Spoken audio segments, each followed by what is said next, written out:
Welcome to the Josh Kilgore podcast. Today's guest is a producer and a dad. Cheney, welcome to the podcast. Glad to be here. Thanks for having me. Very excited to get this thing rolling. Yeah, it's been a long time coming. Yeah. That's all right, though. Good things come to those who wait. All right, man. So let's start from the beginning. Where were you born? Right here, Olney, Illinois. I was born in 1982. My mom was a nurse in obstetrics, prior to me being born, so she already worked in that department. Oh. And so I was born to a single mom in 1982. I went to the Silver Street School. I went to the Cherry Street School. And I went to the Central School. And I went to that one too. And then we moved, I think, my fourth grade year. But yeah. So the reason that you went to all those schools, did you move around a lot as a kid? In Olney? Yeah, I can't really remember. I mean, it's been so long ago, but I know very early on that we lived in the apartments. There was an apartment complex that I think is still there on the way out going towards the lake. I want to say it's right where the Weber Medical Clinic is, or whatever they call it now, that there's an apartment complex right across the street from it. We lived there, and then we moved onto Whittle Avenue, and then at some point we moved on to Scott Street. And but I couldn't tell you honestly which school I went to first and which one. Yeah. You know what I mean? I just know I went to both of them. When we moved on to Scott Street, that's where we lived until we moved to Indiana. So. Right on. So, what types of stuff did you like to do as a kid? You know what I mean? What are some of your earliest memories of, like, for me it was like riding my bike. I used to love riding my bike around and like just being outside, just being wild freaking animal. Yeah, I mean, same, you know what I mean? We're not close in age, what some people might consider close in age, but relatively close in age that we grew up in that time when that's what you did, like before the interweb. Yeah, I mean, is that you got home, if you had homework to do, then you'd go ahead and knock that out. And then after that, I mean, it was like, I just want to see what everybody else in the neighborhood's doing. Yeah. And back when you could roam the neighborhood. Yeah, you know what I mean? And maybe see how far I get away with riding my bike around town without my mom knowing. Definitely didn't want to be, caught in the house all day long. So. Yeah, no. I wanted to do everything that I could to get out of the house. Yes. I wanted to, and that's where all my friends were too, skateboard around, and that's how you knew where your friend was. It was 20 bikes in the front yard. Yeah. You just ride around everybody's house. Being little shits, around. I remember one time, because I'm not going to drop any names, but I had my next door neighbor, and then around the corner, like 2 or 3 houses, there was another guy, and they were older than me, probably 3 or 4, and they were always getting into something. They were always into something. But I remember one time they had these bicycles. And one of them was on one bicycle, one of them was on the other, and just kamikaze rode them right into each other, boom! And I recall it popping one of the tires, and I mean, but wrecking bikes, doing, stuff that kids did back then, so. Right on. So, what was your early family structure like? Well, I was born to a single mom, like I said, so we lived in Olney, but the rest of my family lived in West Salem. All my family pretty well. I don't recall that I had any of my direct family that lived in Olney. So, being as that I, grew up without a dad, my uncles all lived in West Salem, so we would travel to West Salem. Well, it's only like 20 minutes. I wouldn't say travel. We'd go to West Salem. Quite a bit, so I would hang out with my grandmother, and I got a lot of my discipline as far as from my uncles. You know what I mean? And they were such a stark contrast from one another. You know what I mean? I had one uncle that was like this, and then I had one uncle that was like this, and then I had another uncle that was like this. So I was able to look, and they were all, good in their own way. Yeah. So I was able to kind of look and be like, well, I think that's probably good. Yeah. I think that's probably good what you're doing, and that is probably good what you're doing. Yeah. But not have one single influence where you're like, That's what it is. This is what I'm going to be molded after. You know what I mean? And be in a situation where like I'm forced to be under this influence. Yeah. You know, because I have good friends that did have their fathers around, and they would wish that they weren't. Yeah. You know what I mean? Like, because their presence was more of a detriment to them than it was a positive influence. Yeah, yeah. But and that can go either way. I mean, you can look at that and be like, they fall victim to it and be like, I'm going to grow up and be just like him. Yeah. Some people look at it and be like, I will never be like you. Yeah. You know what I mean? So it just depends on the person, how they react to that, I guess. Yeah. So I did some therapy for quite a while. And that's one of the things that I learned in it is, you know, you kind of go back to those situations and you put yourself there mentally, you know what I mean? And you just overcome it. I can't remember where I was going with that, but definitely learn things that you reckon. Okay, so the familiarity is where I wanted to go with that. So she said that you're familiar with that because that's what you know. Yeah. So you try to emulate that, and then like once you put yourself back in that, you kind of realize that, hey, you know, that's maybe you shouldn't be doing that, and yeah, it's kind of. But you don't know any better. Yeah, you don't know any better. Like for me, it's like personally, I'm spaced out right now. No, I mean, I get what you're saying. I mean, it's like, as a man, you know what I mean? Especially as a man that's grown up in that situation, you look back when you're grown to like your younger self, and in a lot of ways you feel sorry for him, you know what I mean? Yeah. You're like, damn, you know what I mean? Like, but when you're a kid, you don't know that this is bad or this is wrong or this isn't as it should be. Right. You know what I mean? You're just kind of like, you're just flying around like, I don't know really what the hell's going on. You know what I mean? Like, people's telling me, don't do this, and I'm just like, okay. Yeah. You know? So did you have any brothers or sisters, anything like that? I do, but I didn't know about any of them. Okay. I don't have, I'm my mother's only child. I gotcha. Now, so when you grew up, you weren't around? No. So essentially, you were kind of raised as a single child? Yeah. I mean, yeah. So if like something got broken in the house, oh yeah, I don't have anyone to blame it on. You know what I mean? Like she'd be like, "Who did this?" I'd be like, "Well, shit, me," because I don't have, you know. But and you know, like a lot of people would say, you know, being a only child or whatever, they're like, "Oh, you know, like." So you got all the attention and stuff like that, and it's like, no, that's not like, you know, like I can get that in a 2-parent household, you know what I mean, like, yeah. But it's like my mom had to work, you know. I mean, you know, she had a career prior to me being born. I wasn't part of the plan at that point, you know what I mean. But it was the '80s, brother. You know what I mean, and so, but it's true though. Yeah, for sure. So. You know, she worked 6 a.m. to 6 p.m. at the hospital, so she was gone before I got on the bus for school, and then when I got home, I was alone for a couple hours. You know. So did you have to get yourself ready for school and all that, and where you were by yourself? Yeah.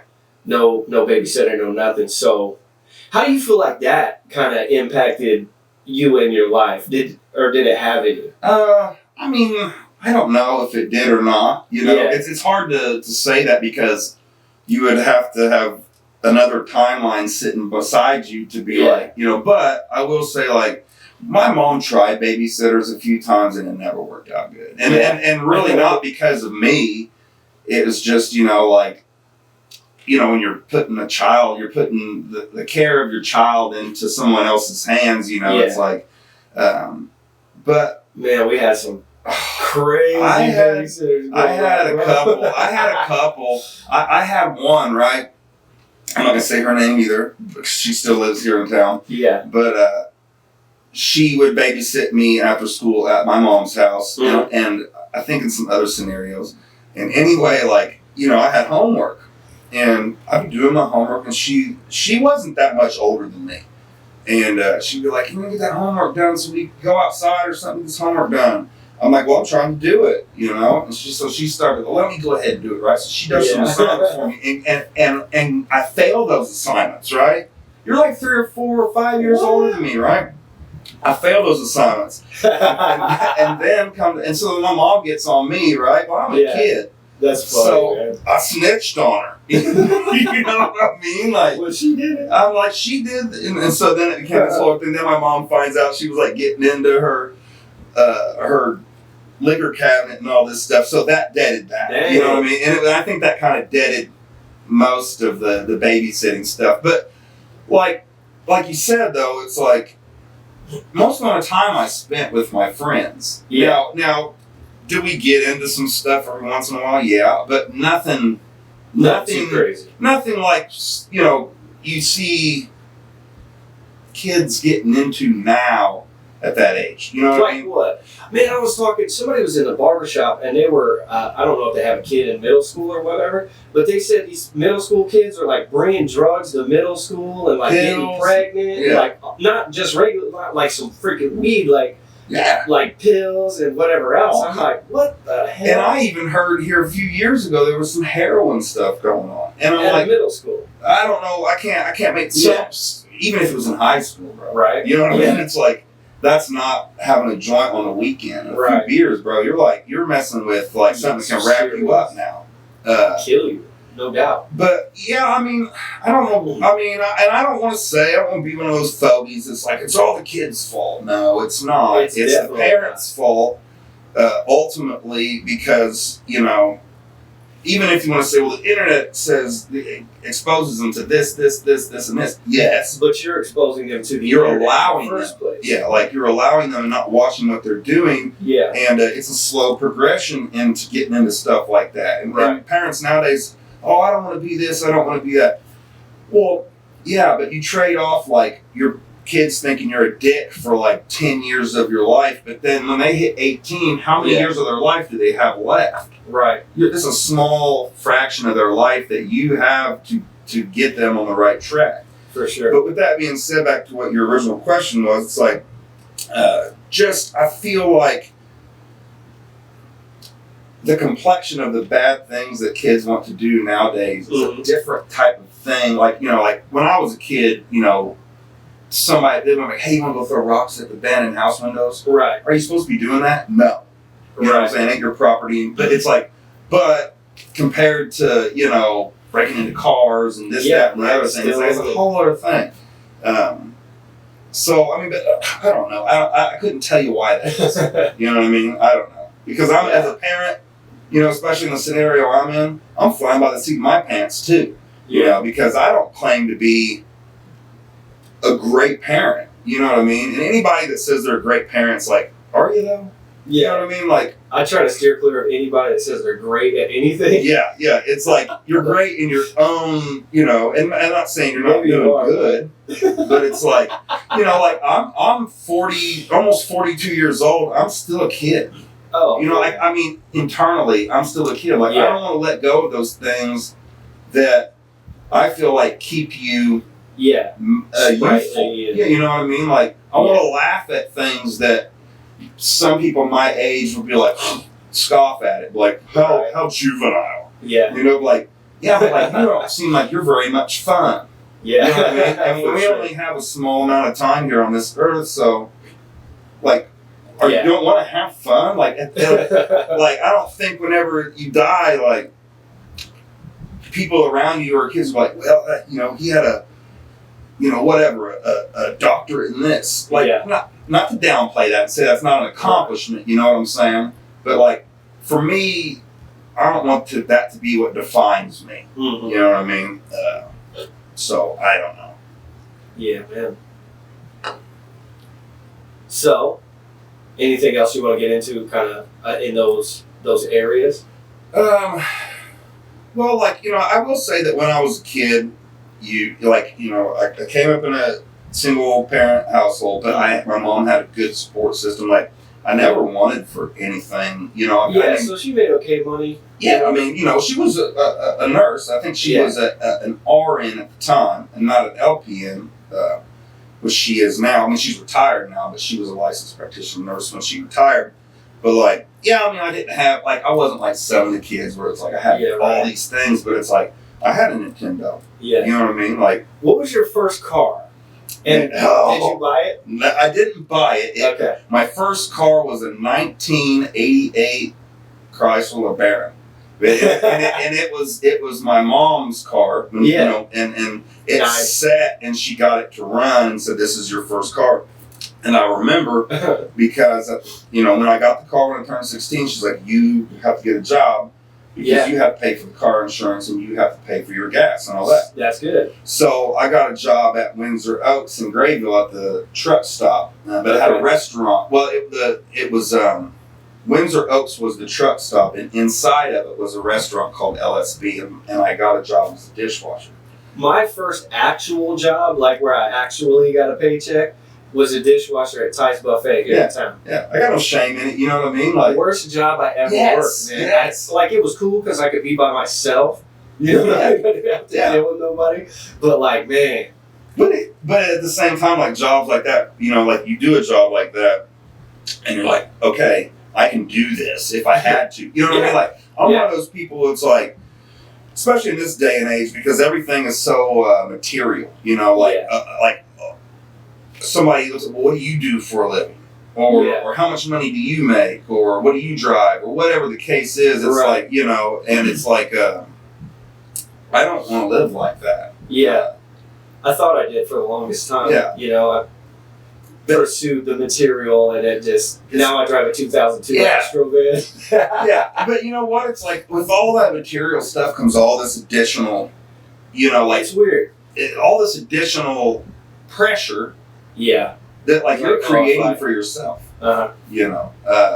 But when I'm getting back to that, it's like, you know, that just seems to be like the culture is like that. You know what I mean? And it's like, but I mean, like, don't you think it should be like what, like, you take all of the things that you have away, and I take all the things that I have away, and what do we have to offer one another? Right. You know what I mean? Because, you know, and I see a lot, and people might flip out, but it's like, I don't know, like the younger generation of dudes and women, and just how they look at like if they were going to date one another. Yeah. And it's like, huh? Like, this is how it's done now? It's like... Yeah. Well, think about the content they're consuming. You know what I mean? It's all about like, oh, I gave a homeless guy $1,000, or I'm, you know what I mean? It's all cars and money and all this stuff, which there's a fair bit of that when I was growing up too. You know what I mean? You would watch MTV when it was actually music television, and you'd see, you know, I don't know, like UGK on there or whatever. Who, like, I don't even remember some of the big ones, but they were like, you know. Yeah, it was much more authentic, and it's like influencing, right? It's like, now what we're doing here, right? That's influencing, but we're talking about things. Yeah. Like, a lot of these influencers, they just dance around and sing songs that belong to somebody else. Yeah, there's no, like, real substance to it. Yeah, and it's like, so if I saw you, and I've seen videos of other people filming social media influencers in public places when they're doing this, and it's like, that looks weird as hell. Like, what you're doing... It is. Looks weird as hell. Yeah. Whenever you step out and look at it from not just what's in front of the camera, but like, what's weird is the kids are acting this way though. Yeah. And especially in the barbershop, man, some of these kids will come in, you know, and they look like that, like influencers and stuff like that, because that's all they consume. And these kids, like, the way that they interact with me is so just like alien to me, man. I'm like, hey man, what's up? And they're just like, what's up? That's it. That's how are you, bro? All right. No. Like, okay. They don't know how to talk to one another. Like, and like I said, I don't want to seem like that, like an old person that's out of touch with it. I'm not out of touch with it. I have children that are an array of different ages. I feel like I'm actually getting to be the old guy that's out of touch of that because I don't have children. Well, but it's like the interaction I have with them in the barbershop, and I'm like, what is going on? I have an insight into it, and I still don't understand it. You know what I mean? Like, because it's like, and it comes back, and I've said this before, but it's like, when you're in high school, let's not say junior high because you're really not interested in girls yet. Then maybe you're just scraping the surface of it, but like it's weird because when you're like in 6th grade or so, like everybody will be like, "Are you? What are you doing over there talking to her or whatever?" And you go, "Oh, nothing. I don't like girls." Ooh, and then like 2 years later, your buddy's like, "Hey, you want to go do this?" Nah. We'll hang out with a girl. And they're like, huh? Yeah, it's weird. But like, so fast forward to high school when you're full blown, going through puberty, hormones raging. And like, if you want to take a girl, if you want to take a girl out on a date or go somewhere and do something, or even if you're at a dance and you want to go ask her to dance, you have to go over there and speak to that person. Look them dead in their eye and say, hey, listen. Yeah. And just be like, I want to dance with you. Yeah. And she might shoot you down. Yeah. And then you have to turn around. Yeah, you have to turn around to your buddies and make that wall. And the whole time they're all looking at you like, yeah, he ain't dancing. He ain't dancing. I was talking to somebody else too, man. You remember getting a girl's number or whatever and then calling them and their dad picks up and you got to talk to the dad and be like, hey, is, whoever home? Yeah. Like, you just... Like I cannot imagine these kids today. I remember. And it's like they wouldn't be no offense to the guys, but it's like, could y'all handle the face-to-face rejection? Seriously, man. You need to. Like, I agree because when that adversity comes, in some other facet in your life, you've already kind of like dipped your toes in the pool. Like you've already dealt with that. I feel like some of these kids are just going to hit the real world, and it's just going to smash them like a bus. You already see it, and it's like, and that therein lies the problem. I think with that is that guys live in the real world. Guys live a life of a lot of rejection. Yeah, and girls live a life of a lot of acceptance. Now I'm not being sexist. I'm just saying, like, if you look.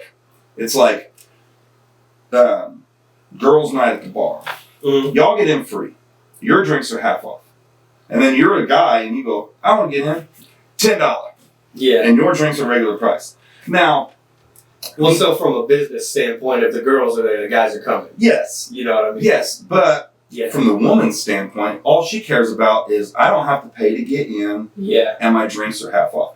Now, what I'm saying is, like, that is a small scale of how the world works. So, it's a funny joke, for a guy to go get rejected, but it's like, buckle up, buddy.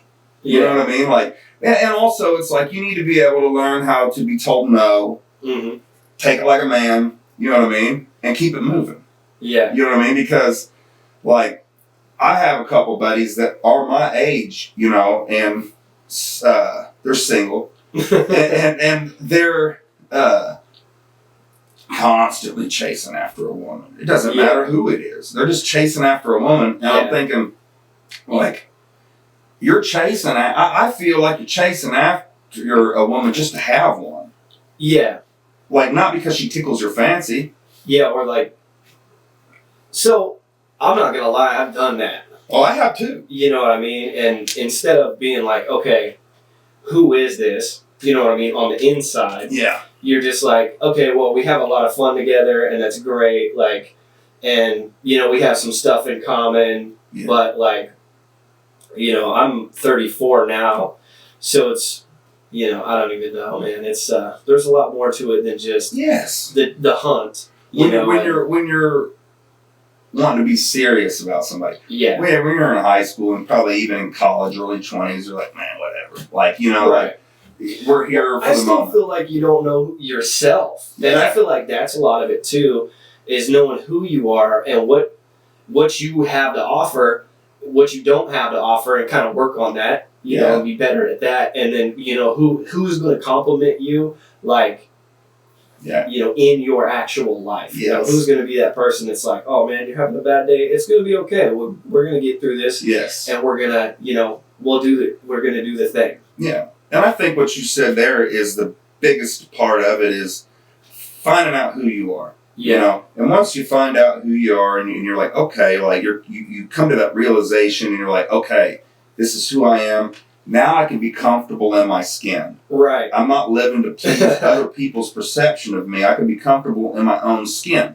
Now, when that happens, are a lot of these people going to go and leave? Yes. Yeah. Are you going to be lonely for a while? Yes. But the people that come into your life when you are being yourself, right, are going to be people who are like, I like who you are. Exactly. And you're like, not who they think you are, or, you know, and all this those other crap. people do not like who you are, and that's fine. Yeah. No biggie. You know what I mean? Because we have to be able to accept that not everybody's going to like you. You know what I mean? Like, you're going to be a cup of tea that some people like and some people don't. I thank you for removing yourself from my life so that you can continue on yours. Yeah. And I can continue on mine and only attract people that like the real version of me. For sure. And, you know, with me, you know, it's like, I'm a white dude. I mean, yeah, I'm in my 40s now, but, you know, I've been doing this for a long time. It's like, I'm a white guy that raps in Southern Illinois. Not only are you a white guy that raps in Southern Illinois, when did you start that? Well, I mean, when I started rapping, I mean, like, I always... Like, beginning, like, you're with your boys, like, in the car or whatever. Yeah, stuff like that. Like, whenabouts do you think you started doing that? After I got out of I graduated in 2000, so, you know. So after high school even? Yeah, I mean, I really got into hip-hop when I moved away from Albany and moved to Indiana. Huh. I wouldn't say I was really into it, but I bought a couple of tapes, you know what I mean? And for some reason, I was like, I like this. This makes sense to me. Yeah. You know, and then over the years, you know, so then I would get to the point where I'd be like, I would hear a song and I'd be like, man, I think maybe they should have said this. Maybe like, this line would have been harder if they would have said this instead of that. And then after a while, you know, it just gets to a point where it's like, man, I think I could probably do this, you know. And I was like a lot of young guys. I mean, my buddies would go out to parties and stuff. Oh, yeah. I had a buddy, Justin Hicks, who's originally from Albany, too. When I moved around, ended up back in Albion, went to school at Edwards County, he ended up there, too. Huh. And we reconnected, but he would always be like, you know, he would make me do it. You know what I mean? And it started out that way. And then it went on that way for a while. And then whenever I got my first full-time real job at ATS in Lawrenceville. Oh, man, I had that job, too. Oh, man. I said the dishwasher was the worst job ever. ATS was by far the worst. I wholeheartedly agree. Oh, man. What were you doing? I was on a front line for a very short period of time, and they were starting a new line called Front 60. That's where I ended up, which is actually, it's funny because that's kind of how all this started, is because I started and I worked on the front line for just a couple of months. Mm-hmm. And then they started this new line. Well, so we had to all go to days. Everybody that was going to be on that line had to go to days to train and set up this line. And there was a guy that I had met.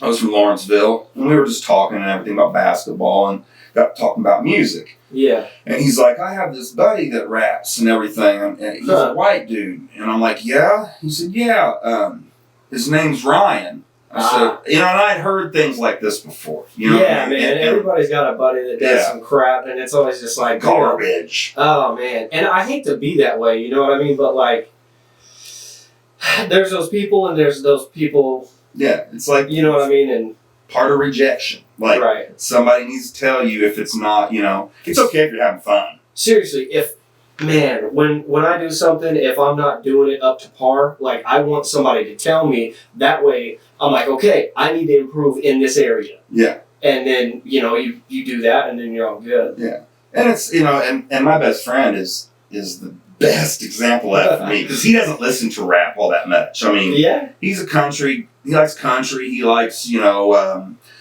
alternative music and stuff like that. And he's real country, and I'll play something for him sometimes. I'll play something for him and I'll be like, and he'd be like, hey, pretty good. He's like, that second part. Like that you made? Yeah. And he'll be like, listen to it. He'll be like, pretty good and everything. Like, second verse of garbage. Yeah? Yeah, you gotta wipe that off. And I'll be like, why is it garbage? He's like, I don't know, it just is. He's like, I trust it. I don't like it. I trust it, Oh, yeah. And I'll be like, especially if he's not really into it and he says that part's good, whatever. Because if people are actually into it, they'll be like, damn. Yeah, and like you said, it's like, yes, tell me, so that this doesn't get out. If it's garbage, it doesn't get out. Oh man! For everybody, to then tell me that it's garbage. Like, right. I made some stuff and put it on the internet where I'm like, I look back at it, and I'm like, what? Yeah, I went back at some point and just started clicking boxes, delete, because I'm like, But oh yeah. I mean, it's good to use. It's good to have for yourself as kind of a reference. Like, this is where I started, and this is the quality I started putting out versus this is where we're at now. I wish I would have learned that a lot sooner because you have to. When you write songs or when you do anything, when you first start it, you suck. You know what I mean? Mm-hmm. Like, I don't care what it is you're doing, unless you're like some kind of crazy savant, like whatever, you suck. Yeah. And you have to come from that. And then I feel like for me, especially, I'm like, man, years and years after, I'm like, okay, I could do better. And that makes it hard to kind of take a look back and be like, okay, I started here, now I'm here. And you use that perspective to put, yourself into perspective. And you're like, okay, I'm not doing that bad, but I still need to take it to the next level. Yeah. And it shows, it proves to you that you're capable of getting from here to here. Exactly. So now if you went from here to here, you can go from there to the next one, So let's keep that train rolling there. So when... You said you didn't really get into hip-hop until you moved to Indiana, right? Yeah. So what was do you remember the first song to where you were like, damn, that is the shit? The first song, like hip-hop or otherwise even. Well, do you remember your first favorite song? Like my first favorite song? Yeah, I do. And the thing that sucks about it is it's like, I remember the first tape I bought, and it was on the rap tip. It was a compilation tape that had Slick Rick, LL Cool J, Beastie Boys, EPMD, that era of hip hop, early 90s. And then, I didn't actually purchase that. You know what I mean?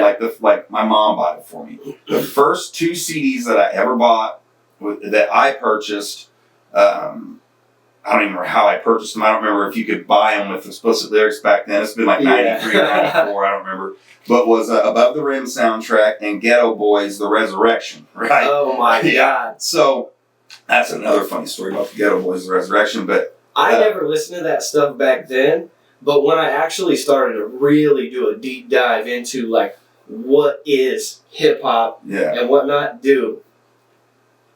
Yeah, and I mean, man, that was Willie D, Scarface, and Bushwick Bill. You know what I mean? And then the other album, like I said, was the Above the Rim soundtrack, which had Regulators on it. Which was the first. I love that dog. Yeah, that was the first hip hop song that I played over and over. And over. And it was a Michael McDonald sample, I believe. The guitar part in that is actually really cool. I want to say that's a Michael McDonald sample that they used on that, but I didn't know that at the time because I had no. I just was like, that sounds good. Oh yeah.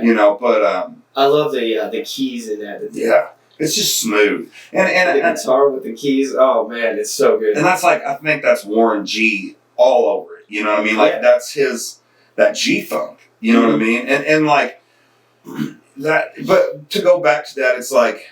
That was a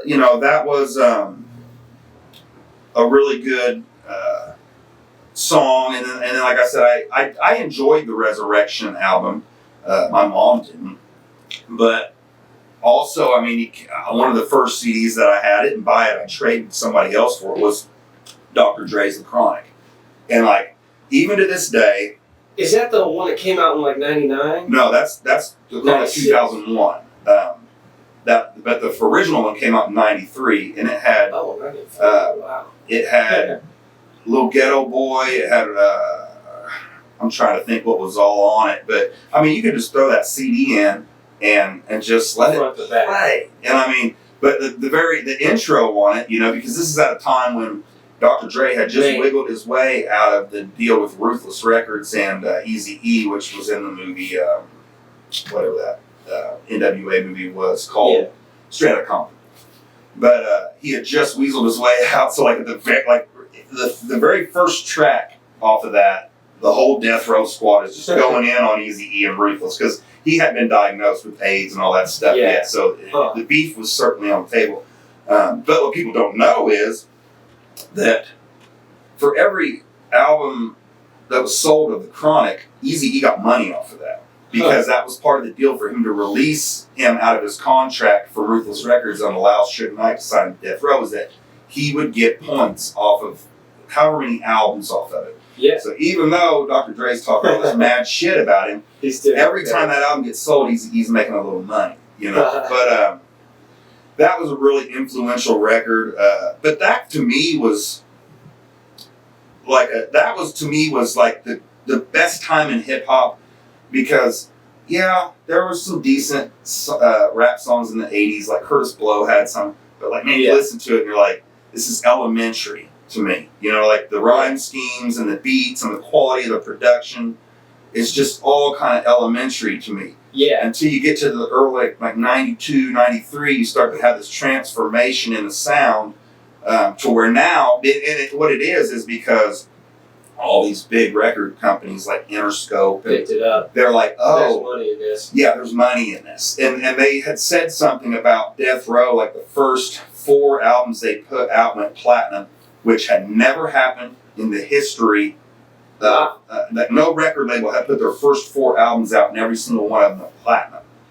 And so that's when all these companies said, we're willing to put money behind it now. So now your production quality comes up and all this. So I would consider myself, when I was a kid, I was very rambunctious and just pissed off all the time, you know. So I was like, I had that anger in me and that fire, you know, and I just wanted to rebel, and it was all like rock and roll, you know, whatever. But also when I started becoming myself, it was the early 2000s, you know what I mean? So to me, the mindset of that early, like especially like gangster rap, you know, I wasn't running the streets like, you know, but I mean, I was running around with people that were cooking meth in the back. Yeah. You know what I mean? And, you know, out in the garage or whatever else, because in that time, you know what I mean? It was like an epidemic around here. It was crazy. But so I was out in the streets, I was around drugs and stuff like that. I knew I was like a redneck from, you know, out here, but, you know, that was a very real part of my life.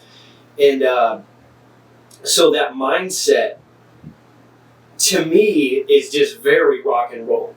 Like if you take, you know what I mean, from Elvis to, you know, whatever else, and then up into where the hip hop's coming out, it's like, you know, middle fingers in the air, like, fuck you, I'm going to do my shit, and that's the way it is. I'm pissed off at this and whatever else. It's the same mindset, you know what I mean? Yeah. So that's what drew me to it. And it is. And I mean, it's always, you know, like even with rock and roll, you know, like it was in the 70s with the Vietnam War, you know what I mean? Like late 60s. Late 60s, whatever, you know, whatever that time was, like, you know, like the music was a way for people to tell people, like, you know, this is how we feel, because you won't listen.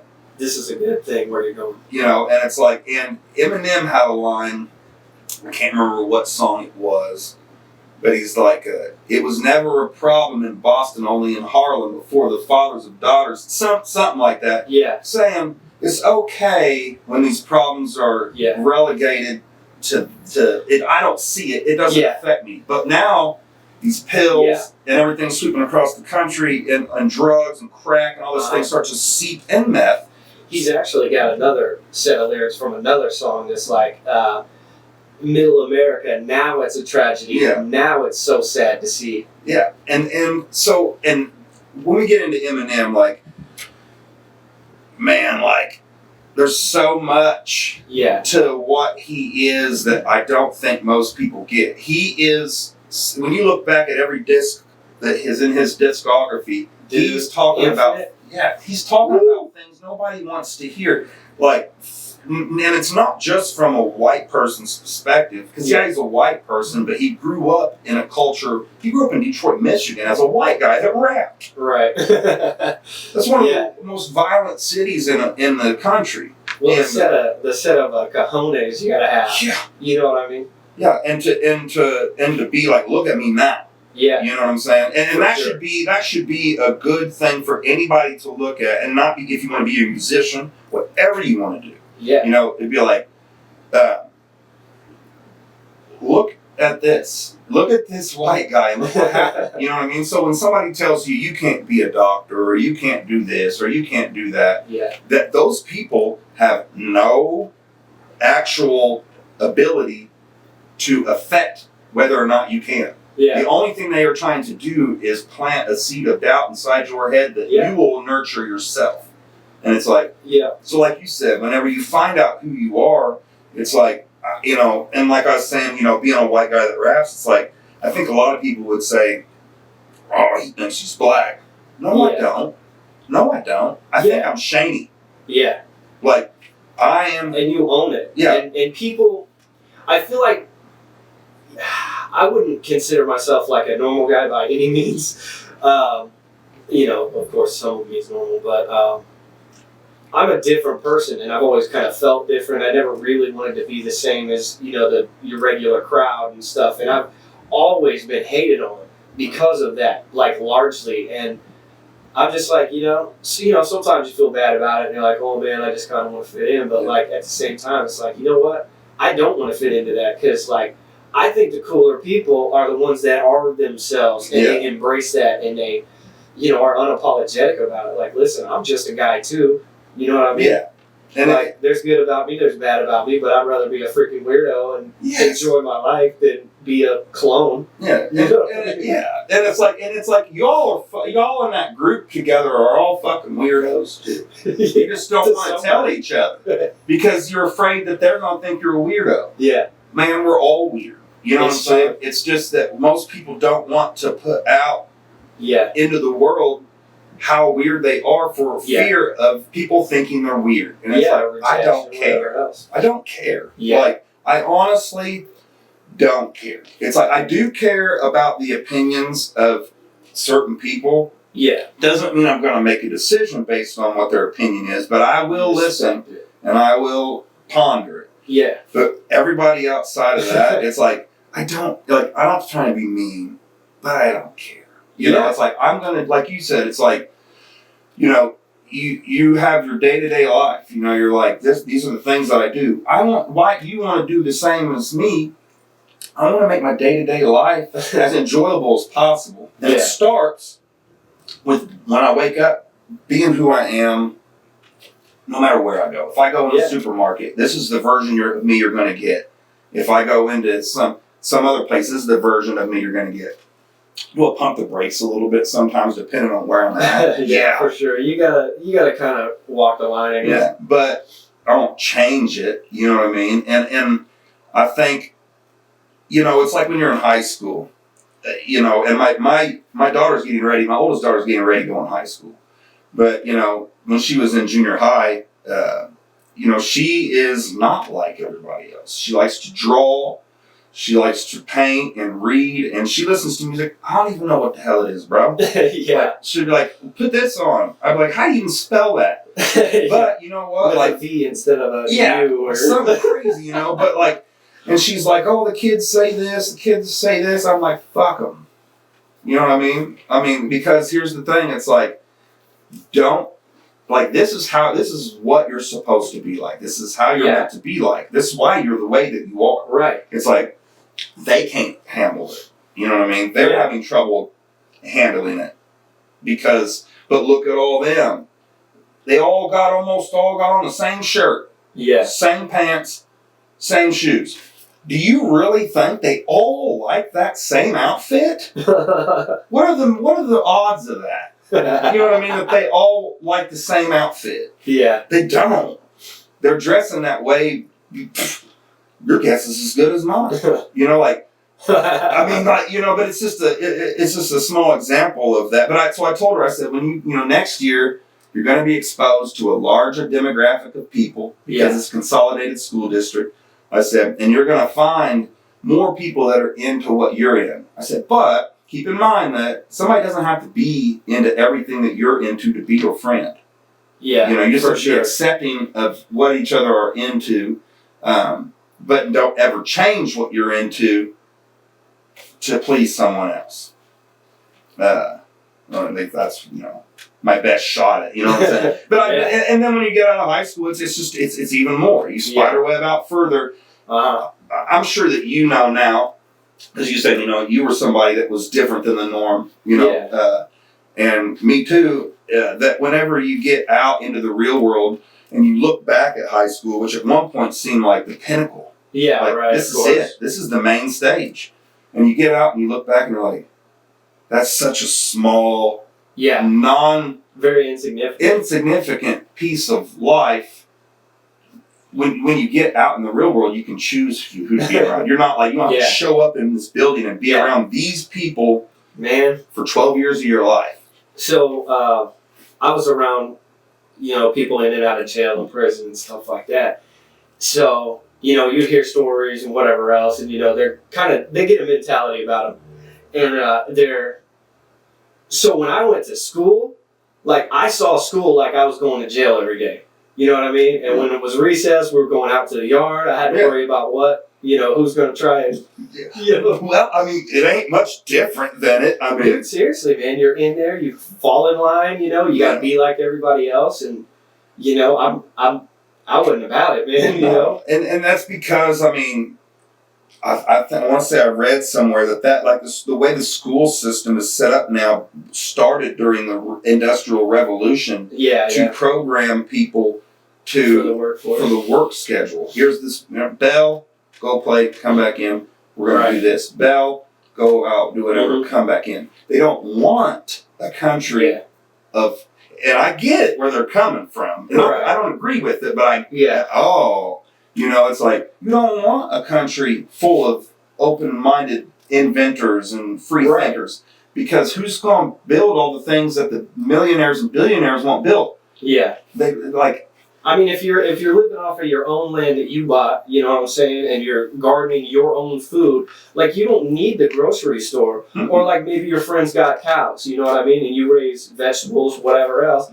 You know what I'm saying? You don't need to rely on the institution, but the industrial age, you know, you go to your job, you make your paycheck and stuff, and then now that's what it is, and now you're in there, and you don't, you know. I feel like a lot of people lost those skills. And I feel like a lot of people now are kind of getting back to that, or at least the idea is starting to go away from the institution into a little more self-reliant, which I think is fantastic. Yeah, because every empire falls. Yeah. Every empire falls. If you give it enough time, and they will all fall, because there's no, like, you can never be, like, you know, you can never be the grand all.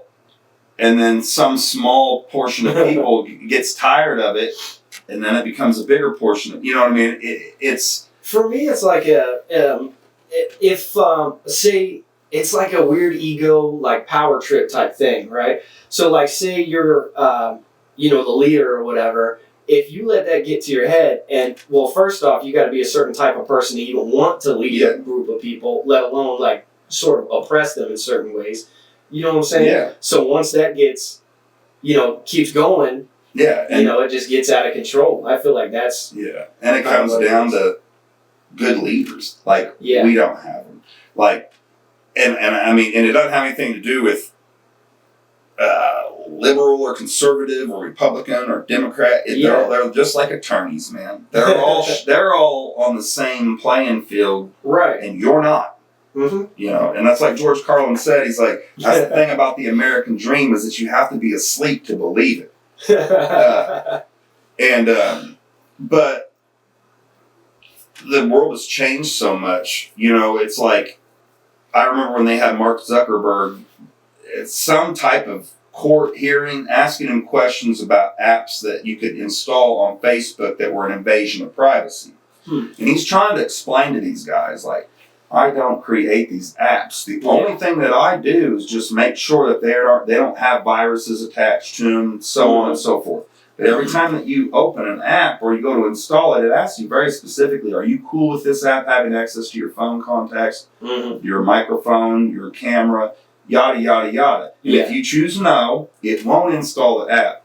He's like, now, when somebody goes to a car dealership and they do the whole nine and they get stuck with like 7% APR or something, they can't go back and bitch and get out of it because they didn't do their due diligence, you know what I'm saying, in the first place to protect themselves from it. Same as with the apps. So he's trying to tell these guys this, and they're like 65, 70-year-old guys. Yeah. And they don't get it. They can't grasp it. They're too old. Yeah. And he's trying to tell them that this, and the other, and they're talking down to him like, ho, ho, ho, ho. No. Right. You're out of the loop. He isn't. He's living in a world that has the internet ingrained into it, and you guys don't understand it. Like, and you're supposed to be making laws for us. You know, and it's just, do I have the answer to it? No. Yeah. But like, I know it's bad. I know when something isn't working. Yeah. They were saying, I just watched something earlier today where they said something about the bushings for military jets or something with the government contract. There's a bag of bushings, $9,000 a bag. Good Lord. And it's like, who regulates that? Yeah. But I mean, I don't get into politics the same way as some people do because, you know, it's like, I just look at them all the same. You know, like. I have a guy that was a Marine. He's one of my clients. He's a regular. And he went and he fought the war and he knows, you know what I mean? Yeah. And he's in the know. I'll just say that. And what he says is that it's all a big money laundering scheme essentially, because say I'm the guy with the money, you know what I mean, and I paid for whatever guys, I helped fund somebody's campaign, right? So funder, campaign guy, whatever. Well, campaign guy now sort of has a little bit of obligation towards money bags over here, so he hires him or his friend's company to do the $9,000 bushings. And you know what I mean? So essentially, you know, you got contractors and stuff like that overseas making billions of dollars. I don't know if it's billions or what, because I'm not in the know. But they're making a lot of money on this crap, you know. And it's our money. Yeah, it is our money. And then, you know. Nobody stops to say, like, that's our money. Yeah. Like, it is pretty wild. What I think is crazy, too, and I don't know, I haven't tried this, but, you know, if you try to reach out to somebody and say, hey, where's my tax money going? Because, like, if you pay, you know, your property taxes, right, it gives you, like, an itemized breakdown. This amount's going to the fire department. This is going to the school, whatever. Well, how come we're not getting a breakdown of where our income tax is going? Yeah. Well, you know what I mean? Because, well, you know, I understand, like, the CIA and stuff like that. Some stuff you got to keep hush. But, I mean, the Pentagon, like, lost, like, trillion, or didn't account for like trillions of dollars at one time. Yeah. It's just and I'm like conspiracy. You know, and there's a lot of stuff in that. They know what they're doing, man. And do I know anything about it? No. Yeah. You know what I mean? Is this stuff all above my head and my pay grade? Absolutely. I don't know nothing about, like, you know, okay, we got Russia doing this over here and China's doing that and, you know, whatever else. I don't know anything about that, but I'm just saying, man, like, maybe we should... when there's smoke, there's fire. Just kind of clean it up a little bit. Yeah. You know? and it's getting a little out of hand, guys. Like, you know what I mean? Like they're just getting to the point where they're like, you know, it's like almost where, like, you know, like, let's just slide it in front of them. Holy shit, they didn't notice? Let's just do it. You know what I mean? Like, But yeah, I mean, and you know, the crazy thing about it is that, you know, is that if you question any of that, you're not patriotic. Well, you know, like I've had, like my great grandfather served in the war. My cousin did. I lost a guy that I played ball with in high school, over in Iraq. Two of my good friends, you know. So I'm very patriotic in the sense that I support them. Yeah, and they're genuinely fighting for freedom. Yeah. But the intentions of the people that send them to places sometimes is what concerns me. Yeah. It's like, because all you have, like, it's like, yeah, they do it, you know, like, you say, we're going to fight terror. Like, you know what I mean? Like, we spent all this money to fight terrorism. Well, terrorism is an idea. You'll never squash it. You'll never squash the ideology of it. It's like, you would have to wipe an entire race off the planet, and Hitler tried that, and everybody hates him. So, you know, I'm not saying Hitler's good by any means, but you know what I mean? Yeah. Like, you just can't do that. Yeah. So, yeah. One of my favorite guys is Jocko Willing, and he was asked that question. He was like, you know, when you guys were over there in Ramadi, whatever else, like, in the dirt, he said, you know, how did you keep morale up? You know what I mean? Because you're fighting with so they train the local forces or whatever that are on their side or whatever, and they're trying to liberate those people. And that's essentially what he said. He said, when we got over there and we saw what those guys were doing to those guys, and we're all about freedom, and we have the tools and the resources to do something about it, I want to do something about it. He said, I'm over there fighting for these people's freedom because they're beheading each other and raping and killing and all this crazy stuff. You know, and I feel like that's very respectable. Now, do I feel like we got a lot of problems here that need to be taken care of? Absolutely. You know, but at the end of the day, I still respect that type of mentality as well. You know, I feel like, you know, that's heavy stuff. Yeah, and it is. And it's like, and that's why it's like, yeah, I mean, you know, people can't be naive, you know, like you read the history books, they take Thanksgiving and they just smear nail polish all over it. Yeah. You know, no, come on, man. Like, Thanksgiving, let's all cut out turkeys and the kids will have a good time at school. Like, do y'all really know, like, what? I don't know much about, and it was gruesome times, man. Yeah. You know, I don't know much about all that, so I can't really speak. Well, I mean, I don't know a whole lot, but I mean, it boils down to we slaughtered them. You know what I mean? And then and then eventually he said, "We'll give you some of your land back." Yeah. You know what I mean? And it's like, but it's like, that the history books don't put it like that. And so it's like, is it because you don't want to tell kids that what happened at that age? Cool. Teach it to them in high school. Yeah, why teach it to them now? Like dare, like drugs, like, you know, it's like kindergarten. They're teaching you about drugs. Kids don't even care about drugs when they're in kindergarten. Like, you give it to them, milk and cookies, bro. Yeah, and then they get in 5th grade. They're not thinking about drugs, and all of a sudden, here comes this guy. He's like, "You want to learn about all the drugs? Let me tell you about all the drugs." And then kids are like, "Wait a minute," you know what I mean? It's like, maybe you might want to do that for them when they're in the throes of being exposed to it. Right. You know what I mean? Like, instead of it being a foreign thing they can't even grasp, and then talk to them about it. But I mean, such is life. I mean, you know, you grew up here in Olney, so you know how bad the meth drug epidemic was, like in the early 2000s, late 90s. And it's like, you know, that, you know, it's like, how do you, what is it that makes one person, you know what I'm saying, get into that to that level and not another person? And it can't be anything that has to do with upbringing. Because you don't think so? No, because look at some of the people, like, I mean, and I'm not saying, I mean, do some people have like trauma and abuse and things like that, and that is the specific reason why? Yeah. But then, like, some people, you're like, you had you had loving parents, you weren't molested or beat or anything like that, but then yet, you got wrapped up in it somehow. Yeah, so when I was in high school, there was like a, you know, and I don't know anything about these kids' upbringing, how they were treated or whatever, but so did you ever, let's start here first. Did you ever get hard into drugs or alcohol? Never hard into, I mean, you know, I dabbled in Right. So whatever my friends were doing. You know what I'm saying? Like, yeah, I dabbled in drugs. I ain't never thrown anything in my arm or nothing like that. But outside of that, I've probably done it. Yeah. You know what I mean? And it's like, but like, I never like with meth or alcohol or anything. It was never something where I was like, I like this so much. I want to be this way all the time. You know what I mean? Now, so it was kind of just like when you were hanging and you know, whatever. It's like, you know, obviously it makes you feel good. So you want to feel good, social, and hang out, whatever. I'm not gonna sit in my room all day and tweak my balls off by myself. That's not fun to me. That's not a fun time. Like, there's nothing about that seems fun to me.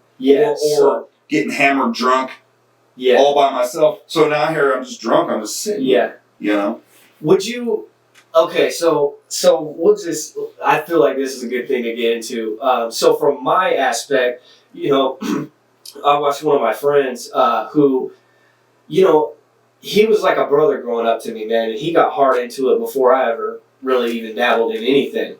And it broke my fucking heart to watch him go down that, you know what I mean? And I understood why he was doing it. Well, I would say in hindsight, I understand why he did it. Now, because after I went into it, you know what I mean? It made more insight into it. Yeah, it made a lot more sense. So for me, in my experience, I got hard into drugs, like hard. And what it was for me was when I was a kid, I wasn't allowed to really have feelings, you know? Yeah. So it's like, oh, you know, you hear things like, I'll give you something to cry about, and, you know, you're crying and all this other stuff. Well, I was actually a pretty sensitive kid, you know?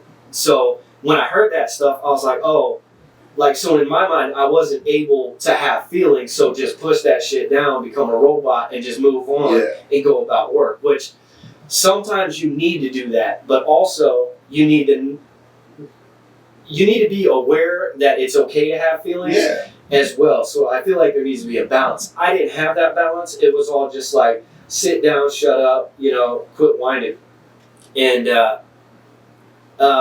so as an adult, pushing those feelings down, you know, coming of age and becoming myself and stuff, I just whittled myself into this largely just this machine. And I was just mechanical, and I just went about my life. And so when I would start to have feelings and stuff, I would want to drink. And then I got into wanting to do drugs and stuff. Yeah. So what that did for me was like, okay, I'm feeling bad and stuff, and I can't regulate this because I don't know how to. I know how I'm going to feel when I drink. I'm going to be happy, and it's all going to be good, and I'm going to be social. Yeah. So I'm going to drink.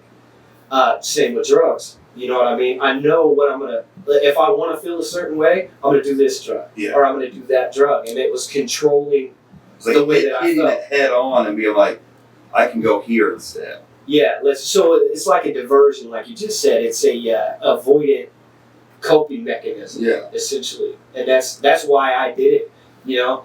And then getting out of that, you know, and looking back, it's like, man. And all those years and years and years of doing it, you know, and I'm 34, man, I just started learning about feelings and stuff maybe a couple of years ago. Well, I mean, society kind of tells men, like, you can't be both at once. You can't be, like a guy can't be sensitive, but also be assertive. You know what I mean? Or whatever the case is. Like, and that is not the case in actual reality. No. There's that balance. Yeah, you have to be.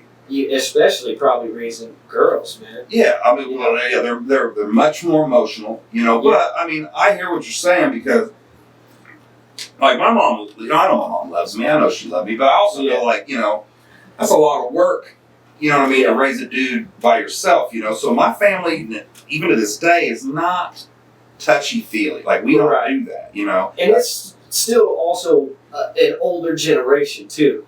You know what I mean? Like, our parents were raised, you know. Much the same. Yeah. And then us probably, too. You know, the mentality was the same. And I feel like we're kind of getting out of that now, which is a good and a bad thing, because I feel like they're taking it too far and not understanding that balance. Yeah. But, sorry to get off track. No. Please go. No, that's, I mean, that's, you know, it's like, we can't be like overly sensitive all the time. Like Right. and that goes back to you can't be both. You gotta be super sensitive guy that's not capable of if some shit went down, like busting a head open. Right. You know what I mean? Like they tell you if you're this, you're a toxic. It's toxic masculinity. Right. But if you're this, you're a cuck or you're a sissy or whatever. Yeah. It's like, well, that's not a well-rounded person. Like, you know what I mean? Like, a well-rounded person is somebody that, knows when it's okay to be, or when something's happened that you can vent about. Yeah. And then also when something might require a different response, and the difference between the two. But society, like I said, tells guys that you can't be sensitive, and like my family was not like that. So whenever my second wife China and I got together, her family's totally like that. You know what I mean? Like feelings. Yeah, and all that. hippie-ish. You know what I mean? Like we hug and stuff. So for the first 6 months we were together, like when we go over there, it was weird to me. Yeah. Like they would want to hug, and I'd be like. Ugh. Yeah, it's kind of weird. Yeah, but then I got, to a point. You get used to it. Yeah. So when I moved to Florida, same type of thing. I didn't really know what a healthy family structure looked like, really, until I moved to Florida when I was like 19. And I saw my uncle Tim, my Aunt Beverly, and their kids and how they all interacted. And I'm like, damn, man, sometimes they get after each other and whatnot, but at the end of the day, you know what I mean? If you need a roof over your head, I got you. Yeah. You know what I mean? Like, it's they're huggy, and I'll go over there and they hug me and stuff, and I'd be like, yeah, I know. You know what I mean? It's like same thing. So, but then after a while, you're like, it's okay. It's okay. Let's because it's foreign. You know what I mean? Yeah. It's like I'm not used to telling someone something, and then their response is to come and hug me. And tell me it's all good. Yeah. Like, you know what I mean? Same. But there again is the balance. Yeah. And I mean, I really think like that. Like, I think that's so much of what's going on nowadays is like you said, being sensitive. Like they say, the masculine guys or whatever, your alphas or betas, whatever. They say, you need to be sensitive. So then they go all the way over here. And it's like, I didn't say that. You know what I mean? Like because that's disingenuine. That means you're only being sensitive because somebody told you that guys should be more sensitive. Like your body and your brain knows like how like when you're hurting, really hurting, and when you're happy, like you listen to it. You know what I mean? Don't manufacture something. It's like, but like. Should you be able to cry? Yes. Should you be able to fight? Yes. Should you be able to sit and listen to someone when they don't want you to say a fucking thing? They just want to get their feelings out and want somebody to listen? Yes. Should you be able to play an instrument? Yes. Should you know what I'm saying? Like there's so many things that you shouldn't compartmentalize and focus on one part of what you do, when you're neglecting all these other things. And, when it comes like with music stuff, it's like, I think if I would have just focused on one thing, like if I would have just said, I'm just going to write songs and rap, I would have probably gotten where I wanted to be quicker. Yeah. You know what I mean? Just focusing on that one thing, but that was never what my intention was. You know, going back to, when I met Roush, he actually started working where I was working, and one day I saw a guy walking with 2 Cadillac tattoos on his forearm. I was like, well, that's because that's what I was told, is that he had 2 Cadillac tattoos on his arm. So I saw him, like, well, that doesn't happen every day, so I'm going to have to introduce myself.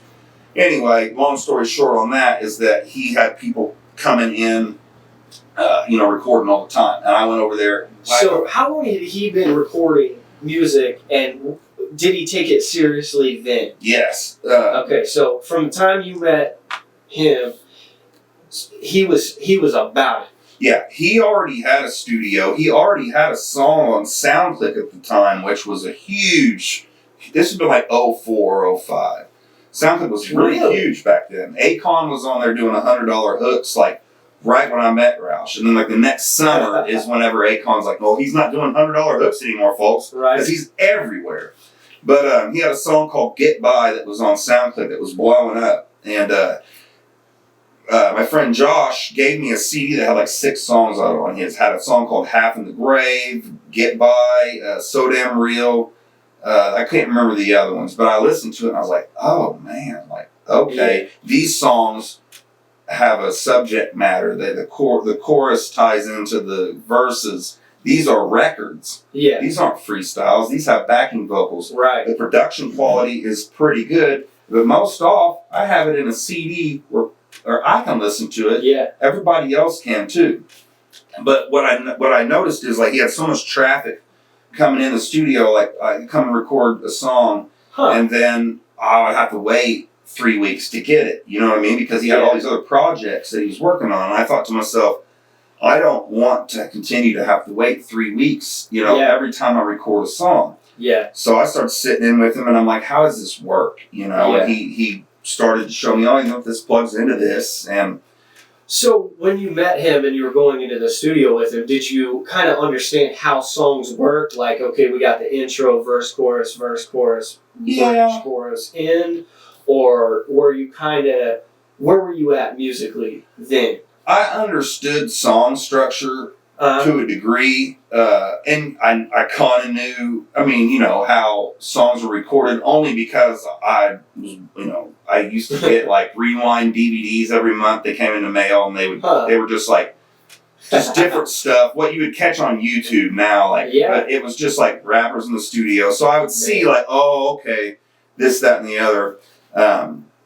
But surely as I started to record with him, I started to understand like... Yeah, so you learned a lot. Yeah, like about backing vocals, like how to do them right, you know, like if your lead verse, it's rapid pace, don't try to get fancy with the lead verse, you know what I mean? Just keep it consistent and pump it out. And those backing vocals can be where you do things like, and drag words out to make them melt away, you know, and dropping in, you know, like whenever you hear like some of these crazy verses, you're like, I don't know how the hell he did that. Well, he did it. Right. You know what I'm saying? Like, you cut the recording there and then he did like, you know, it's like nowadays I can almost always tell when somebody's dropped in. You know what I mean? Because it sounds so much like nothing sounds rushed, and there's just no way to achieve that with the human tongue and lung capacity where you're going to be able to do that all the way through. It doesn't take away the craftsmanship of the verse. It just, you're limited by your human capability to do it, you know, so you have to, but I mean, I learned a lot from him, and then I started building my studio up from that point, you know, and putting out shitty music, you know what I'm saying? Like, that didn't sound good, it wasn't good. Oh, man. But you ever mix before you got a set of monitors on like some BS computers? Oh, yeah. I had it's the worst. You can't hear nothing. No, and you don't know where anything is. Nothing. Like, no clue. It's tough. Dell 5.1s or something whenever I started. And, like, trying to mix 2 channels, you know. Oh, man. But... So for the people that don't know, like your computer speakers, especially like your upgraded ones with the sub and all that stuff, will accentuate highs, and they'll like kind of cut like certain mids out, and then you got like a pronounced bass and stuff. When what you want is like as flat of a response as possible, that way you can hear every little thing and where it's sitting in the mix. Yes. And so to do that on those other speakers is damn near impossible. No. And it's like, and that, you know, if anybody... And you don't learn nothing doing that. Like, and that's like the Beats by Dre headphones. Everybody loves them because they sound good. But that's not a flat response. That's not how it was mixed. I actually used to try to mix on Beats headphones, and I could never get a good mix. No. I never got a good mix until I bought those Yamahas in there. The Yamaha, whatever the white and black Yamahas are that are kind of like the industry standard. The NS10, well, if you're talking about monitors or headphones? The monitors. Yeah. They're like... Yamaha made the NS10s, which I wish I get a hold of some original NS10s, but it's fucking impossible. What is that? That's the monitors. Yamaha's NS10s were monitors that, I couldn't tell you where they came out. Are they 10s? 10-inch, they're 10-inch. Wow. But they made a recreation of them years ago, but they're not. I mean, they're not the NS10s. And what the industry's opinion on them is that if your mix sounds good on NS10s, you're good. Like you are good. Like they're just flat as can be. Yeah. But yeah, I mean, you know, you got to go through things like that. You know, I mean, and it doesn't just have to do with that. I mean, if you're mixing in a room that's not made for it, you know what I mean? Like a lot of people will be like, let's turn it up and mix it. No, don't do that, because then it's bouncing all over the place and you don't know where anything. Off the floor, off the desk. Yeah. I only want it to be loud enough to reach my ears. Yeah. Because then I can mix for a long time. Yeah, that's something too, man. Your ears get fatigued. Yeah. I'll have to put the mix down sometimes and go upstairs, and my ears feel. You can feel it like in your ears, man. Like almost like.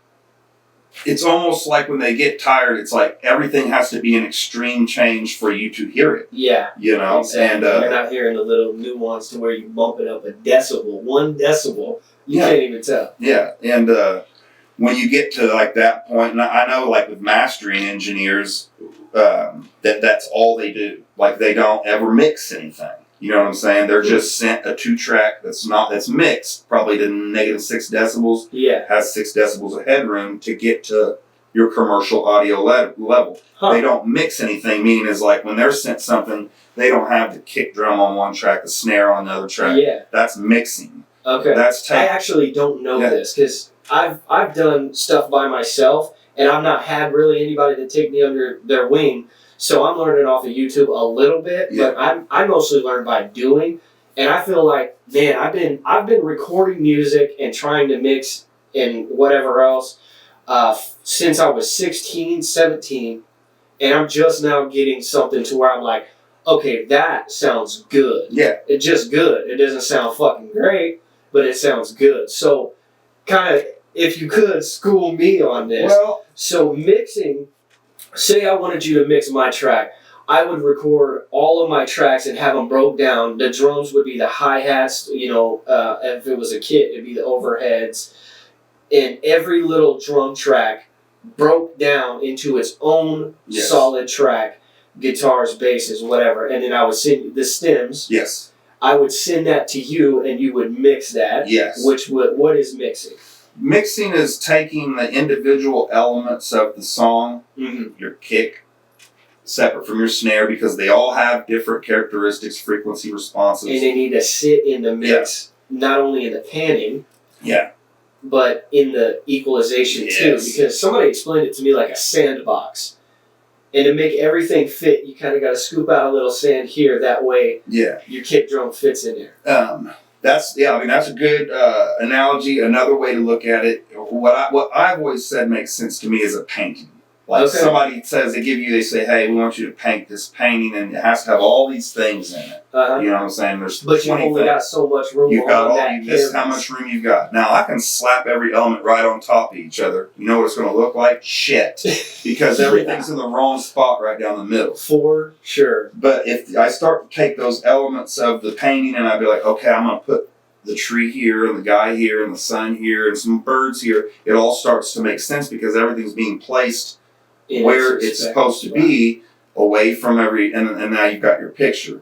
With audio, it's like, that allows me to be like, compress and EQ the kick, and really the main thing you're trying to do, aside from, you want to make it sound good, but when you're talking about the EQ spectrum, and where different instruments shine compared to where other instruments shine, you have to start scooping it out and getting rid of all the unnecessary fat on each instrument and only keeping the meat and potatoes of it through EQ.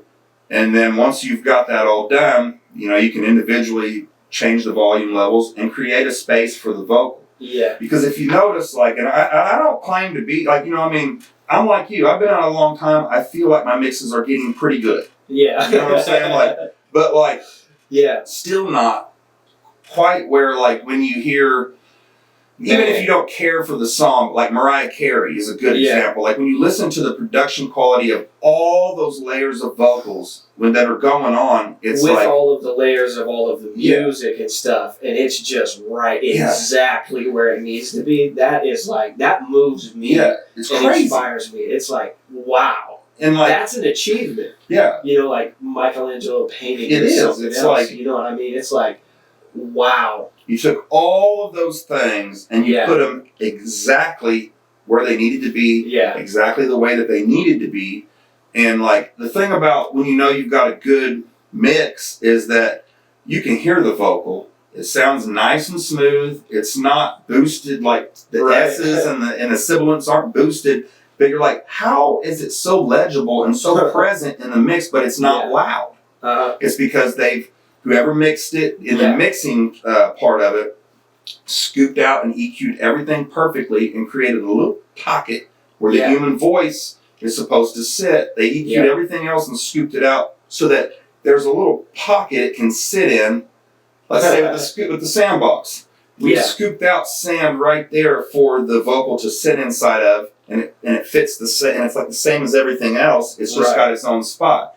But if we don't scoop the sand out and we put the vocal on top of it, it's sitting above everything else. Yeah, I can hear it. Yeah. And to like an untrained ear, they might probably not be able to differentiate the difference. Right. You know, it'd be like, oh, that's good, but it's like, man, yeah, but like, if they just would have like knocked down the 5K frequency down like 2 decibels, and then brought the decibel level of the vocal down 2 decibels, you know what I'm saying? It's like it would sound like a cohesive piece of music. Yeah. You know. So you're kind of stacking things when you're in the recording process. When I'm recording my rock music, right? I'll stack like 4 guitars on each other, and so you've got the drums and the entire frequency band.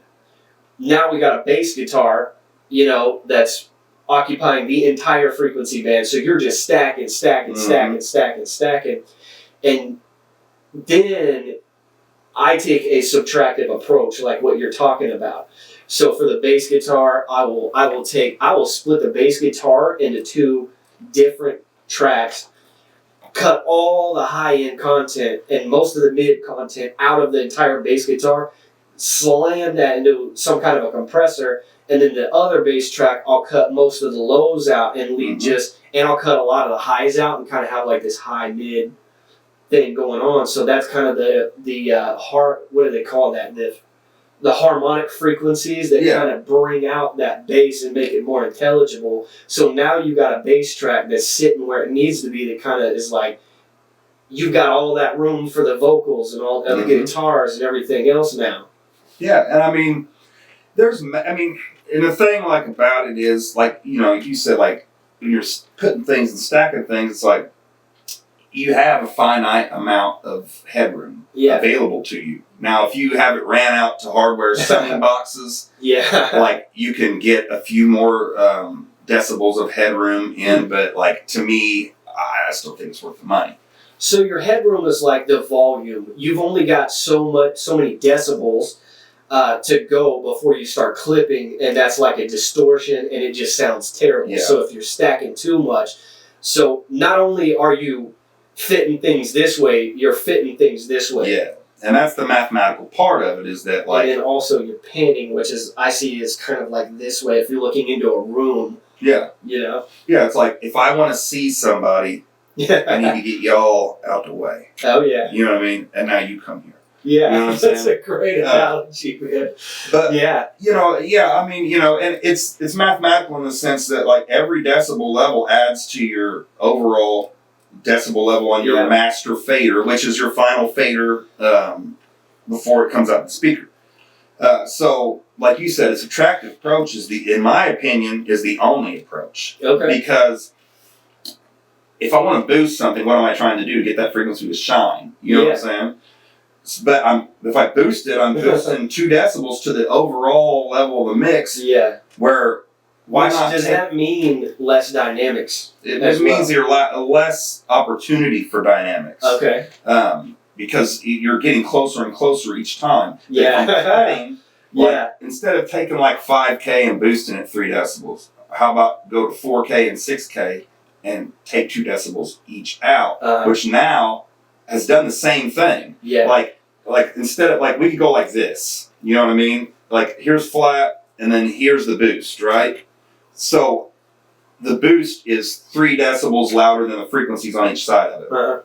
If I pull that down, pull the frequencies on each side of it down 3 decibels, the frequency I want is still 3 decibels louder, but I took 6 decibels out. Yeah. Which allows me to bring the overall mix up 6 decibels and still sound, good to go.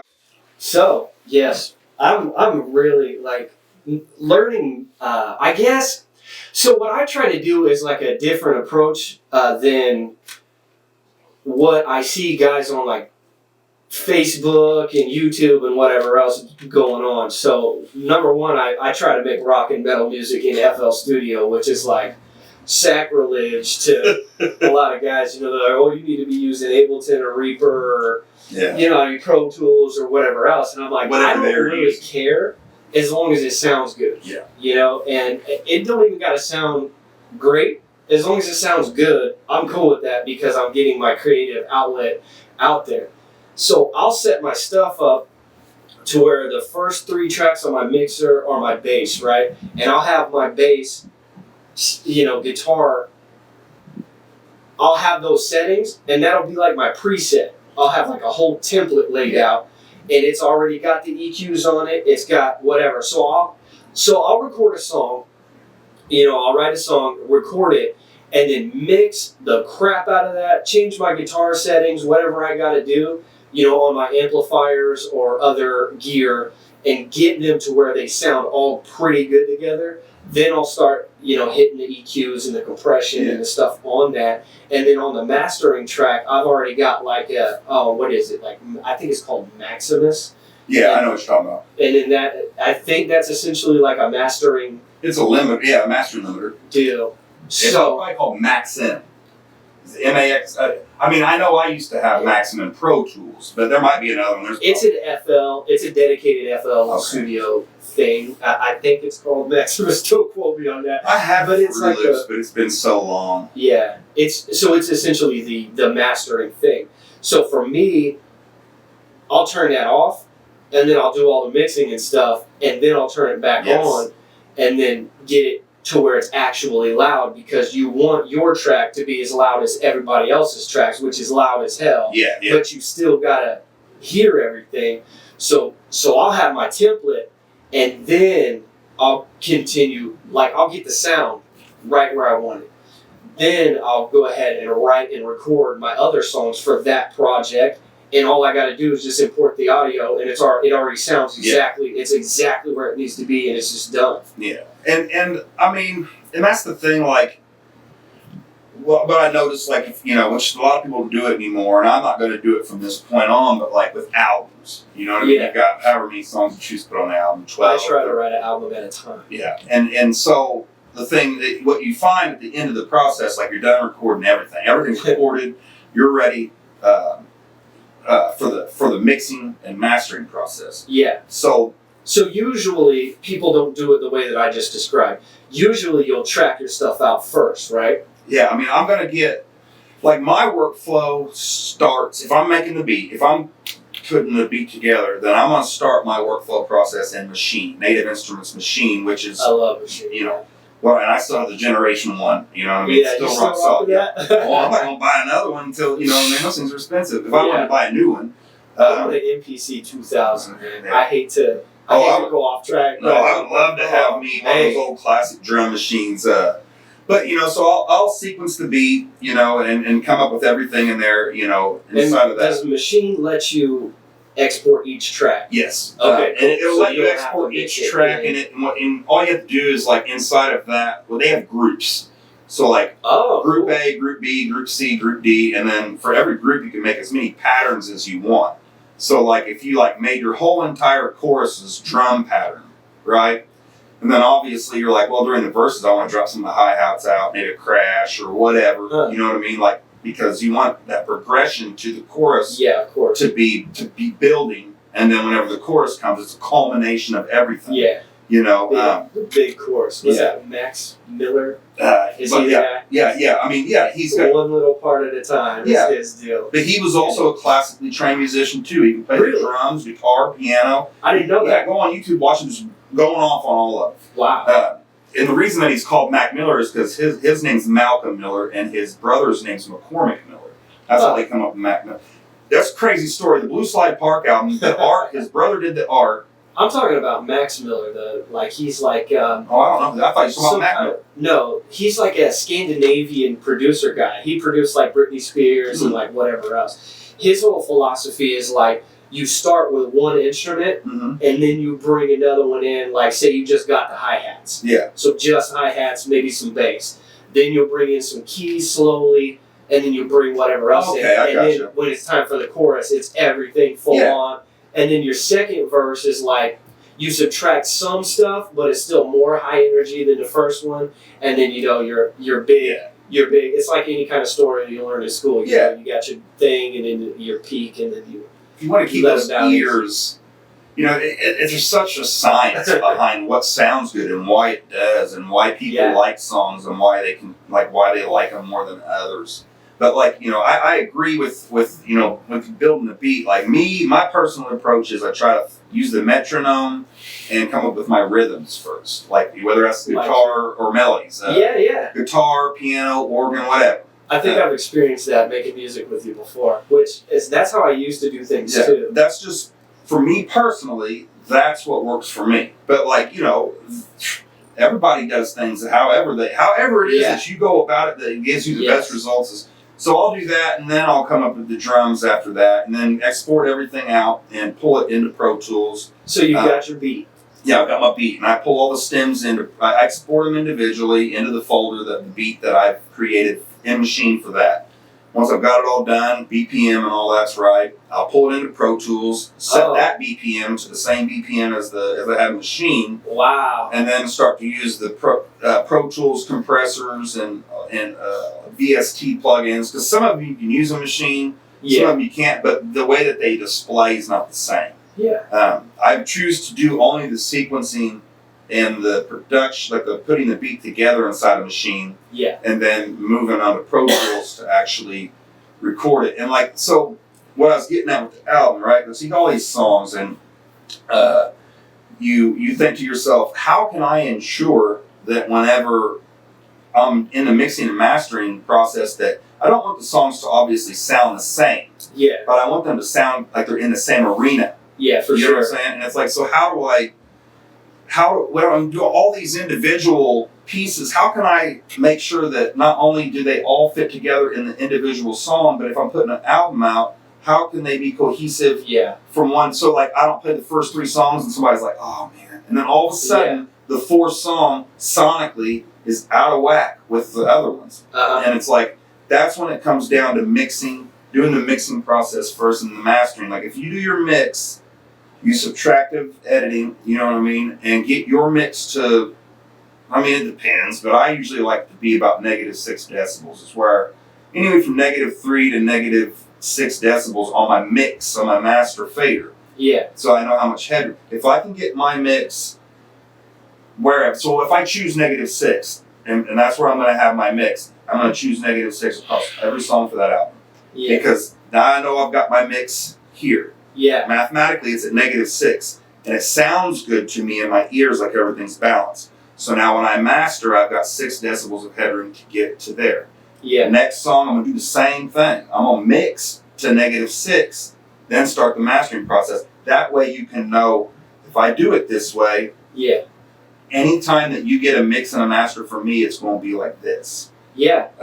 So you're like, I don't know how to describe this other than like your softer, like slower type of songs, you still, or maybe your harder ones, you've still got that room to kind of bring this down and kind of bring that out. Yeah. Is that the thought process there? Yeah, because like you think, let's just say, I don't know, let's use rock for an example. You might have a heavy song on the album, right? Exactly. And it's very energetic and it's very crunchy.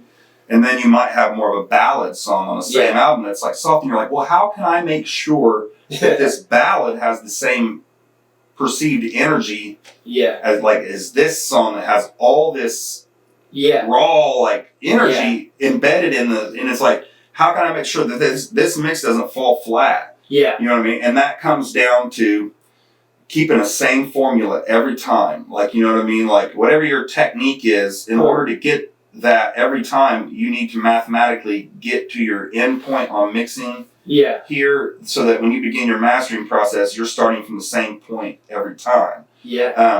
Because like I said, that's, mixing is the individual part of it. So, and another good way to do that is like, don't do your master inside of your session that has all of your mix. You want to know why? Because you'll start making mixing changes. It's like something won't sound right, and you will start going up to the kick and pulling it down. Now you're mixing again, brother. You know what I mean? Like, you're not mastering now. You went back into mixing. I got you. It's like... So maybe for me, I might even want to get rid of that mastering thing, mix everything to where it's 6 decibels, have that as my template, and then when it's time, go ahead and do the other thing. And then have like a mastering template, right? Where you have like 14 or 15 stereo tracks in it. And then your limiter, your Maximus limiter, you'll have that. Because then what you can do is you can do your mix, bounce it out into that folder. And then when you're ready to do your album, when you've got all your songs mixed, and you've got them all in a folder, these are the mixed versions of them. Then you can pull up your mastering template session, pull those in one at a time, mute all of them except for the one that you want to master at that time. So your mastering template has all your already mixed tracks in it. It doesn't have to. Yeah, that's a good workflow. But to me, it's like it gives you an opportunity to be like... compare and contrast. Yeah, like if I have the math, because now you've already got all the mixes in your session that are all balanced at -6 decibels. So relatively speaking, if you have the ability to control your mixes, then everything that you can control in your mix should be done in that session. Mm-hmm. And then when you've got everything pulled up in your mastering session, then you could be like, technically, I should be able to use the same mastering setting on all these tracks. If I've ensured that the mix is good, and all I'm really trying to do at this point is just bring it up to a commercial level. Maybe a little bit of compression, and a little, just a taste of like a 2-1 ratio, and then your limiter to get it up to here. And then you should be like, I should be able to play this one, mute it, go to the second one, and it should sound almost the same. Mute it, go to the third one, and it should sound almost the same. But it gives you an immediate, where you don't have to bounce the thing out and then go listen to it, and then go back and listen and be like, now I got to open up, back up and do it again. It's all there. And those are things I just learned from my own mistakes. Like spending so much time trying to do that and be like, why didn't I just do it like that? Have you mixed much rock music? Or just like things other than hip hop, I should say? I mean, I'm not nearly as much as hip hop, but I think that's mostly because I think people look at somebody that's like a hip hop artist, they don't separate me from the music that I make. Right. It's like, and just because I am making essentially a stoner rock album, that doesn't mean I haven't produced rap in the past, because there was quite a bit of time, well, I wouldn't say quite a bit of time, but I mean for that little stint there, I was actually, I got over probably 300 beats on my computer, right now. They all sound like, 2005 to 2010, but well, I mean, you know what I mean? I do that too, and I'm okay at it, but for me, I prefer to make rock music, but that doesn't mean I can't, hang with the boys when it comes to that. Because it's all, what people don't understand, it's like, when you're a mixing engineer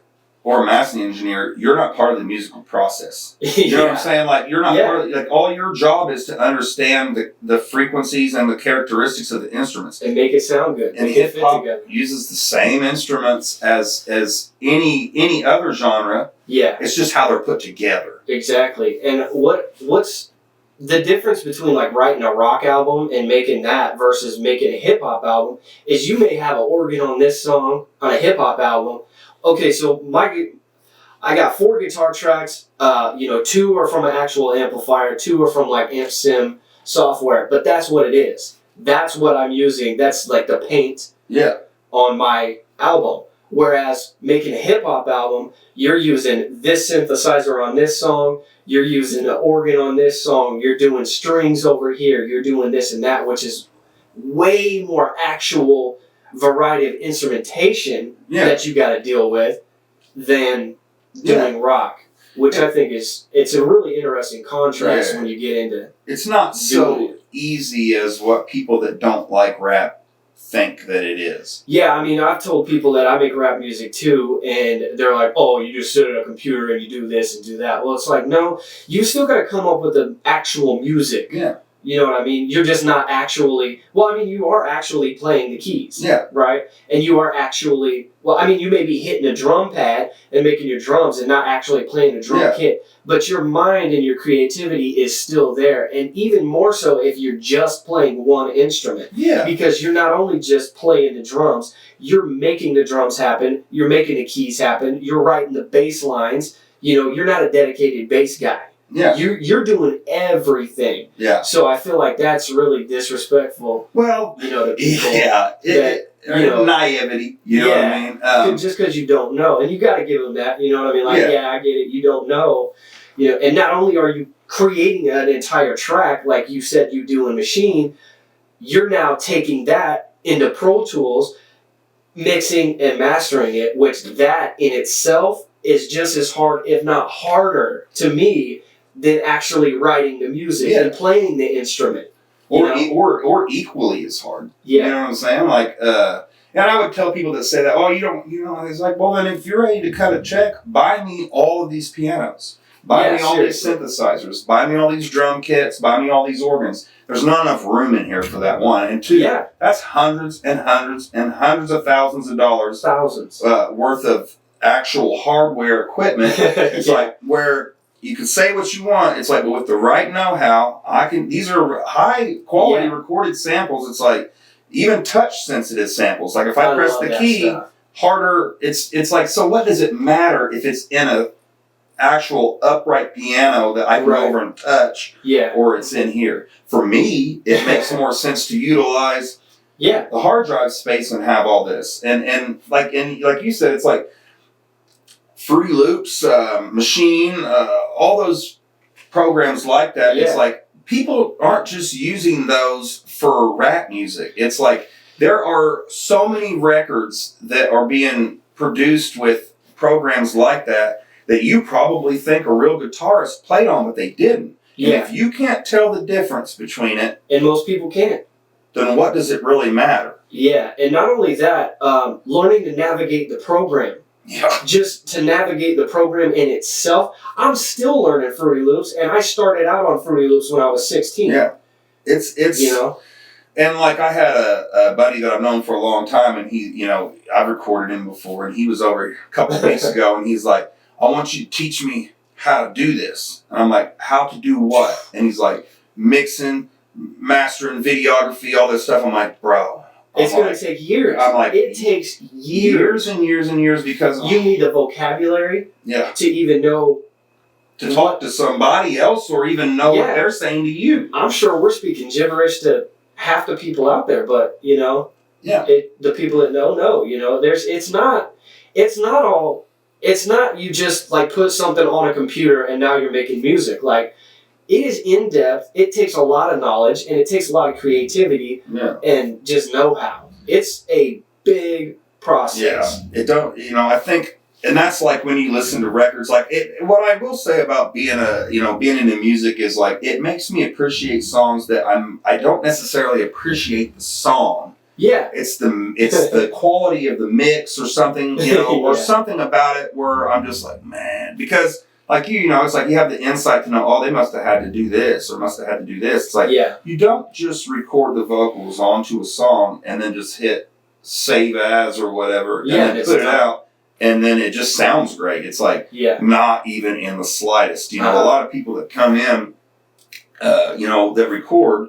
And then I'll be like, I'll tell them it's, $25 an hour for the studio time. Yeah. And then the mixes and masters start at 100. And that's basic. You know what I'm saying? But how many hours is that taking? Well, I'll probably spend 4 hours on a basic mix. You know what I'm saying?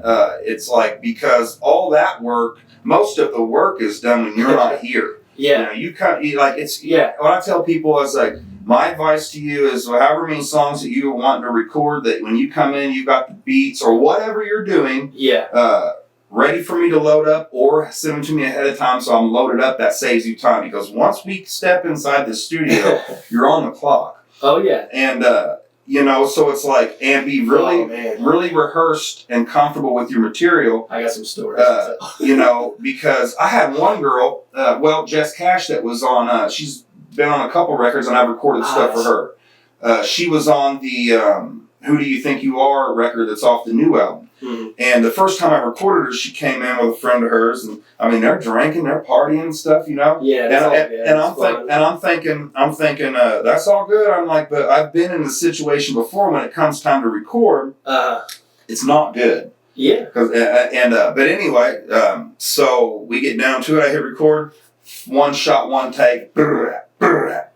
She's never. I think she messed up one time. Yeah. But other than that, boom. So she pays for. She's smart. She knows. Okay, I want 2 hours of studio time, and I've got this many songs to do, because I know. And each song is 5 minutes. Yeah, and it's like or whatever. Yeah, every time we hit record, I know that I'm not going to mess up. So this hour that I've paid for, I'm going to get the most out of it. Exactly. But if you're an artist that chooses to come in not prepared, that's not my problem. Man. If we don't get anything done in the 2 hours because of your lack of preparedness. They're pissed off at you because they're unprepared and you're charging them for it. It's like, oh, well, why does this take so long? Why is this that way? Why is this that way? Yeah. It's like, listen, guys, this is not how it works. No. I used to work with a bunch of rappers down in Florida, man. I would make beats, or they'd get beats off of wherever, their friends would make them.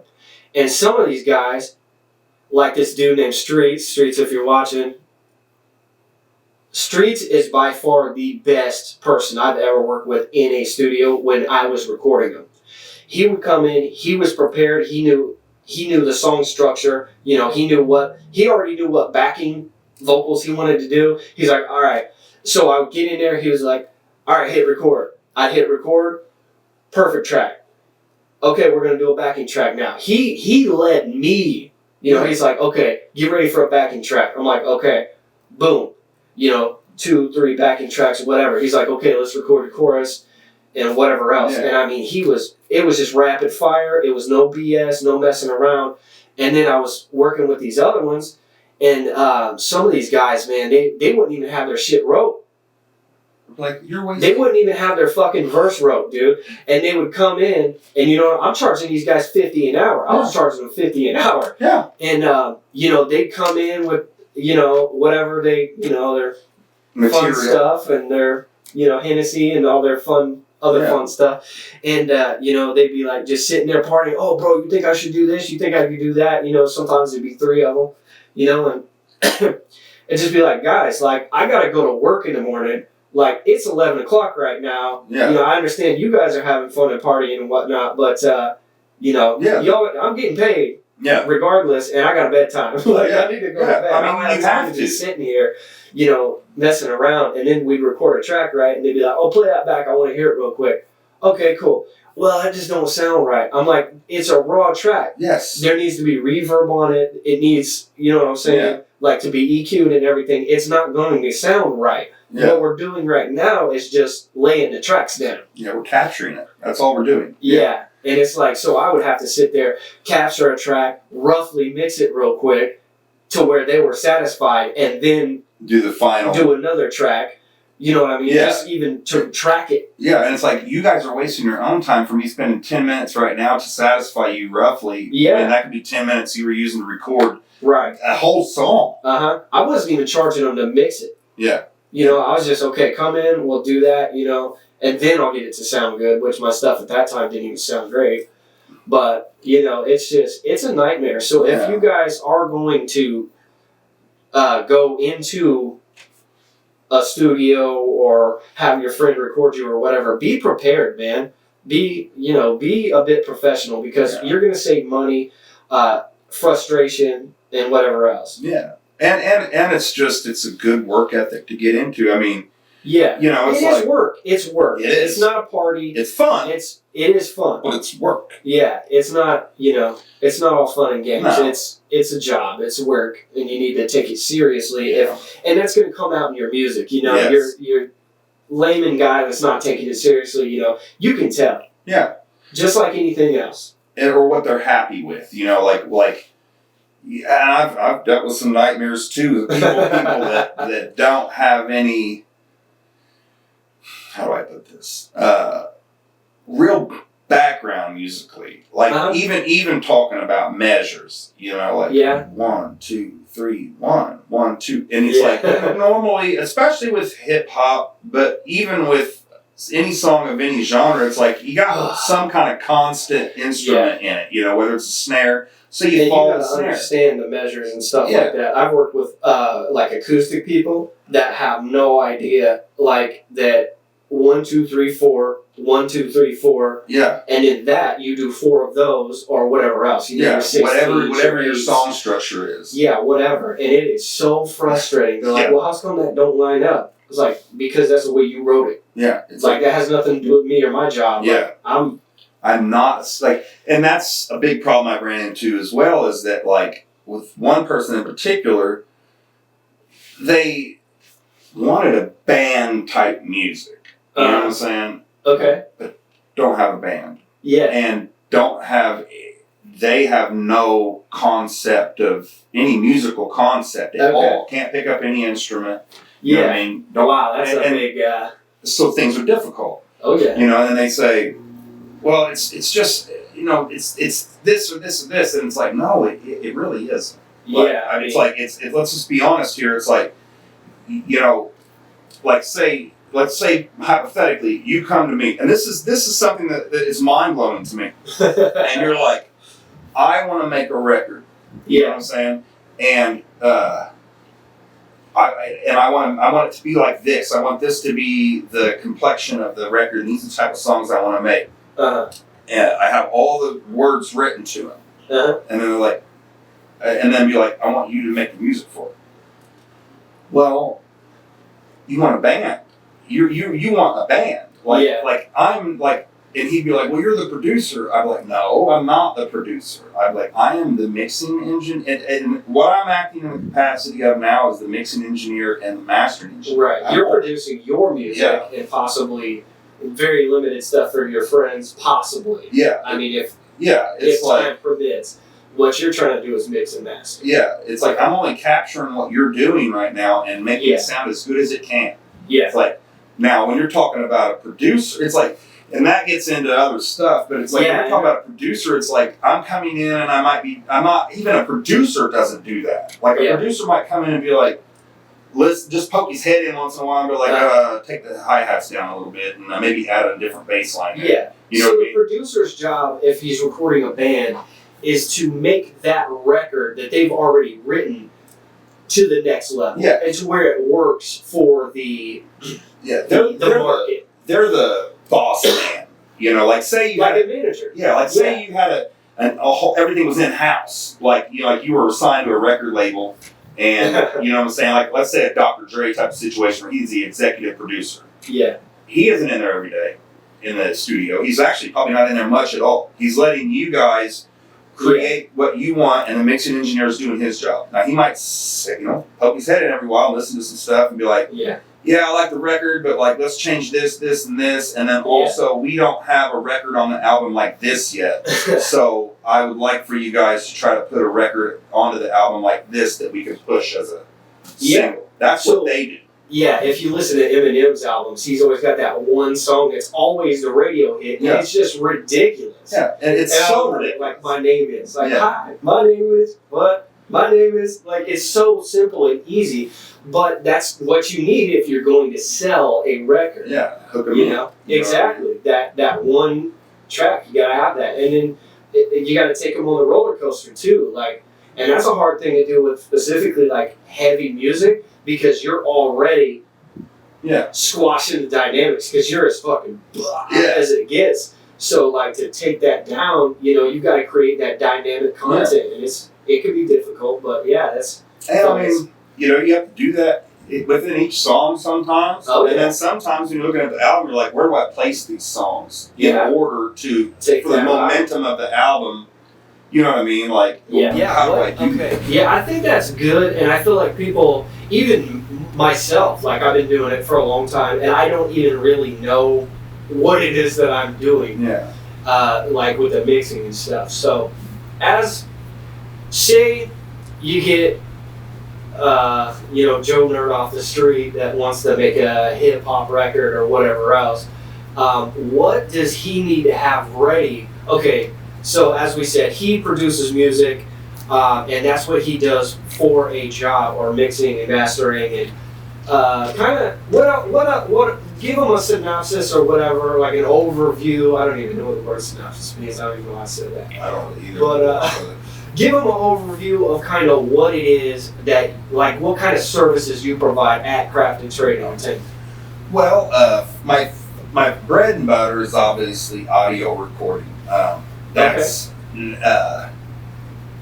I get as much business as I would like for that? No, but that's what I'm the best at. But I mean, as a byproduct, I've kind of learned a little bit about computers, so I can build computers, do computer repair. Cool. But really, like, what I like most is the creation part of it. So, like, the things that I like the most are mixing and mastering music, recording music, creating music, and then photography and video related things. Like, I love shooting video. I would say that I am better, and I like shooting video and doing things like that more than I do photography. But at the same time, sometimes you can capture a photo that it's just like, you're just like, I don't know quite what it is about it. But I mean, what I like to do is I like to take ideas that people have. I mean, because I've done, I have the luxury of recording my own music whenever I want. But what I like the most is taking someone's idea or vision, not taking it, but like they're bringing it. You know what I mean? And then I'm trying to allow them to get the best version of it possible, and then give it back to them in a way that they envisioned it. Whether that be with their ears or their eyes. And with music, like a lot like you said, whenever you record a raw track and you play it back, almost every single person that I've ever dealt with, like when they want me to play it back after they're you can just see it in their eyes. They're like, like that's like disappointment. You know what I mean? Like, oh man, I thought this guy was good.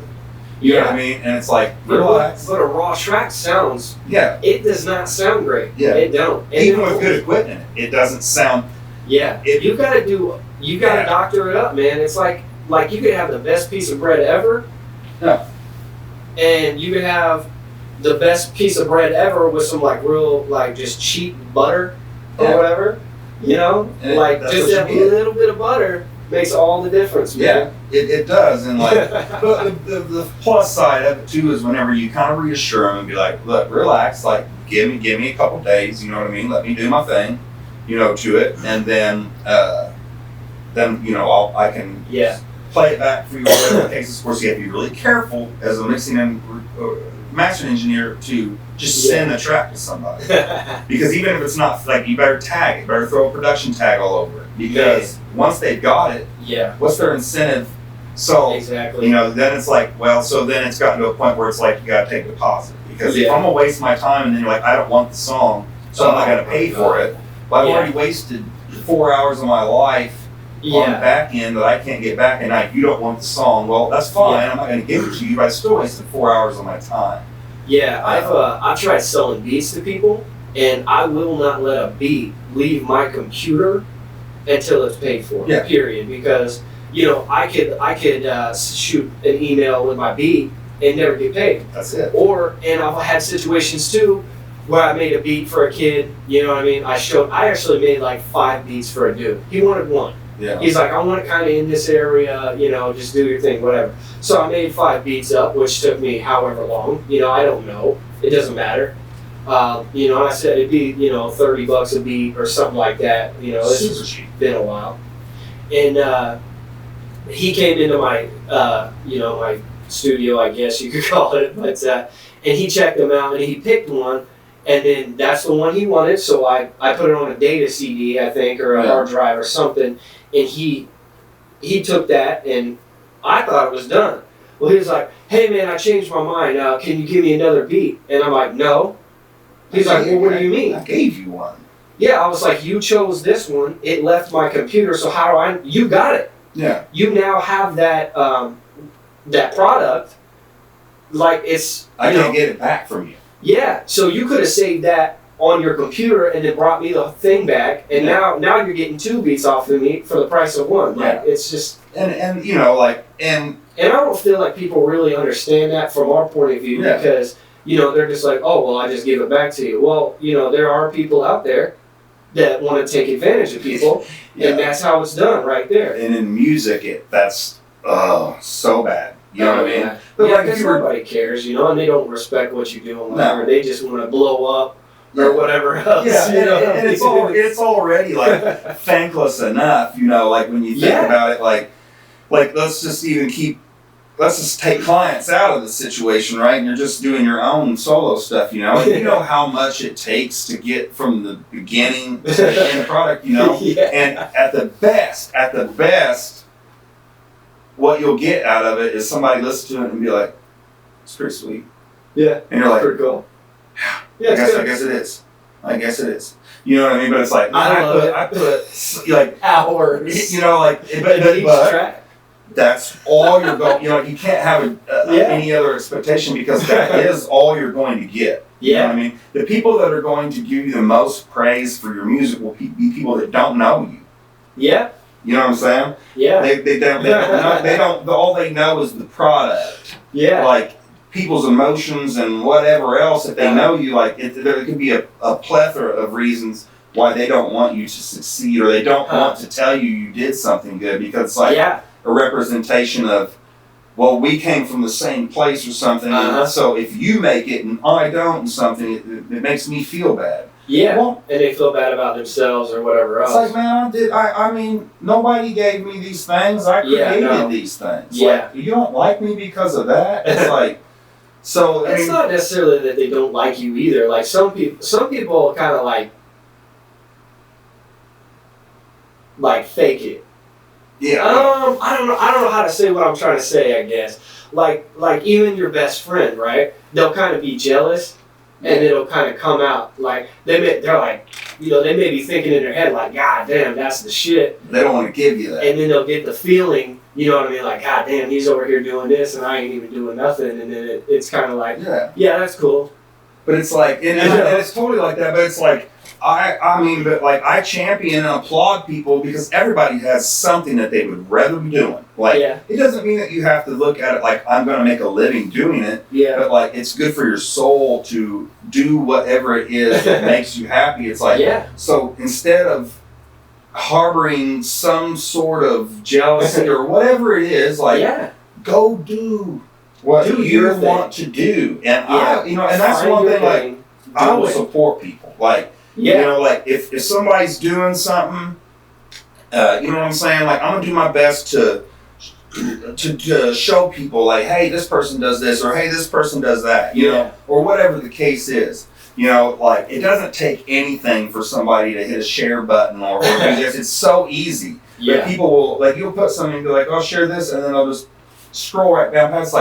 It's like, why would you do that? It's like, because, you know, it's like, I would do that for you. You know what I'm saying? It's like, like, I've noticed that, but, you know, at the same time, it's like, as an artist and as a business owner, I mean, I know that, you know, as far as from a business owner's standpoint, like, a lot of times you have to separate yourself from your emotions when it comes to things like that. Because, like, I had one guy that did an album, and he put it online, and people just roasted it. You know what I'm saying? Like, just going in on him, and he's getting all types of upset about it. You know, like getting like personally upset on his forum and lashing back out. Oh yeah, you can't do that. Like, and I told him, get upset about it, cool, but like at the end of the day, you know, that's what is that, like PR? That's like it's bad. Just take it, man. Yeah, just take it. You knew this. Like, you knew that.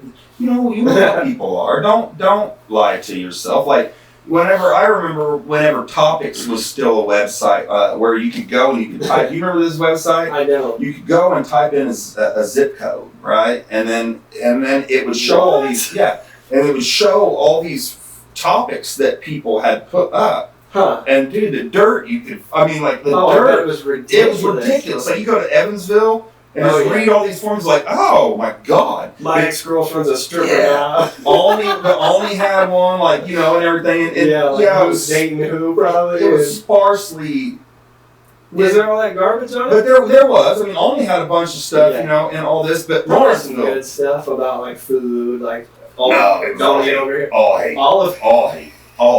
No, it was like, if you want, hey, this is come to topics. That's all we got for you. Yeah. That's hilarious. That sounds like a riot. Yeah. Dude. I remember that at the time in one of the Lawrenceville forums, because when I first started doing music, it was with Roush and Winningham and Chopper, and we had a collection that we called 618, right? Yeah. And on topics one time, I don't know. Was that based out of Lawrenceville then? The 618 stuff. Yeah, that was Roush's. That was really Roush's thing. Like, so he was like the head spearhead of it. You know what I mean? Yeah. It was just basically a thing where it's like it was mostly me, Roush, and Winningham and Chopper, but like there was other people that would do music and you know whatever. You know, just come on. Whatever. But there was a post on there because this was at a time whenever we were doing shows with like Jelly Roll and Lil White and Haystack and all this, you know. So, and this is how you know a little bit, right? Because like before, it's just there's just stupid white boys like think that you're black and you're doing rap music. Well, but now we're doing shows with guys that signed a 3-6 Mafia's label and guys like Jelly Roll who went on to be one of the biggest country stars in the nation right now. Yeah. And other art, Haystack was huge when I was in high school and even when I was out of high school for the first couple of years. And if you guys don't believe this, the evidence is there. I mean, just go, you know, type it in your computer and stuff. Look him up and Craft and Trade and whatnot, and Roush, 618 and stuff, and it is there. They have, you know, we're not just making stuff up here. No. He worked with Jelly Roll. Like, yeah, I mean, there's videos on stage of us on stage together at Boney June. But you know, I mean, so whenever you even get to that point, here comes the hate. Oh yeah. You know what I mean? Because now you're like, it's okay when you're a laughing stock. You know what I mean? It's okay when everybody's laughing. And I'm, you know, like I knew right when I got into this, like. Yeah, I mean, we're in Southern Illinois. Come on, you know, it's not going to hurt my feelings. And plus, we grew up in that generation too, like we were talking about earlier. If you're different, you're like... Yeah, you're already ostracized. Exactly. You know what I mean? So like, you kind of get hardened to that type of stuff. Or just kind of like... Yeah, whatever. You know, but anyway, this one guy, I mean, it was a bunch of stuff. Some people were saying positive things on there, you know, for once. Like, one guy was like, oh, you know, even though it's not like the kind of music that I enjoy, I don't like the music. And like, you know, it's put together well, it sounds good, you know, yada, yada, yada. Yeah, your guys' production has been good. Yeah, I mean, it's been for a long time. I mean, it's been... When I first started producing music, I would listen to some of your guys' stuff, and I'm like, how the hell are these guys doing this? Anyway, doing a whole lot of the wrong stuff. You know what I mean? Find out how to do the right. So, but there was a guy on there, and he was just being, I mean, just crazy, right? And but with the things that he was saying, and such as what? Like he said that he wished that everybody in the group 618's kids would get butt raped and get AIDS, right? And I'm just like, I wonder if kids are still saying this stuff on the internet. I don't know. I'm like, because it used to be brutal. Yeah, I'm like, that's crazy as hell, right? That's crazy as hell. But like, that's wild. A guy that I knew that was from Lawrenceville was on there too, because he was the one that showed it to me. He's like, read all this. I'm laughing about it. You don't know me. You don't know my kids. Yeah, right. You know what I'm saying? Come on. But like, my buddy was real upset about it because the guys that I remember, the dude's screen handle was J Tomp. So whoever this guy was, this other dude knew him personally, and was like, hey, he's like, I know who you are. You know, on the little forum, it was like, I know who you are, and I don't much care if you say something about me or whatever. Yeah. He's like, but the butt ache stuff with the kids, he's like, next time I see you.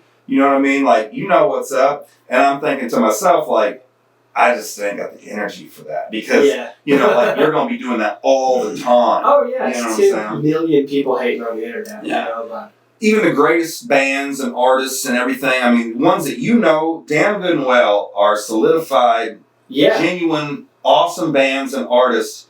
You're going to find somewhere where people shit all over them. Oh, guaranteed. And it's like, and there's just no way. Like, yeah, you can have an opinion and say maybe some bands are better than others, you know, but to say that these guys are good enough to, like Nickelback, right?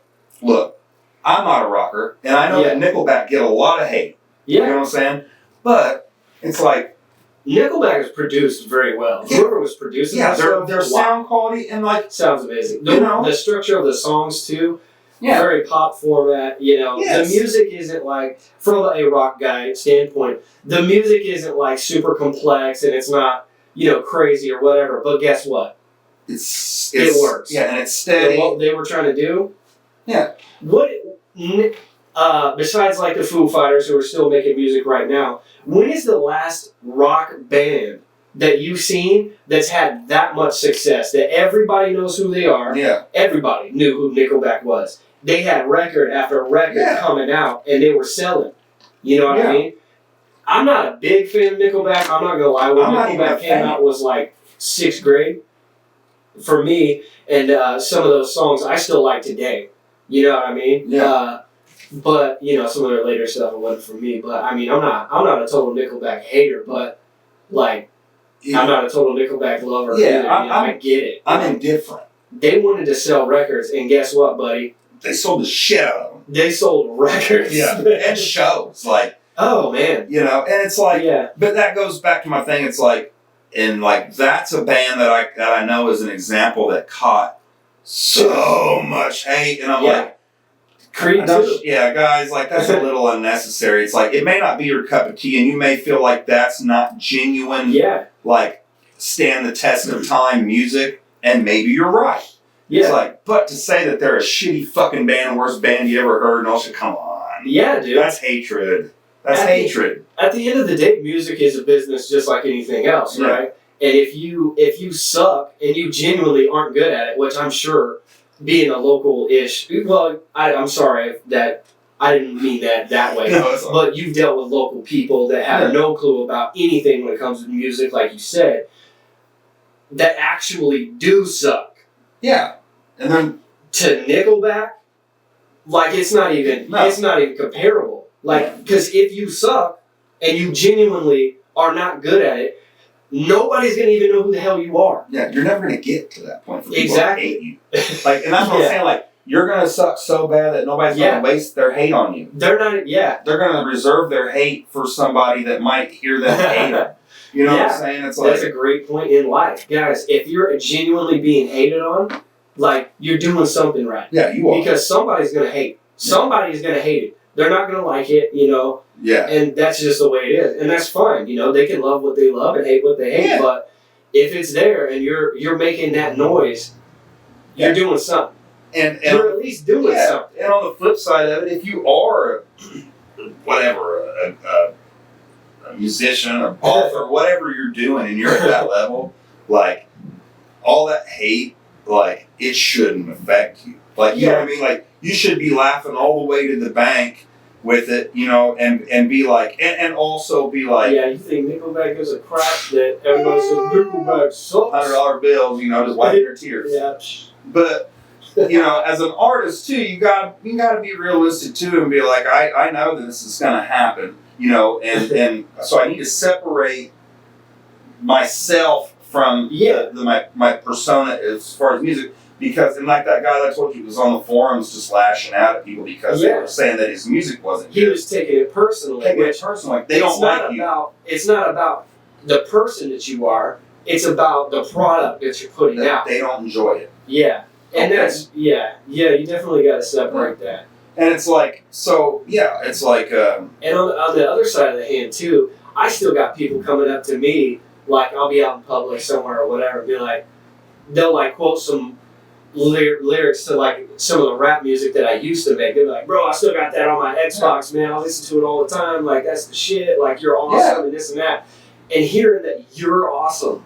Yes. You know what I mean? Because the music product that you put out, it's like, dude, you don't know me. And I could be a total dirtbag. Yeah. You know what I mean? But you like my music, so you think I'm awesome. Yeah. Yeah. And it's like, and I mean, I guess, like, you know, it's like, at the end of the day, I mean, I guess that's what music's for. Like, the messenger can sometimes be irrelevant, you know, like, if the message helps that person. Like, you know, but, like, you know what I mean? It's like, yeah, I'm a piece of shit, but this song is talking about not being a piece of shit. If that makes you not be a piece of shit, then it doesn't matter if it came from me or somebody that genuinely isn't.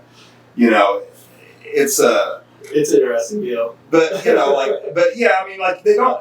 It's not like they don't like you.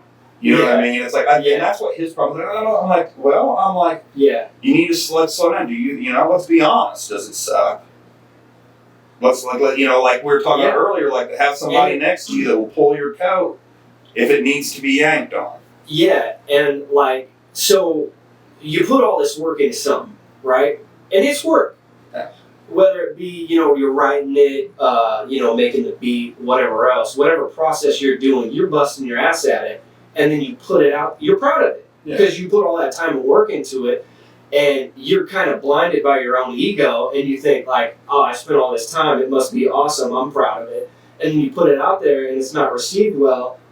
You need to kind of fucking check yourself. Yeah. And just be like, okay, let's take a step back here and remove yourself. Yeah. And just look at the product that you created versus the product that somebody else created. Okay, is it on the level? Is it a little less? That's fine. Or is it a lot less? Yeah. You know what I mean? Yeah. To take that outside view of not yourself. Well, taking an outside view of yourself is great, but in that situation, to actually compare what your product is versus the industry standard, I guess. Yeah. And where you fit in. Yeah. And I mean, I think that's the thing about music, because I've been in it long enough. I hear it all the time. People are like, well, you should get a record deal. Oh, really? Why? Well, yes, that's my second answer. But just to say that people, like your average consumer, thinks that a record deal is that makes you're good now. It's like, which is not the case because when you get a record deal, yes, they're marketing the crap out of you, but you're also making peanuts compared to what they're making. Which is great. It works in some cases it don't. Like we said earlier, it is a business, and those guys are sharks. Yeah, and that's like they know it, and their job is to make. It's like going to the casino and expecting to win $1 million. Yeah, you're not going to do that because the cards are stacked against you. The whole point of it is for you not to make money for them. Exactly. They want to make money off of you, which is it could propel you, and it could not. Yeah. It could be a total flop. Yeah, and that's kind of the thing where it comes to, there's a whole other side of music on the business side of it, because people steal music all the time. Yeah. It's like, that's another thing I tell people. I said, if you're serious about anything, before you start, you need to get, go through BMI or ASCAP or one of these performance rights organizations and get set up as a songwriter for songwriting royalties because for every song that's put up, you have 200% royalties. You have 100% songwriting royalties and you have 100% of the publishing royalties. And most artists don't even know what that means. I don't know anything about that. And that's one of the first things when I started working with you. You're like, we're setting you up a BMI account. That's probably, I think that is the first thing when I first came over to make music with you, you set me up a BMI account. And I still to this day have no idea what that means. Well, what it does is with the songwriting royalties, because Nielsen Sound Scans, where all your sales and your streams and everything, they collect that data. Okay. And they report it to these places. But, that's one side of it. So, let's say with songwriting, me, you, two other guys, we do a song together and we split the royalties 25%, you know what I'm saying, for songwriting, right? But then there has to be publishing royalties, and that's where you get to pay. You have to pay to become a publishing company and all that. But that's whoever owns the publishing is who makes decisions on where that music gets placed, whether it be a commercial, a movie. Anytime a jukebox is played, that is registered through BMI or ASCAP, whoever you choose. And technically, any time that a cover band comes to a bar to play and plays cover songs, the owner of the bar is supposed to pay a licensing fee to BMI or ASCAP or whoever. Which never happens. And is any BMI or ASCAP rep going to come into a podunk bar on a Saturday night and hear it? No. Right. But if they did, boy, there could be a shitstorm on account of it. You know what I'm saying? Because if you take music, the person that owns the right to it will get you back 100% on the back end if they find out. So they'll be like, thank you for stealing my beat or whatever, you know what I mean? creating a song that became popular, making all this money, and didn't get clearance rights for the beat. So thank you for all that work you just did. You know what I mean? And and that's what I tell people. It's like the business. There's just so much involved, and if you want to do it all yourself and protect your music, man, there's a ton of things to learn out there to do it. You know what I mean? In addition to just the creative process of it. Yeah. It gets complex, as you guys can see. overwhelming in some cases. Yeah, man. So you got into making music and stuff with Roush and them, Sick 1-8. Where else? How else did your life progress? Well, I mean, let's see here. I was married to my first wife in 2007, and How'd you? If you don't want to talk about it, no, that's totally fine. How'd you meet him?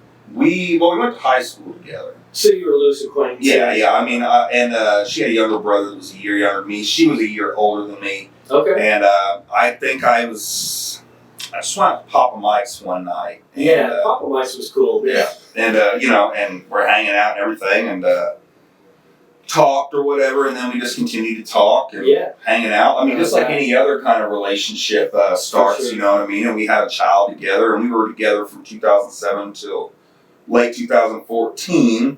And and during that time, I mean, I made music and stuff, but like in hindsight, like, my first wife and I, we just weren't. When you look, I think if you were to look down the road, you're like, this is not. Yeah. You guys like each other. I think y'all love each other. I don't know that you guys are genuinely in love with each other. Like a match, the way it should be. Yeah. Looking back in hindsight. Yeah. Yeah. I've definitely been there. So we started going through a divorce in 2014, and so in that time period, I just was to the point where I was like, I didn't want nothing to do with him. You know what I mean? Like not. Did you dive into music harder at that point? Yeah, like as a cause and effect to going through that. You know what I mean? Like it definitely because before that, I mean, because we worked. I was married to my first wife, and we worked on the album that we did together, Never Enough. The music that we worked together on it. So I was making decent music, you know what I'm saying? But it felt like whenever I started going through a divorce, it kind of unlocked something. You know what I mean? Unlocked. You leveled up. Yeah, unlocked being able to be I can now tell pain and stuff like this in a way. And I made songs like that weren't depressive songs, but songs where it's this is what I'm going through right now. These are the thoughts that are going on in my head.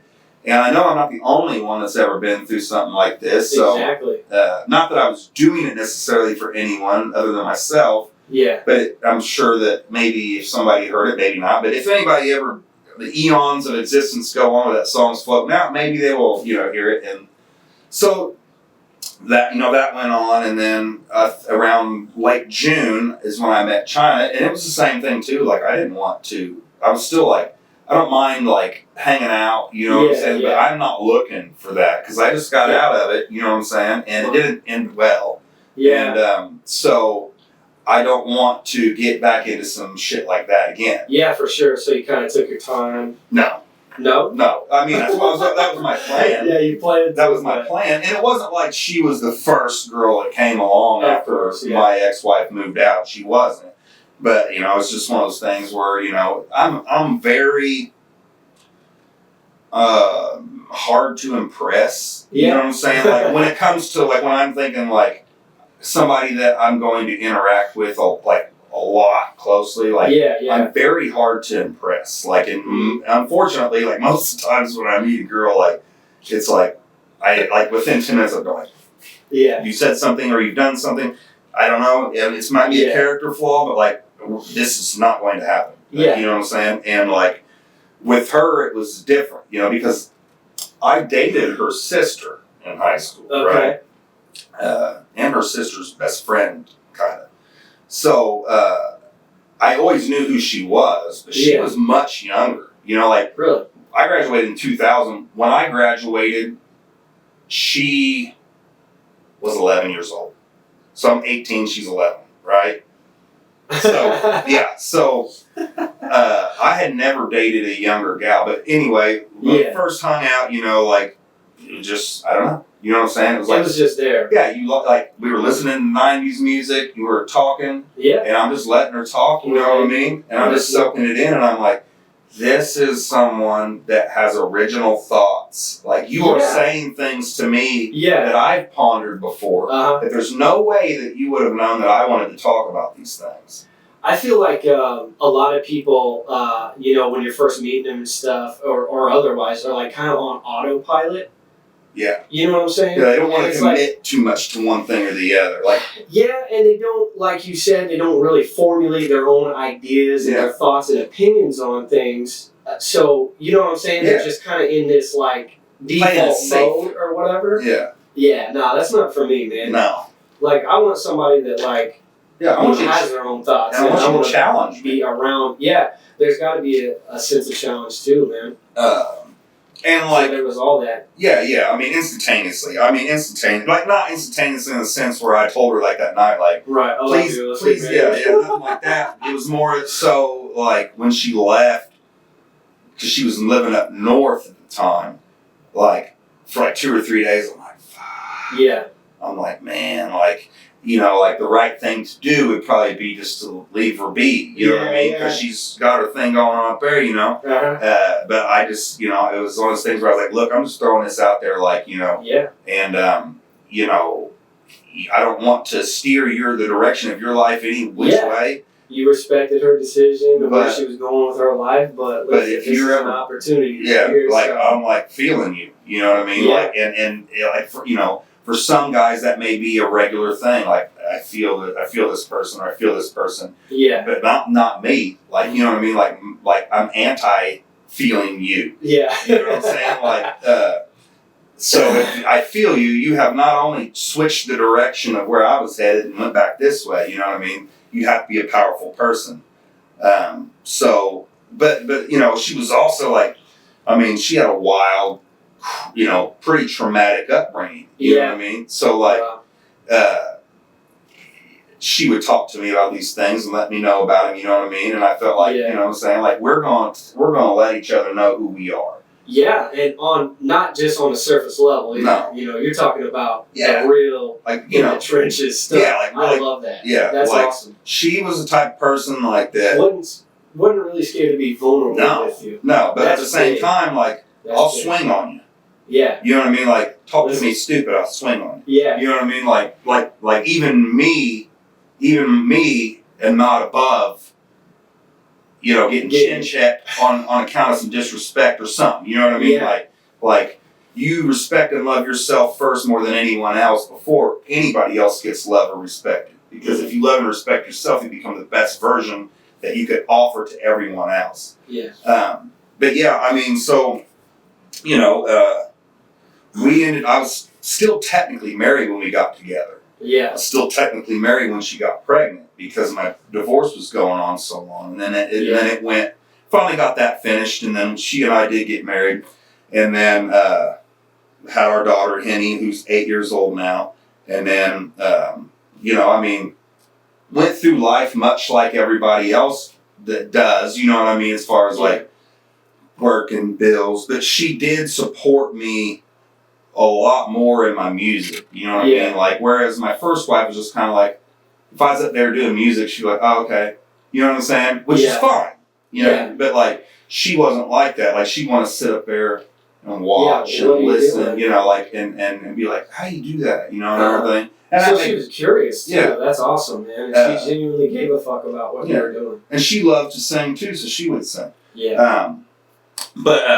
You know, like we were talking earlier, you know what I mean? Like, she had, you know, substance abuse issues, you know what I'm saying, before we got together. Okay. And when we got together, I told her, I was like, I can't have any of that, you know what I mean? Yada, yada, yada. You know, I had just gotten the custody stuff, you know, with my daughter, who I have custody of now, but didn't at the time, you know, so I was like, can't have no trouble, can't have nothing like that going on. Yeah. And, but, so, I mean, you know, everything went great, you know, and you meet somebody, you love them, you know what I'm saying? But she did have a heart issue, you know what I'm saying? And so then when she had the twins in February of 2022, it put a lot of extra additional, because they weren't planned, and certainly twins weren't planned, and put a lot of extra stress on her heart, and she had surgery in November of 2022.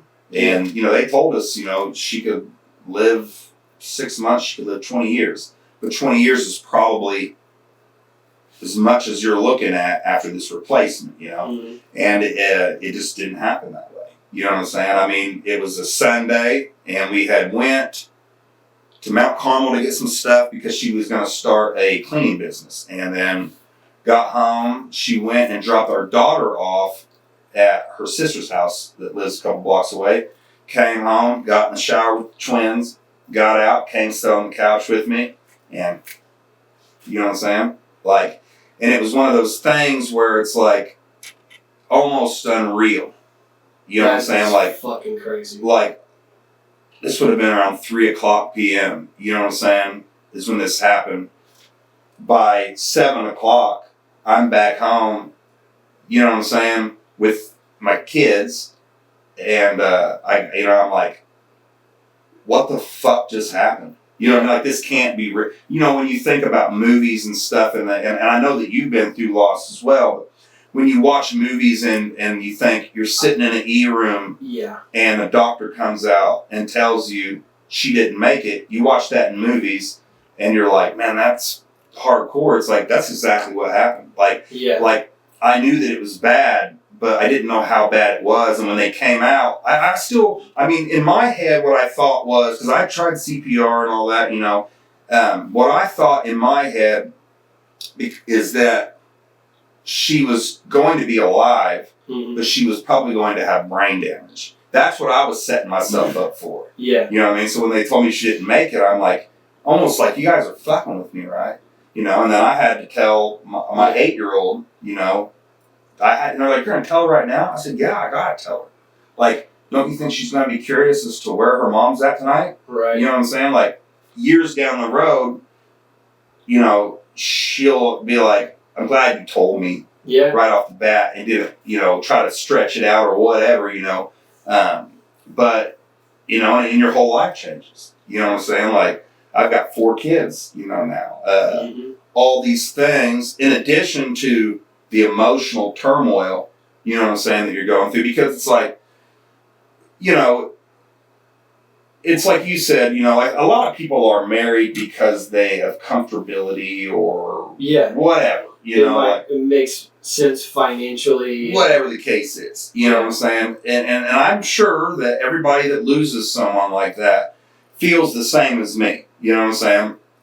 But, you know, the thing about people is, especially like whenever you do find someone where you're like, I really like you. Yeah. Like, I love you, I'm in love with you, but most importantly, I like you. Yeah. You know what I mean? Like, I like to spend time and talk and go do things with you. Mm-hmm. That's the things about a person that are irreplaceable. Right. Being pretty, all that stuff. Yeah, I mean, there's plenty of pretty. Yeah, there's plenty of pretty out there, and on the outside, like, don't get me wrong, like, every dude is going to want to be physically attracted to the woman that he likes initially. Yeah. But then you could talk to him. That can definitely drift away. Yeah. And you get to talking to him and you're like, you don't even look the same to me now that you've opened your mouth. You know? Literally. Yeah. It's crazy too. Like, I've been in situations to where, like, you know, at first I was like, oh man, this girl is a 10 out of 10. And then you figure out who they are inside. And then I'm kind of ambivalent too. So sometimes I'm like, okay, we had a little issue, whatever, let's try it again, you know, we'll get back into it. And I convince myself that's what I want to do and whatever. So, like, you'll start out at a 10, go to like a 5 because you're like, because of what's inside them or whatever else, or they rub you the wrong way, and the next thing you know, bang, back to a 10. And then, like, it's such a weird deal. It's, you know, and it is like that. And it's like sometimes you don't know.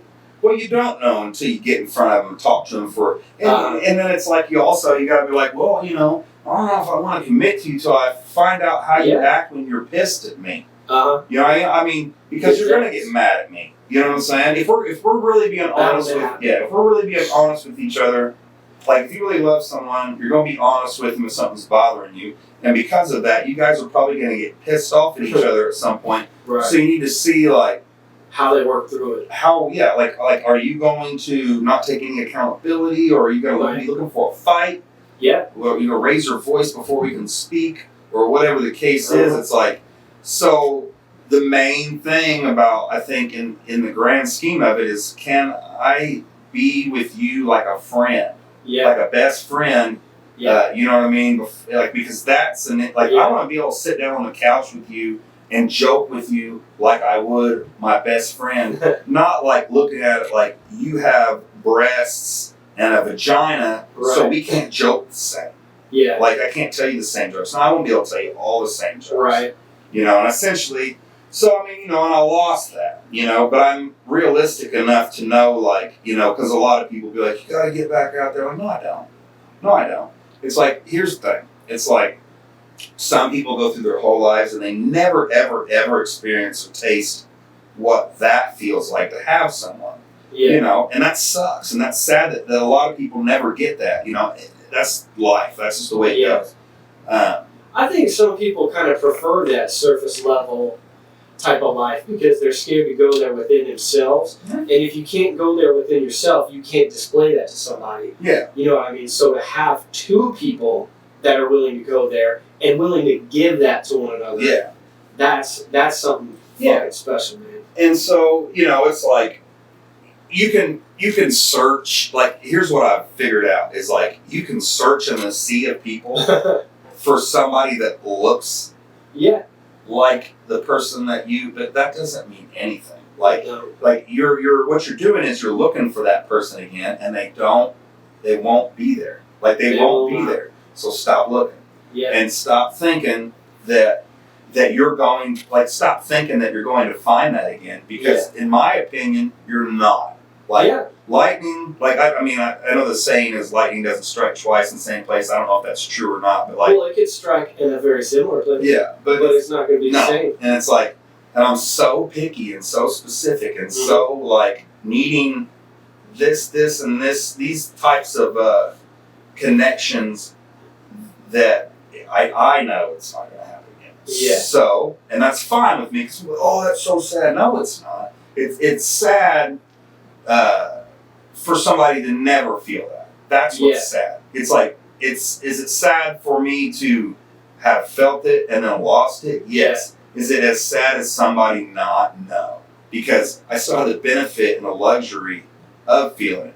Yeah. And since I've had that, sometimes you close a chapter on things. You know what I'm saying? You say, that is that, you know, and you know, what I'm pouring myself into now is music and running my business. And man, like, I mean, I don't mean to come off any type of way, but like just looking around me, like dating pool and how dating's done and everybody's perception of this and that. And I look at it and I'm like, oh my God.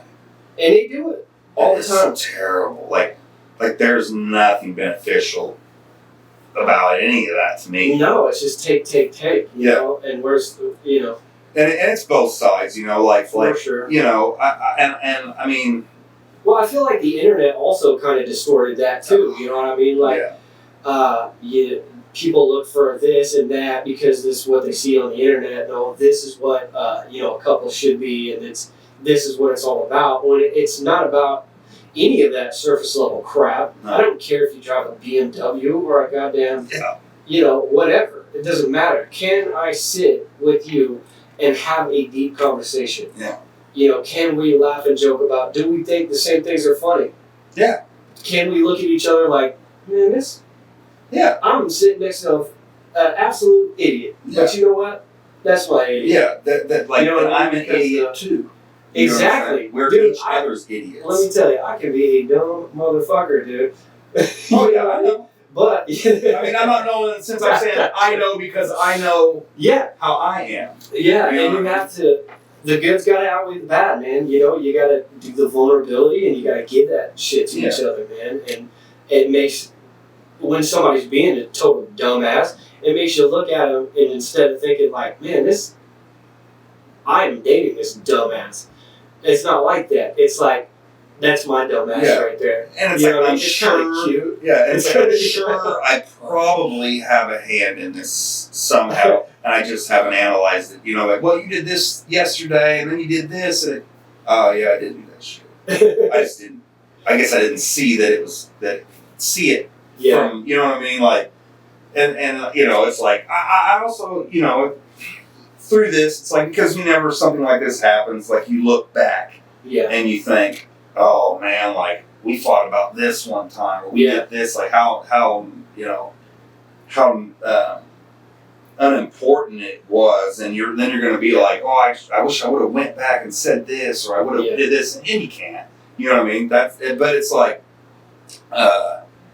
what it has taught me a lot about too is just, like, you know, forgiveness and people and stuff like that. It's like, nobody lives in your bubble. It's true. You know what I'm saying? Like, they live in their bubble and you live in your bubble, and then sometimes your bubbles cross over anyway. But like you can't be like, don't do that. Yeah. You know what I mean? Like, don't you ever do that. Yeah. Because they'll be like, I'll do what I want. Yeah. You know what I mean? Like now, I'm not going to do anything, like, purposely to hurt you, like, out of spite, if I care about you, but I'm still me. So from time to time, like, I might do something that rubs you the wrong way, and you're probably going to do something from time to time that rubs me the wrong way. I think society nowadays thinks that if that happens and you guys get in an argument, that's the end of the relationship. No. But it's like, no, that's the beginning of it. Yeah, is working through the shit together and overcoming the shit. I have that theory on life in general. Like, you find out who you are through the trials that you go through. Yeah. Like, I didn't know that I could cut hair well until, I can't tell you how many heads I fucked up when I first started cutting hair. I mean, just person after person coming to the barbershop because I sucked at it. Yeah. But guess what? In sticking that out, now I'm running my own business cutting hair, you know, and I'm doing okay. Like, you know, and that's kind of my relationship with cutting hair. But when you take that to another person, you know, it's going through those trials together and going through that shit and seeing what they're made out of and saying, you know what, they did that with me, and I did that with them. That's strengthening a bond as opposed to this just Walmart mentality. Like, you could either buy a table and chairs at Walmart, or you could have somebody handcraft you one that you could pass to your children. Yeah. You know what I mean? I'm trying to pass shit to my children. I'm not trying to throw shit away. Yeah. You know? I think that's the main thing, like with my kids, that when they get to the age where that's even a concept they can grasp, is that, like, you know, don't, like, be confident, be humble. Yeah. Like, analyze yourself outside of yourself. That way you can, because if you don't, like, any disagreement that you have, you're always going to think you're right. You know what I mean? And that's going to cause issues in your relationships forever. It's like, you have to know the difference between when you're right and you're wrong. And for a guy, and for me, you know, in the past, it's like, that's been a difficult thing to do, to swallow, you know, that, and be like, I'm all in the wrong on this one. Yeah. You know what I mean? And so, like, for me, it's the initial thing. Like, if somebody points, for instance, if she points out that I'm wrong, I'm like, I ain't wrong, fuck you. Like, in my mind, this is a mind game I play. I'm like, I ain't wrong, fuck you. And then I take a step back and I'm like, damn. Yeah. Like, she's right. Yeah. Like, I'm wrong. So, and then, you know, I cool off or whatever else, you know, whatever, a couple minutes later. And then I come back to her and I say, you know what, hey, I was being a fucking asshole and I was being a dick and I'm sorry. Yeah. You're absolutely right and I was wrong. And And as long as that other person is on the same wavelength and be like, will you please, like, if you now know that I've come to you and I've admitted my fault and my plans to rectify it, it's like, please just always do the same. For me, it's like, and I think that if we do that, we're going to be much better off than other people that won't. You know, it's like, it's like, I've been with people that just absolutely never one time admitted that they were wrong. Yeah. Just couldn't do it. And you know they know. Yeah. And you're like, Jesus Christ. Just vocalize it. Yeah. Just vocalize it. Just say it one time. Say, hey, I'm sorry. I was wrong. Yeah. Nope. Yeah. And like that's the type of person you need to steer Yeah. all the way clear of. And you know the crazy thing about it is sometimes that's the hardest one too, because like they have something else about them that is so attracting that you're like, oh, like I know what I need to do, but it's like this makes me so mad, but this makes me so happy.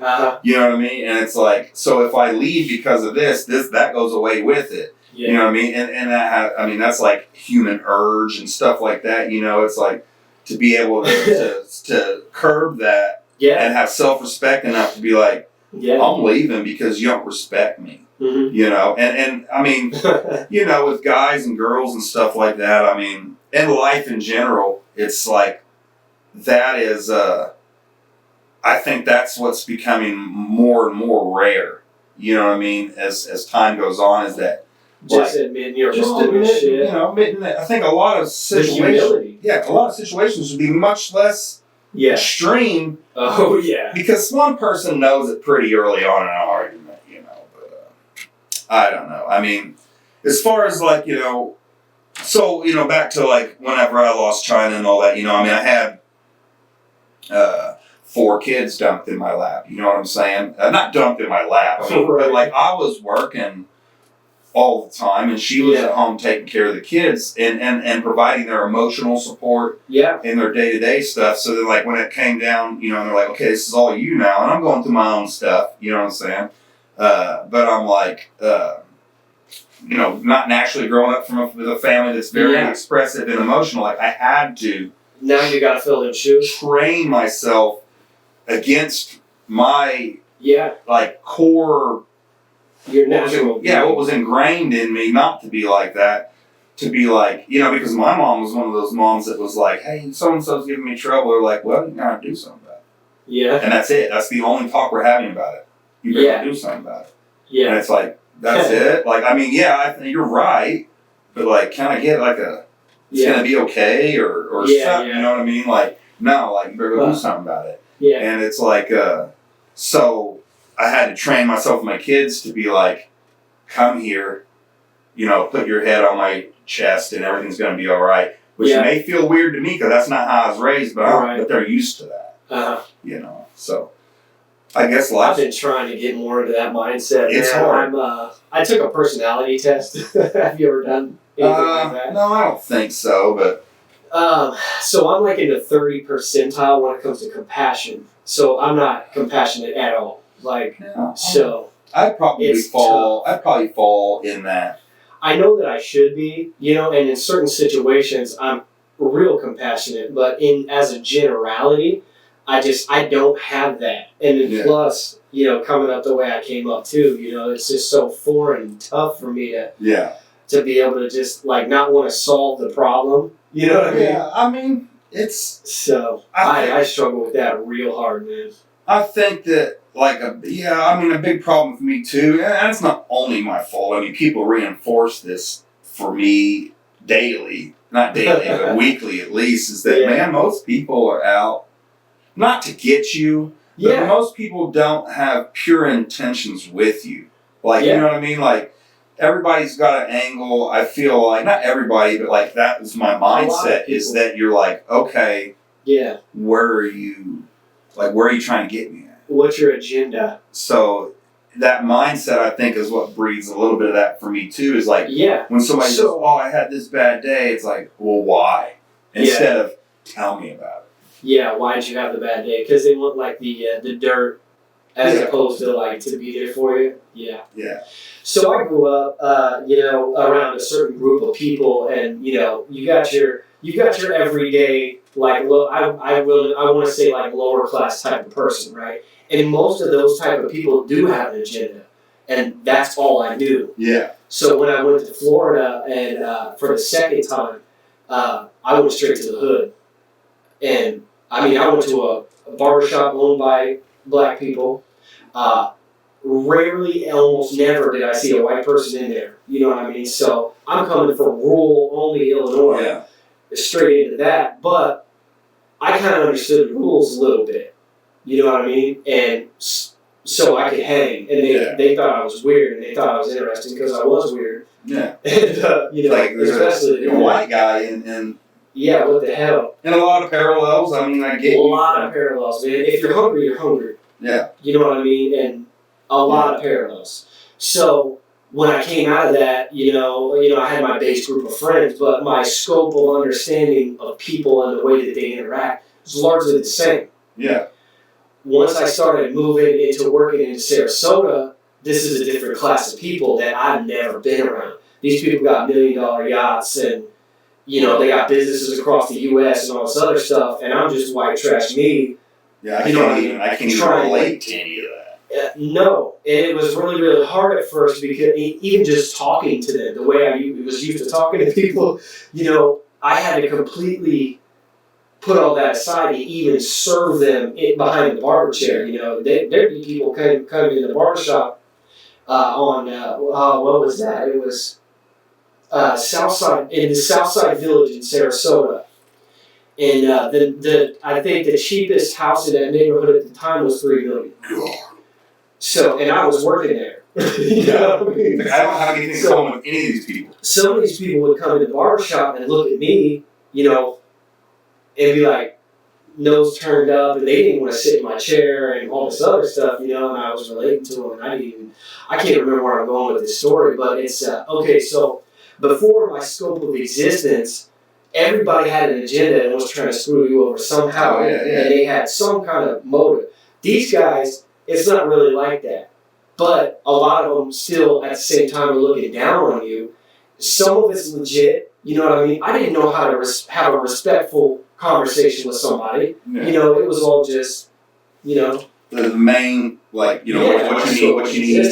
And then I was able to put myself around those types of people and understand that, not everybody's got an agenda, but you got to be able to see who's got an agenda and who doesn't. Who's there to actually build you up and to, actually build you up, and then who's over there building you up so they can watch you fail. Yeah. You know what I mean? Yeah. So it's interesting to navigate that. And then coming back to Only, I was expecting, my scope of Only was, the lower end. Yeah. Coming back here, opening the business and stuff, now I'm serving other business owners and actually there's fantastic people in this community that I had no idea even existed because I just didn't associate with them, and that was my scope of reality. Yeah, it's just crazy. And I mean that's not. I don't know, but I believe that's a demographic problem. It's not a problem that's inside of you. Yeah, it's the exposure to it that you know what I'm saying. That you don't have any experience with, and that goes back to probably. The number one thing, if you're a barber, you have to be able to cut hair. You have to be the best, but you do have to at least meet some you have to have a standard. But it's how you operate with people in a service industry that I think is there's vape shops all over the place. There's one here, they're all over the place. I always go to Mount Carmel to the juice bar. Mm-hmm. Is he more expensive than anybody else? I don't know. Does he have a better or less? No, I don't. Because he's cool as fuck. Right. And when I go in, he's, and not just me, but anybody that comes in, he's always, you feel like talking to somebody. You don't feel like he's I run this, I sell it to you, peasant. It's not like that. Check out, little shout out, little shameless promotion. That's Tyler Teeter's, the juice bar in Mount Carmel, Illinois. Excellent. But I could go anywhere to get my vape juice. I choose to go there because of the experience I have when I go in with him. Yeah. You know what I'm saying? He's selling himself to me as much as he's selling the jug of vape juice to me. You know what I'm saying? And I feel like you said, being exposed to people, because I'm from the same area you're from. You know what I mean? Yeah. But, as a result of music, I've dealt with people here, you know what I'm saying, in this area but I've also been in some pretty hairy spots, you know what I mean? I've been in some pretty shady joints in Indianapolis, you know what I'm saying? And even the crowd that showed up to the Jelly Roll and or in the little white shows in Evansville back in the day, there was fights every time, people getting knocked out and all kinds of stuff. I mean, because that was the crowd that came. Criminals, you know what I'm saying? Like, people from that side of that walk of life, you know what I mean? And so, like you said, it's like, what I've noticed is, like, if you're just yourself, you're so much better off. It's just like a rule that's so simple to follow. Like I should probably, outside of like any other white person that lives in this area, like I should probably be by, what's the word I'm looking for? Like when somebody makes an assumption about you. Like I should be the guy that acts like he's black, but I don't. You know what I mean? And it's like, I never do it. Not even whenever I'm around black people. But you know how many people that I've had sitting next to me that's white, and then all of a sudden a black person comes in and they change the way they talk all of a sudden. And I'm like, don't do that. Like, that's weird. And I can tell you myself from having conversations with different people, they think it's weird too.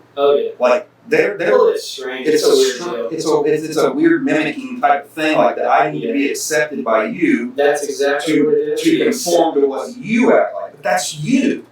Like, if I'm myself, like, you respect me, it's like I can be a rapper and be, you know. The thing is like consistency, right? Like when it comes to business or personal relationships or anything, is consistency is big because that builds trust.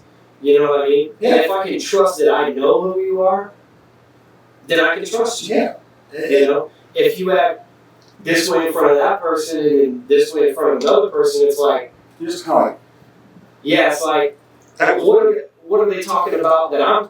If I express my vulnerability to them, who are they giving that to behind my back? You know what I mean? You can't trust that. And how much switching up are you willing to do to fit in with any type of person? Or what are you willing to say or divulge or whatever? And it's like, and that goes back to, when somebody says, oh, I wish I had more friends. Like, no, you don't. No, you don't. You just want the ones that you have to be quality friends, like, because, and that doesn't mean that, like, because, like, and this is like trying to be non-objective. It's like, say this person does something bad to you, and you say that's a terrible person. Not necessarily. Maybe they had a bad day. Maybe they're going through something or struggling through something. Or maybe they just don't see somebody. They don't see you as somebody where their loyalty lies. Like, now they may be somebody else, the greatest, most loyal friend ever, because their loyalty lies with that person, not with you.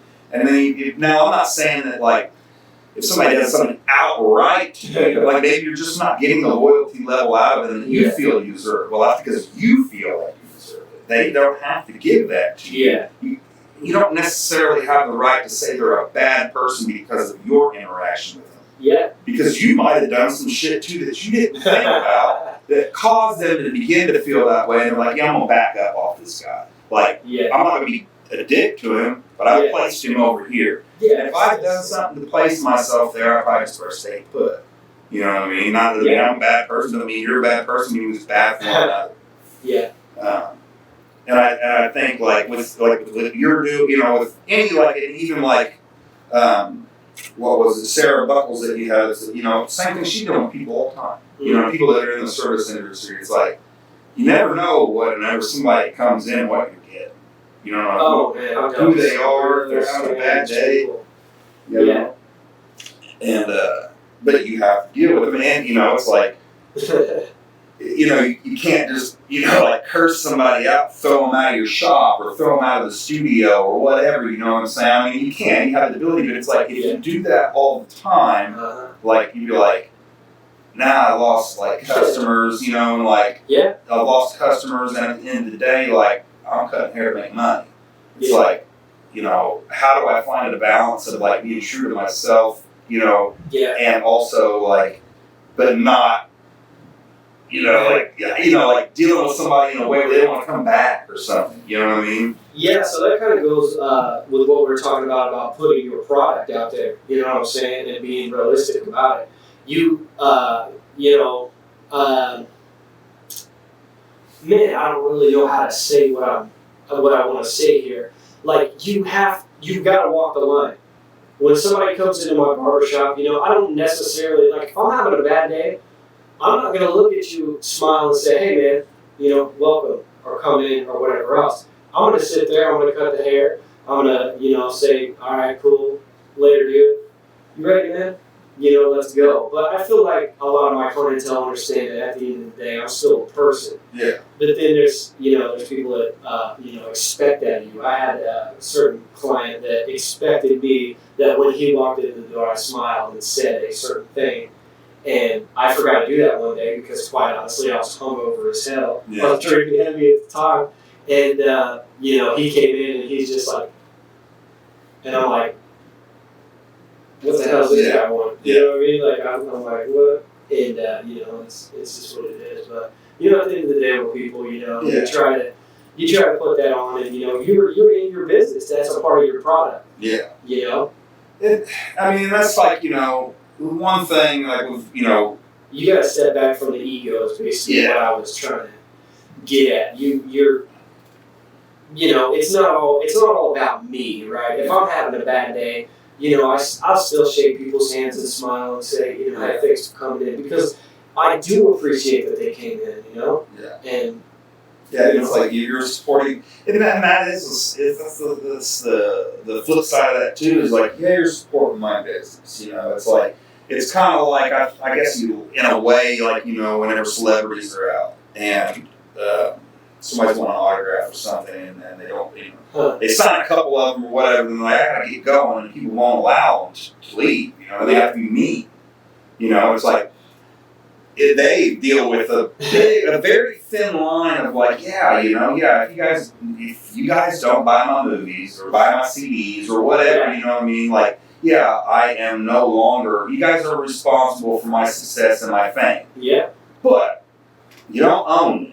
Yeah. You know what I mean? Like, I appreciate it, that you have made me acting as this artist a success in my business, but you do not own Cheney Haycraft or Josh Kilgore. You don't own you don't own me to a point where you can say, any time that I run into you at any time, you better be in a good mood. Yeah. Well, okay, and if you want a good mood out every time you see me out in Walmart or wherever, pay me $20. You know what I mean? Like, whatever. You're not doing that. Yeah. I ran into situations in the barbershop where people are just like impatient, or this would be a walk-in situation, and they would just be cracking off shit, and I'm standing there and taking it, and I just get to a point where I'm just like, listen, I take appointments every day of the week. Every day. Monday through Friday. This is my weekend right now, and I'm choosing to do walk-ins, and I'm choosing to serve you, because I'd like to make a little extra money or whatever else. Yeah. You came into my business with your money, which I appreciate, but you're not going to come in here and disrespect me or my business like that. Yeah. You know what I mean? And I think because that's just not cool, man. Like, because they don't own me, at the end of the day. And I think, like, you're cut a lot like I am and other people. It's like, that's what sucks about working for big places, is because, you know what I mean? Like not like small moms and pop shops, but like places that I've worked. It's like, is that they want to squeeze the individuality out of you and be like, you do this all the time. Look, man, brother, I don't get down like that. Like, you know what I mean? Like, I'm going to come in, I'm going to do my job. You know what I mean? Probably do it well. I'm going to do it well. Probably do it better than anybody else in here. It's like, but I'm also going to be myself. Yeah. And if I want to drop an F-bomb, I'm going to drop an F-bomb. Yeah. You know I used to sing on the line at ATS. Yeah. They come by and like give me looks and stuff, and I'll be like, It's like, is it trying to be happy against the wall? It's like, you got to do enough to make it unhappy as it is. It's like, and like, then, if everything's up, like, and I get that you guys, somebody owns the business and somebody works, but the people that work on the bottom of the barrel are the ones that are the most important. Yeah. And it's like, so, and this is one thing too, like, and this is the irony of what places tell you, like where I worked before, you're not supposed to have earbuds in to listen to to music. But I worked in a place where you had to have muffs on, right? So loud. I'm like, well, what the hell's the point? I'm like, that would make me work more efficiently if I had at least an earbud in making my music instead of just hearing crap noise. Exactly. So that's what I said. I said, well, if you already have the earmuffs on, why can't I have earbuds in the earmuffs? Yeah. You know what I mean? And they're like, well, so that you can hear the fire alarm if it goes off. And I'm like, you're going to hear it. I said, flashing lights. Well, yeah, there's flashing lights. But I said, but you've got a couple of deaf guys that work out at the DS portion in the same department as me. I'm like, how do they hear it? And they're like, well, they see it. So do I. Yeah. You know, and it's like, I wonder if it's some kind of insurance thing, if a-hole one gets caught in the fire, you know what I mean? It's got an earbud in. And, yeah, it could be. And it could be, but then that would, I would assume that would be the same thing. The deaf guy is at more of a detriment to die in that fire than I am with all my senses. Yeah. But I digress. Yeah. But the point of it is like, it doesn't cost you any money if I go out and buy my earbuds and I use the data on my phone to listen to the music I want to put me in a better mood to more efficiently work and get happier, which creates a better employee for you, and you don't have to spend any money. Well, not only that, too, is if you're on the line with people and there's one dude that's just having a super shitty day, probably everyone around him is going to have that much worse of a day just because of the vibe and then watching them and whatever else, you know? Like, if you got a guy on the line just bopping around, you know what I mean? Morale goes up. Yeah. That's just the way it is. And I know that there's probably rules for it, but at the same time, it's like, I think that the most important thing is that your employees be in as good as a mood as you can make happen. Well, seriously, man. Because factory work is soulless, gutless work where there's no enjoyment or fulfillment from it. You're not looking at nothing that's beautiful. No. You know what I mean? Like when you go outside, nature is beautiful. Yeah. Trees are beautiful, the sun's shining. When you go into a factory, it's all just... No windows. No windows. When I would go into ATS, they would have us working 6 days a week. Mm-hmm. And we would, I can't remember when we would take off. It'd be like 5-something in the morning. We'd get there damn near before the sun came up. And we'd be working 12 hours, so the sun would be down while we come home. So I'm working like a mole, bro. Yeah. You know what I mean? In this ugly ass factory. And I don't get any sunlight? Oh, man. It was terrible, man. It was really a bad job. And it's like... Just soulless, man. I worked next to a guy that was like, messed out of his mind all the time, bro, and it was hilarious. He was the only way he could make it. He was the only motherfucker in there to sing with me. Yeah. He had that look in his eye, you know what I mean? He'd be like, I'm out there, brother. I'm Ultimate Warrior in it right now. Oh, man. He was a beast on the line, though. Yeah. A beast. Well, like some of the craziest shit that I ever saw was when I worked with Toyota for like 8 years, right? The ATS or actual Toyota? Actual Toyota, TMI. I worked there for 8 years, right? Okay. And like the craziest shit that I seen was that what's supposed to be the best employer, around. And it's like I'm talking about. Oh, I'm talking about guys shitting on the floor, like what? Like one time, like on their line or at their job? Yeah, like didn't make it to the bathroom, shit, turd there because they're trying to work that hard. Yeah, and like just all kinds of crazy shit, like. And here's the thing too is like when I worked there, granted, it's a much bigger place than I'm used to, so you've got a bigger population of people in there, and some of them are from Evansville and all these places around. But like I don't remember how many dudes committed suicide while I worked there. Yeah, 7 or 8, like one a year. You know what I'm saying? It drains your soul. And there's so many people even around here that are working at these types of places, man. That they go to work, they hate their job or don't like it. You know what I mean? Yeah. And then they come home and they put themselves in a very surface level situation at the home.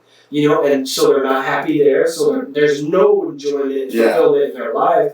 And it just breaks my heart, man, to see so many people around here doing that. when it could be like, what is your thing? Yeah. Find that, man. Explore it and do it. But there's so many people around here that just, they hate you for you doing your different thing. They hate you for... Don't hate me. Come with me. Yeah, Or come on. Or if you have to work a job like that, like, I mean, I get it. You know what I mean? Like, everybody's got bills and stuff. It's like, I get it. Like, if you have to work a job like that, I totally get it. It's like, but still, don't feed your soul. Like, you know, don't buy a truck you can't afford. You know what I'm saying? To be going out to the bar, spending all your money, going out to eat, and, you know, doing this and that, and whatever, and wasting all your money that you could be saving, you know, to downgrade your lifestyle a little bit. Yeah. You know, drive a hunk of crap for a little while. You know, you don't gotta be in nothing nice for nobody. Nobody cares, bro. Nobody cares. You save that money, you know, and put that toward like a little side hustle. And next thing you know, you're like, oh, this is cool, man. Build that side hustle to where you ain't gotta work out here no more. Yes. And then once you're doing it, then you're doing it. Yeah. So then you can take the money you're making from that and possibly do something else, or do whatever you want. But there's light in that. Yeah. And there's enjoyment in it, and you don't have to do this soul sucking fucking bullshit, man. I wish somebody would have told me that when I wanted to be a barber. Yeah. You know, and when I wanted to, you know, be whatever, do anything. I wish somebody was like, you know what, man? That's cool as hell. Do that. Yeah. Get yourself a plan together and do it. Have a plan. You have to have a plan. You can't just quit your job. Yeah. I'd be like, you know, how am I going to be able to do this? You know what I mean? It's like, I know, like, because, you know, I mean, I just, like, 2 months ago started running this whole thing full time. You know what I mean? That's awesome. And it's hit or miss. Congratulations, by the way. It's hit or miss, you know what I mean? The type of thing that I'm in is like that. You know what I mean? Like, it rains and then it's a drought, you know, which is fine. But, like, you know, as a result of everything, I mean, I had life insurance on my wife. I got Social Security. This offers me an opportunity, if at any point in my life, to be like, this is a chance for me to try to build this up into something. Yeah. It's like, and you're seeing an opportunity in front of yourself, and you're taking it. Yeah. And, you know, as a result of like having that first-hand slap in the face of how short life is and how quickly, like, you know, it's like, man, I don't want to, I get gone tomorrow. Yeah. You know what I mean? I don't want to be in a metal building, you know, like hating my life and then go home and then die. You know, like. I've recently been thinking a lot about, you know, the bigger picture in life and in the world and stuff, and it's like, I've really been asking myself, what are people going to say about you when you die? Yeah. You know, are they going to be like, oh, he ran a barbershop and that was cool? Or are they going to say, that motherfucker touched my life in a significant way? Yeah. You know, somehow. Yeah. And that's what I want. Yeah, I want to be like, oh man, he inspired me or he did something. I want to be honored for who I am, not what I did, like monetarily. Yeah, not my accomplishments. Yeah, not your surface level bullshit accomplishments. Yeah. Your real deal, like shit that actually fucking matters, you know? Yeah. Like whenever you hear, like, I mean, I never met my great-grandfather, right? I mean, he passed away years and years and years before I was even thought of, but I know who he is. Yeah. I mean, he was the kind of guy where people told stories about him. Yeah. You know, so, and it had nothing to do with what he did for a living. He was a farmer, but it had nothing to do with what he did for a living. It was more to do with, like, you know, he was one of those guys that always found a way to make the right choice. Yeah. You know what I mean? Like, even when somebody, well, there's no right answer here, you're screwed either way. You know, a lot of people say that. They're like, there's no right answer, somebody's going to be pissed. There's always the right answer. There's a best option. There's a best option. And he was the kind of guy that was able to do that. Yeah. So when I think about my life, you know, it's like, that's kind of like what I want. It's like, I want to live a life where the lineage of my family, my bloodline, down past when I'm gone, like that people, the kids or whatever, grandkids or great-grandkids that never met me will know who I was. You know, because, like, you don't, like, I mean, there's family members that I don't know. I mean, I know their name, but I'm like, I have no idea about anything about them. Yeah. So I'll say things like this, and people will ask me like, "Oh, you just want that for yourself." You know what I mean? Yeah. And I'm sure people will be watching this and think that with what exactly you just said. But it's not about you. Yeah. And it's not about me. It's about the idea and carrying that idea on for them, Yeah. so that they can live a better life. Yes. And they can be a being of light in a sometimes dark world. Oh yeah. Which is getting It's about the darker. preservation Yeah. of an idea. Because I mean, and this goes back to like, you know, with guys at least, like, it's always one of those things. Like a good example of it is like, you know, women used to say if they was married, like let's say when I was a kid, if a kid did something bad during the day, right, the mom would say, "I'm gonna tell your dad when he gets home." Yeah. Oh, But you're here right now. You know what I mean? But you're telling me that you're gonna tell Dad when he gets home that means something different than that, right? It doesn't mean that your dad's going to necessarily come home and whoop the piss out of you. It just means he's going to know about it and it has a different complexion. You know what I mean? And it's like, I was a product of a single parent home. You know what I'm saying? Now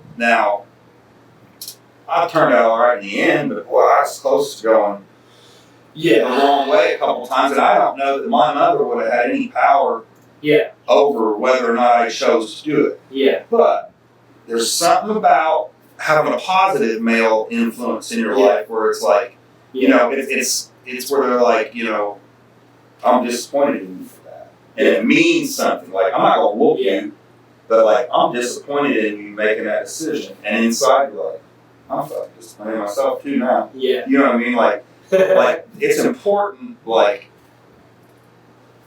women raising children alone with there's never any male influence is a bad deal. And statistically speaking, it's a bad deal. Yeah, so that's myself. I've got a younger sister and an older brother.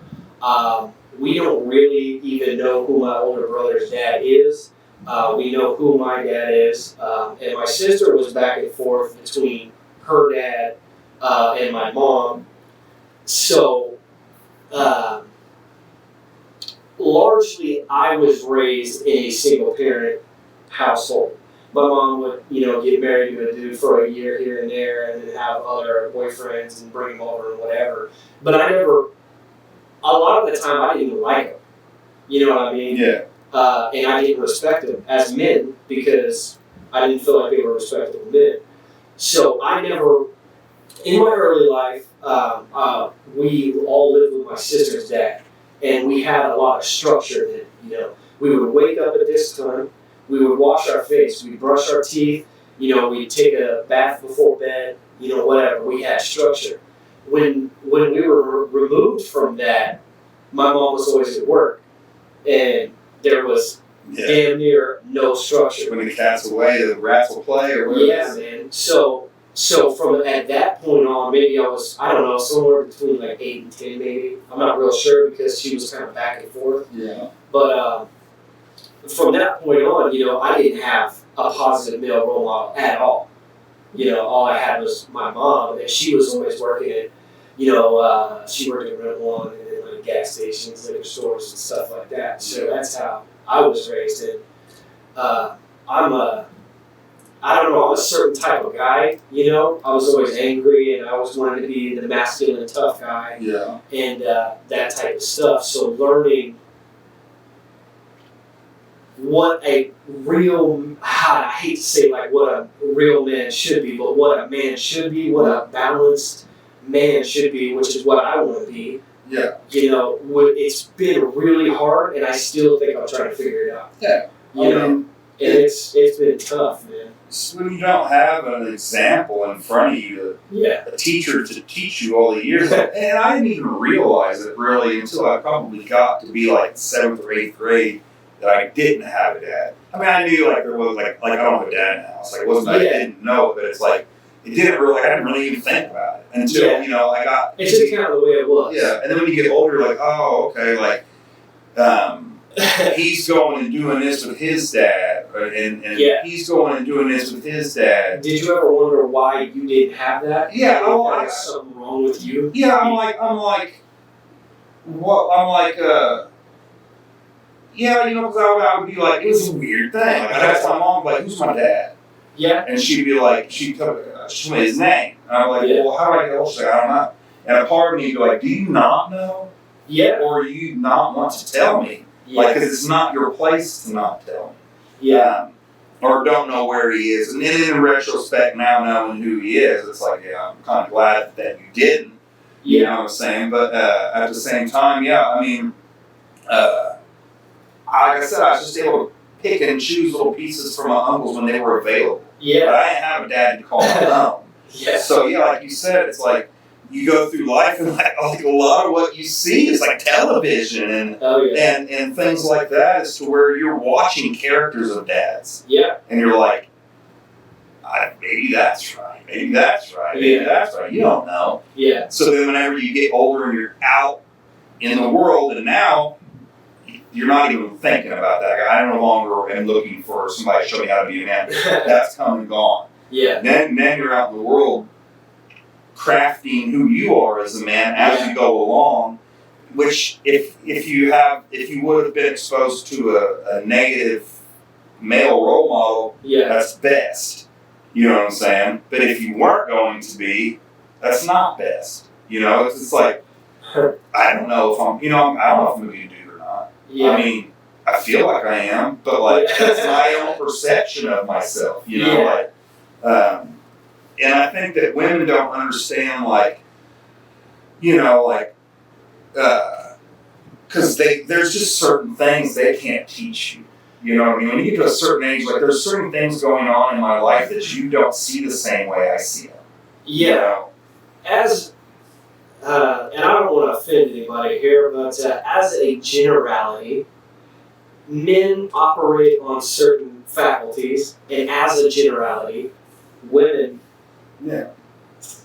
operate on other faculties.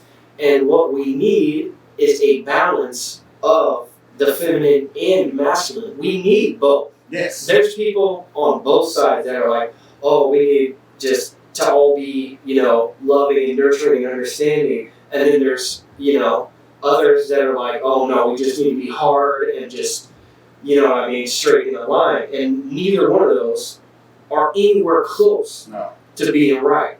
You know, we need a balance of both. Yeah. That's it. That's why there are men and women. Right. So, you know, some men are more feminine than other men. Does that make them less of a man? To me, no. To some other people, yeah. And that's fine. You know, whatever. Is there masculine women? Yeah. I know women that'll whip my ass, bro. Oh, yeah. You know what I mean? And that's fine. Yeah. But, you know, where it is the balance between that. Yeah. You know, and that's where, you know, I feel like when a child is growing up, they need a balance of that nurture, and they need a balance of that, you know, the feminine and the masculine aspects. And that's where, you know, if, say, a young girl's raised just by her dad, say a young man is raised just by his dad, you're getting half the picture, probably. Most likely, you know, and this is all generality. You're only getting half the picture, man. So half of your shit is missing if you don't have that. You know, in one way or another. You're going to look at the world only through the lenses of one person. And you're going to operate that way too. Yeah. And if you want to be a balanced human, you're going to have to break yourself. Yeah. And therein was what people that grew up with both parents in the household will never understand. Is like breaking yourself of those tendencies that you got. Like not having someone else to break it for you, because that makes you do it. Like that says you're going to do this today. Yeah. And you're like, well, you're making me do it, so I'm going to do it, which is still a good thing, but like you're like, I'm making you do it. It's a whole other thing to sit down on your own accord to yourself and have conversations with yourself and be like, so am I a piece of shit in this way? Or am I a piece of shit in this way? Yeah. Am I really? And then you look back and you think about things you've done, and you have to really be like, Yeah. Yeah, I was a straight up piece of shit, man. No excuse. Yeah. Don't know exactly why it is that I did it. And it hurts, man. Yeah. And it hurts your fucking ego, and you don't want to see yourself in that light because nobody does. Yeah. You know, it don't feel good to say, you know what, I fucked up and I should be ashamed of myself. Maybe, I don't know if you should be ashamed of yourself. Yeah, I mean, if you got respect for yourself, you have to a degree. Right. You know? So, and you have to go through that battle with yourself to come out the other side. Yeah. You know, like a better person. Yeah. And I mean, I think that, and when you do that, I mean, the first time that you do it, at least, it makes it easier for the next time. Like, you know. Yeah, it's just like anything else. The more when you first do it, it sucks. Yeah. And you suck at it. And then you just get better and better, man. Yeah. And the next thing you know, you're a pretty cool dude. Yeah, and I mean, and that's ultimately, like, when it comes down to it, like, when we talk about life, and we were talking about, what makes success for one person is not the same for another person, and it's like, for me, really, it's like, I know that the world is designed to work like it's designed to work, so everybody has to fall in line to a certain degree.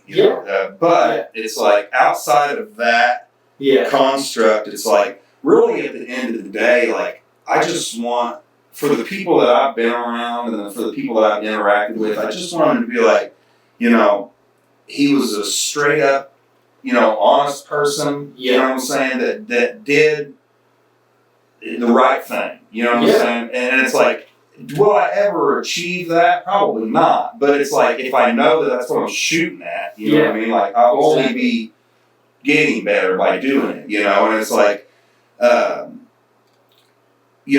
I said, with China and her past and other people, like people will say, oh, like, what are you doing? Getting involved with this person or being friends with this person or whatever. And I'll be like, well, like what I said earlier about somebody might not be a good friend to you, but that doesn't mean they're not a good friend. They just weren't for you. They were a good friend to someone else. Right. It's like...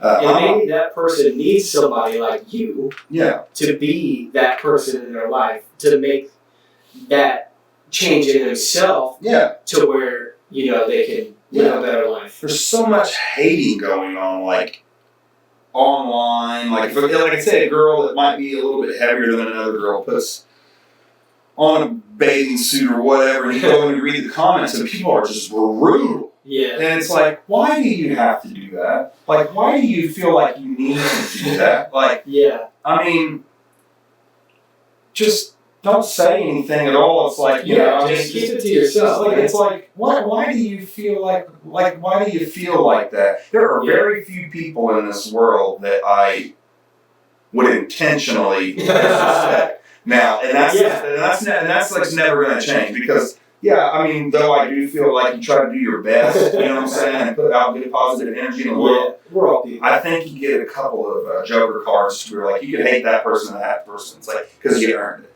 But outside of that, it's like, outside of things like that, I look at everybody is just, as a general rule, like, everybody's just so negative and bringing everybody down. It's like, why are you going to be like that?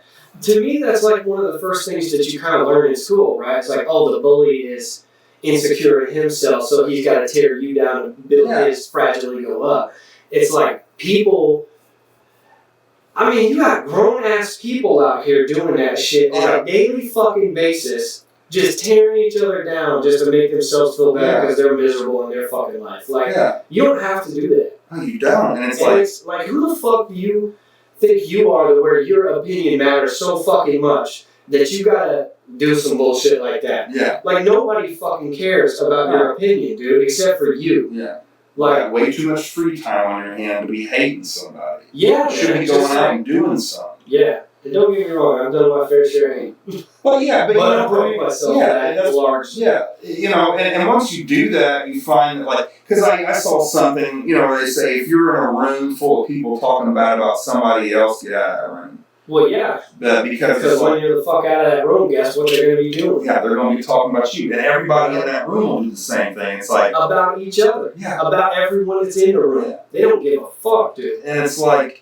if I and a lot of this stuff, I think, like communication, people don't talk like even some friends don't really honestly talk anymore. Like they will, as long as the conversation's going to be easy and positive. And if it's not going to be, then they will like won't even dive into it. You know, and they'll isolate themselves from you even more because you maybe even try to help them. And you know what I mean? The problem just festers and festers and festers, and it's like so now.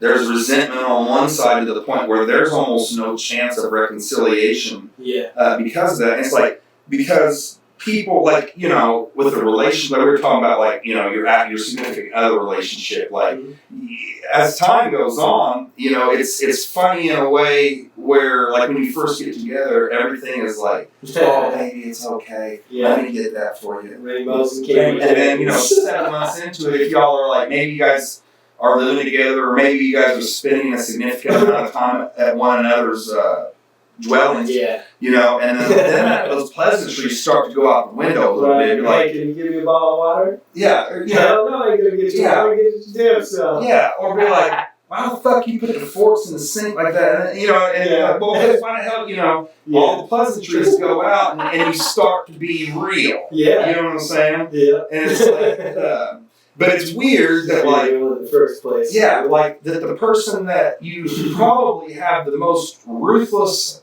arguments with are the person that you love the most and you spend the most time around. And also, like, with your best friend or whatever growing up, like, you know what I mean? Like me and my best friends had some slugfests and stuff.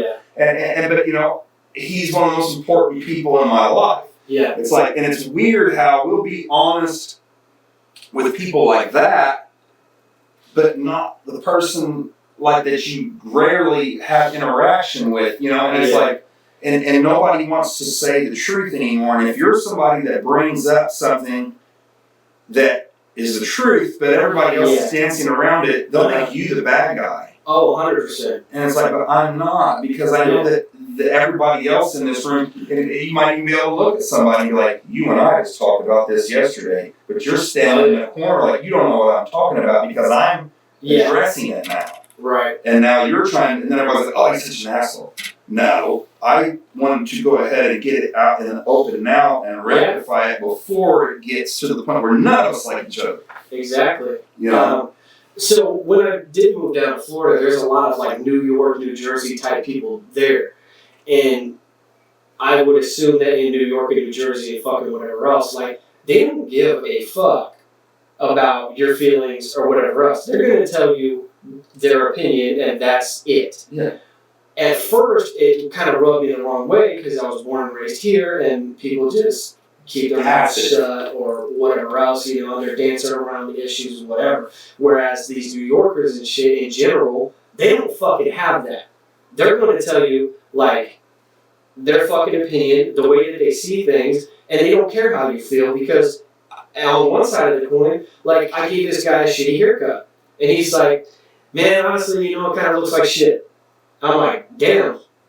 But guess what? When he left, it hurt my feelings, right? Because, you know, you're doing something that you care about and you want to do good. Yeah.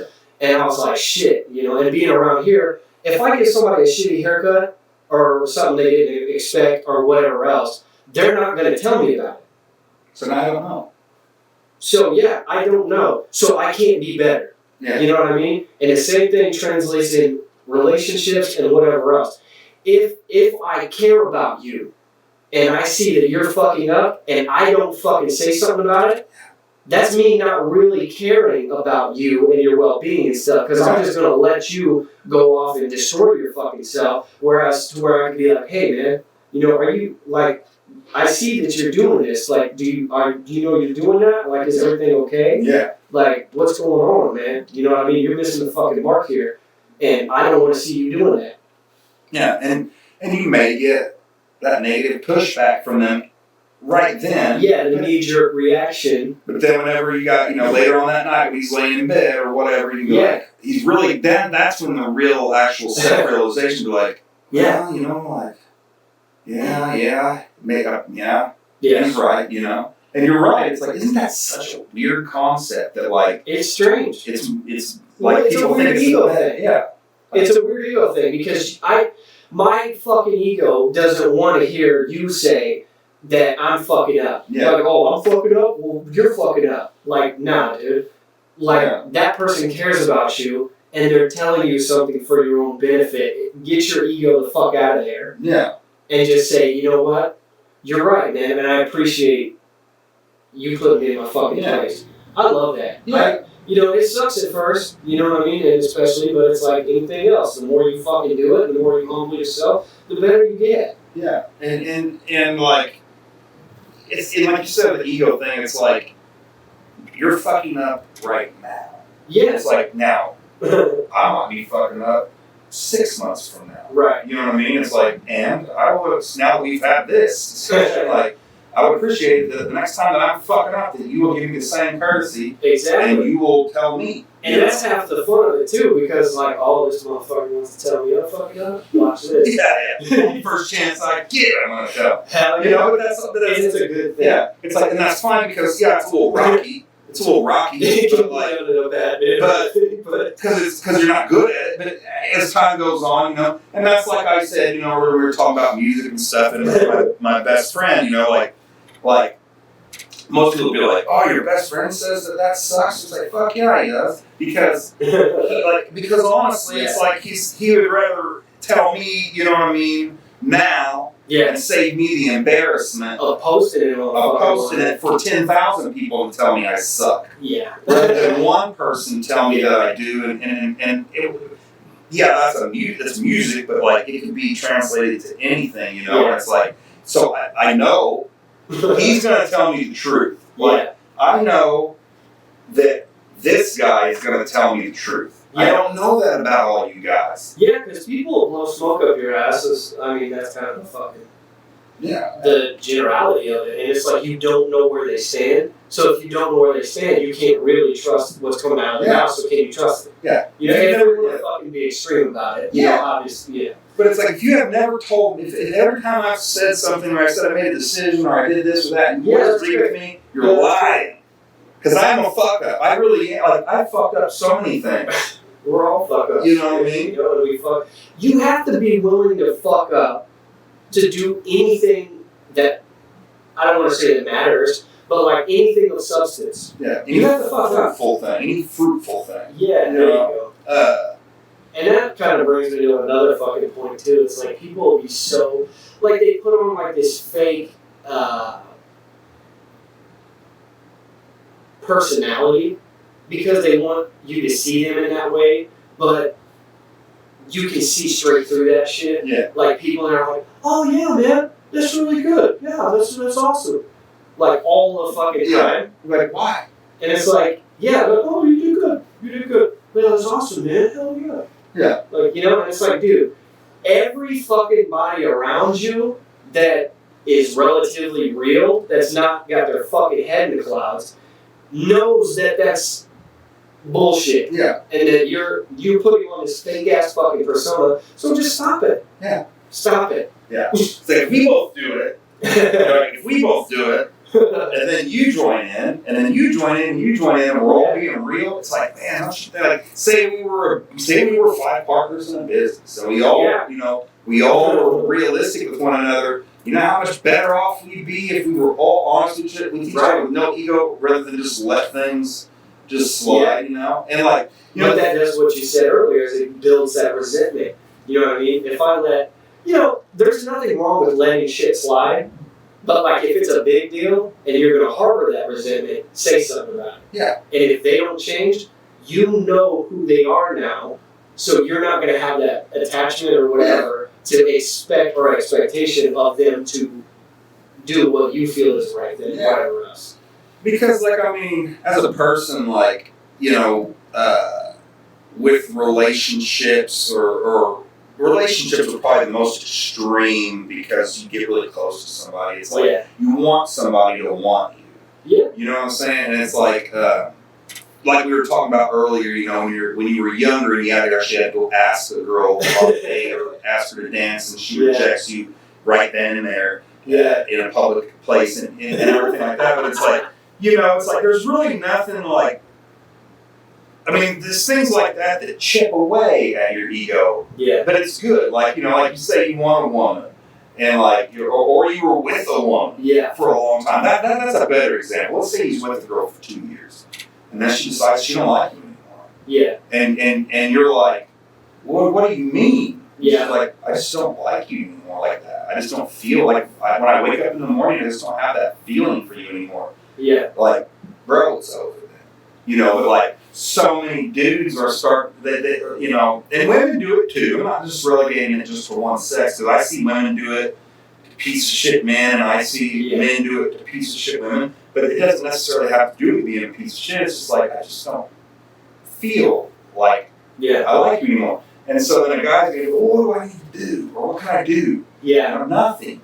It's nothing. Yeah. It's you. It's already been done. Yeah, like I'm gone. I'm out. Like I'm telling you now that like there's nothing you can do, you know, and it's like, so that's nothing negative about that person. Yeah. They're being upfront. Yeah. A good person will be upfront and be like, I don't like you anymore. Okay, so if you don't listen, man, you're gonna really break your own heart. Exactly. If you don't let that woman go, as far as from a guy's standpoint, even if you don't listen, it's a little bit at a time. Yeah. You know, notice that hey, we're kind of drifted apart. You know, if you're living in a fucking illusion, it's gonna crush you. No, she's gonna break your heart because what she's gonna do is, and it's no fault of hers necessarily. Right. Like, especially the communication we're trying to have. Yeah. She's like, hey, I don't want to be in this with you anymore. And the guy's like, just won't accept it and thinks there's something that he can do or say to change it. Yeah. It's like, what she's going to do is she's going to make you hate her. It's like, and you're not going to have any time with that. Because unfortunately, in the world we live in, a guy could call up 10 chicks tonight and be like, well, which one will you have sex with me? Can I come pick you up tonight and you have sex with me? Hell no.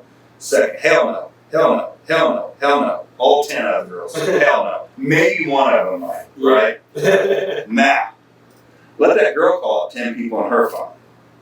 She's gonna have 10 dicks ready for that night. Yeah. Like, you know what I'm saying? So it's like if a girl tells you I won't be with you anymore and you won't allow her to leave, she's gonna make you want to leave. Yeah. You know, she's like, well, I'm going on fucking this dude tonight because I am single. Yeah. And the guy's like, no, you're not. I still love you. I am single. Yeah. So you need to let me go. You're gonna dig yourself in this hole of depression, like thinking that I'm gonna come back. And, you know, and that goes back to the ego stuff. It's like, I used to know a guy that thought if a girl was nice to him, that she was head over heels for him. Yeah. And it's like, bro, that's why girls aren't nice to dudes anymore. You know what I mean? Because like they can't just be nice and just be a polite person and the guy just take it as politeness. You know, it's like think she's hitting on you. You know, it's like and kind of vice versa too.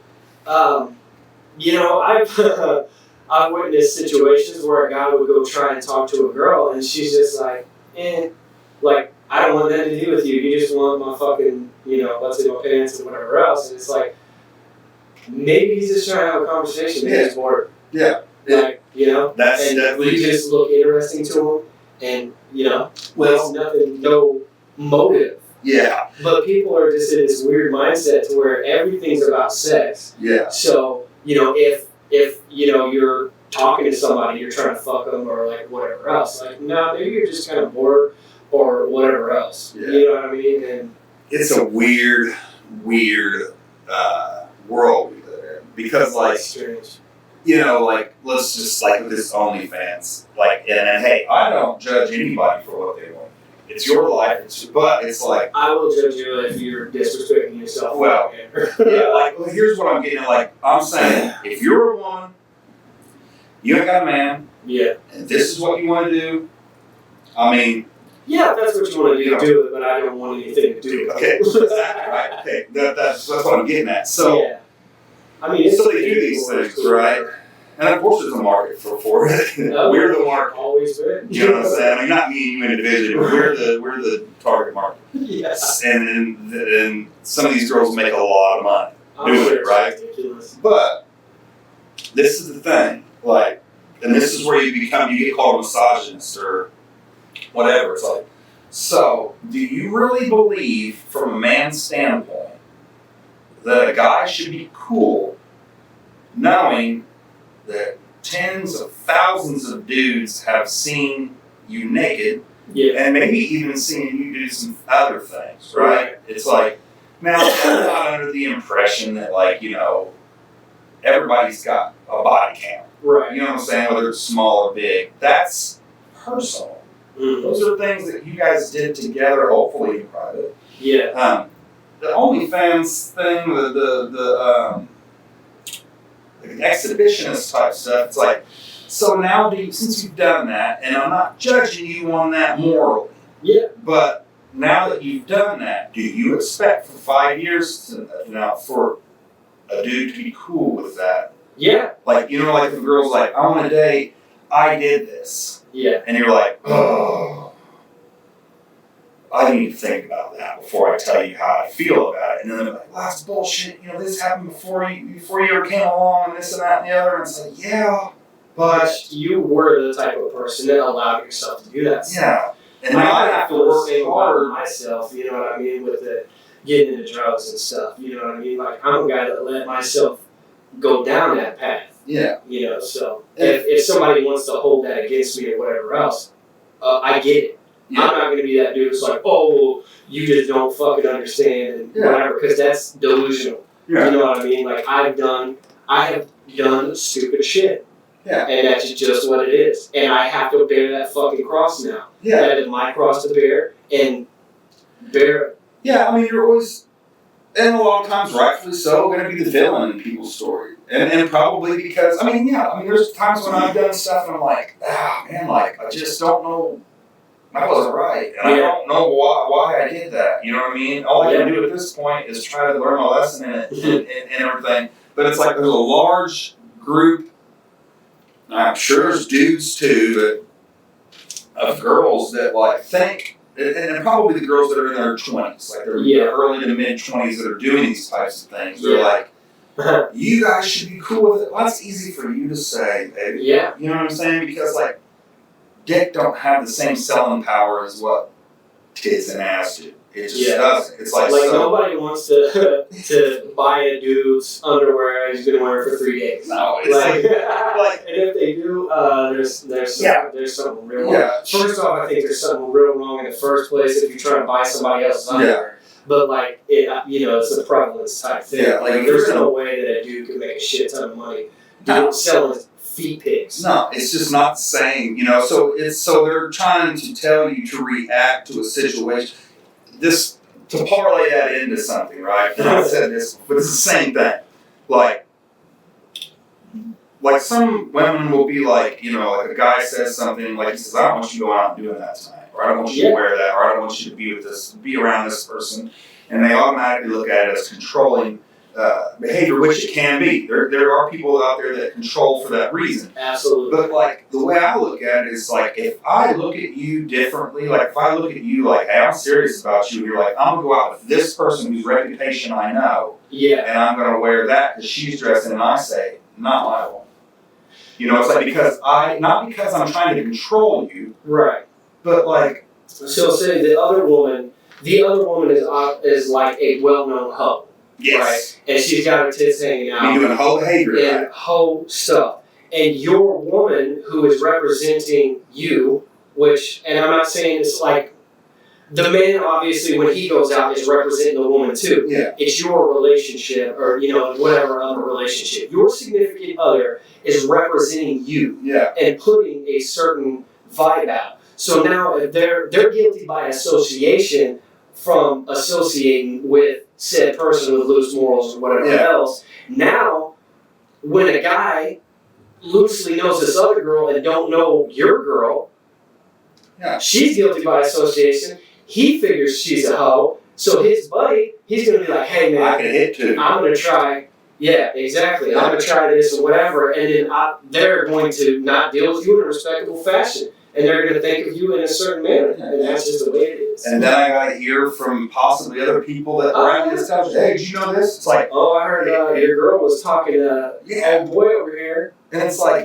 part of the problem is that you were doing it the other part of the problem is now I have to hear about it. Yeah. You know what I mean? Like, and everybody forms their own opinions about what was going on. It's like, but I have to hear about it. You know? And it comes back to like, it's funny to me. I mean, this part of it's funny is like, if a guy's like, oh, you know, like some guys, Terry at work or whatever, you know, he gave me a bag of candy, like, yeah, he wants them in panties. Oh, you're so stupid. No, I'm not.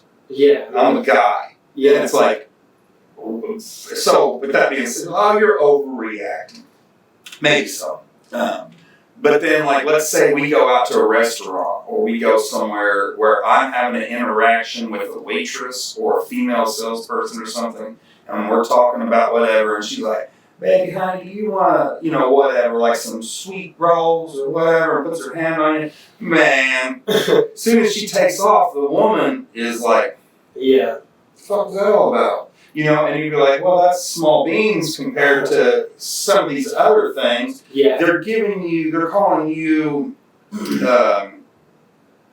overreacting or whatever because they're giving you advice on a situation that they experience 1% of the times that you do. Like, how many times does a chick come and put her hands on me? Yes, it's not like that. Women don't go out of their way normally to let a guy know if they're cute or something. It's like, but that happens constantly all day long to women. You know, and it's like, so you're telling me that I should react a certain way about a situation that you don't ever have to deal with, and I deal with all the time. It seems like I'm the expert because the person I'm analyzing is the same gender as me that's after you. So I know how his brain thinks, and you don't. Right. You're either naive or you're lying to me. And it could be a weird ego thing, too. I've dealt with people that love to go out without their significant other and flirt with tons of other people of the opposite sex. Yeah. And it builds their ego up, and if that works for you, cool. But maybe do the inner work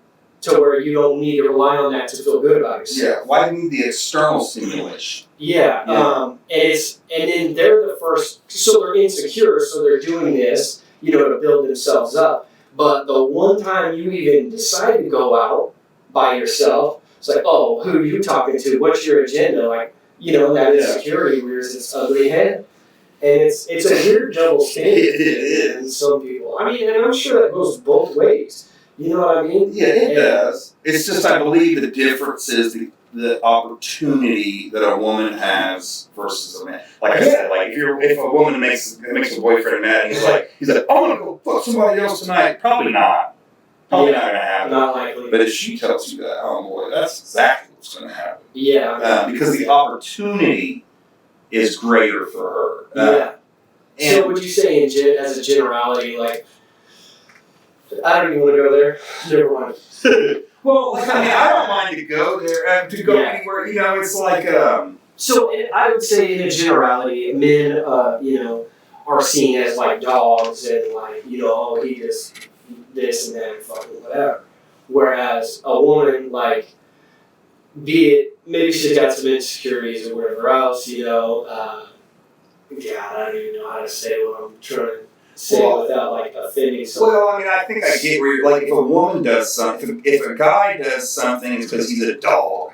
If a girl does the same thing, well, he wasn't taking care of my emotional this or this. It's like, well, like that's, well, you didn't ask that question when we were talking about why the guy did it. You know what I'm saying? I feel like as a generality, and as a man, maybe you can back me up on this, as a man, I don't necessarily need an emotional connection to have sex. Yeah. Like, sometimes I just want to get laid. Yeah. It's like a lion in the jungle. And is that wrong? Probably. You know what I mean? Like, should I have done some of the things that I've done? Absolutely fucking not. But for a woman, I feel like, as a general statement, that they need some type of emotional connection to a guy to take it there and have the sex. Yeah. I mean, I think, I agree with that. I think the thing is like, well, with the guy though, like, he could have sex with a girl and then be like, I'm totally cool with not talking to her now. You know, or whatever, you know. And I think normally with a woman, if she decides to do something like that, it's not a stranger, it's somebody that's already got some type of familiarity or whatever with her. Yeah, and they've built a rapport. But I will say when it comes with, like, say you travel down and it gets into relationship stuff, I think that in that case, I think that a dude that's with a chick can match that same emotional connection. Like, that sex means the same to him as it does to her in this relationship. Like, because, you know. Yeah. You know what I'm saying? For sure. I could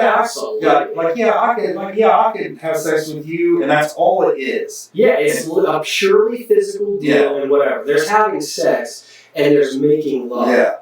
And trust, I prefer the latter. Yeah, and it's like, you know. Because the other don't mean shit. No, it's like, all right, that was cool. Yeah. Let's move on. Yeah, it really didn't, like, you know, you could probably be like, oh, I gotta do this, I gotta do this chick. You could probably go to the bathroom and get some post-nut clarity, and then you're like, I'm not messaging her back. I'm not messaging her. What the fuck was that? Oh my God, who was that person? Who was that person that was just messaging her? It wasn't me. You know, I'm a completely different person now. But yeah, it really is. It's like, oh, whew, I'm going around a building to do this.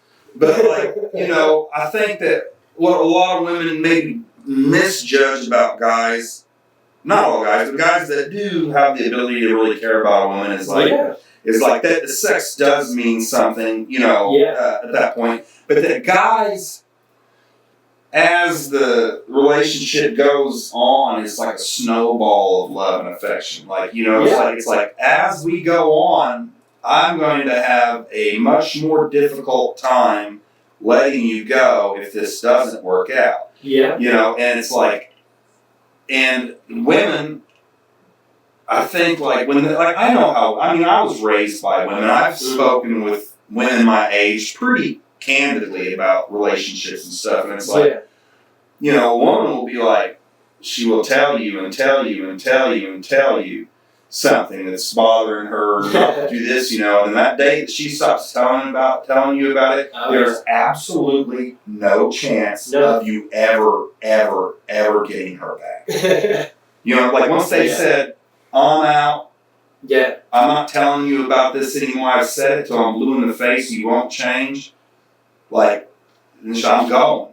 And then the guy's like, okay, wait a minute. Like, you know what I mean? Like, then it's time to roll. Yeah, like wait a minute, no. Now that you're leaving, I get it. Well, now too late. Yeah. I feel like sometimes people don't take each other seriously enough, you know? Yeah. And they get comfortable, you know, and they're like, well, and maybe it's like a kind of a weird possessive thing too. We're choosing to be together, that's mine type mentality, when guess what, like, nobody's yours. No. They're not. They're choosing to be with you right now, and you're choosing to be with them, and so maybe choose to listen. Yeah. You know, you don't right now, before it's too fucking late. Yeah. And, you know, they don't get back checked out. Yeah, you will.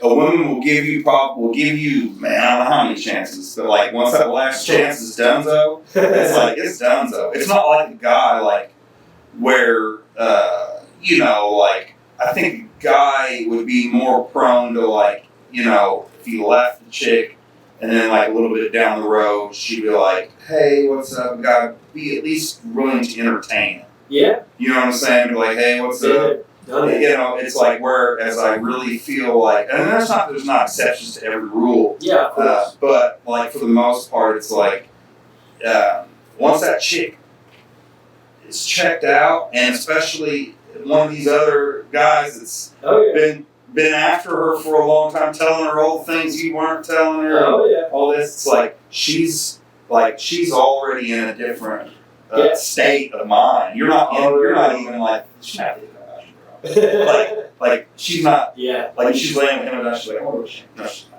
No, she's not. Like, it sucks to think that, but, like, self-actualization, I guess. You know what I mean? Like, I mean, I feel like listening skills could be improved.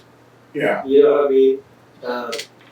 That's a big deal. You know, listening to your person and taking them seriously. Yeah. And then humbling yourself. Yeah. Okay.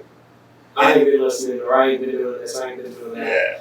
let's make a conscious effort to do that because I like this situation. Yeah. I want to do it instead of being an egotistical asshole and just being like, oh well, whatever. Yeah. You know, I've got her. This is it. You know, She where like, she oh, gonna yeah. go? Yeah. Oh. And sorry, there's somebody better looking than you, and it's way cooler than you too, bro. Yeah. And ladies, like I think, like ladies, like if you thought we were female bashing a little bit ago, like we're not, you know, because we're talking about how stupid guys are now too, you know, like how we don't. Oh, dude, I've been a fucking idiot. Yeah. A lot. Just thinking A lot. Yeah, just thinking like you said. I mean, not to sound pompous, and I mean, but it's like, yeah, I mean, a party's like, she's not gonna go nowhere. It's like, you know what I mean? It's like, and which is the flip side of what we were talking about earlier. It's like she has options for relationships. Oh yeah. You don't, man. You don't, unless it's somebody that you already screwed things up with, and you know, it's like, yeah, you just, and even if you do find another woman, like, it's probably going to be a dumpster fire,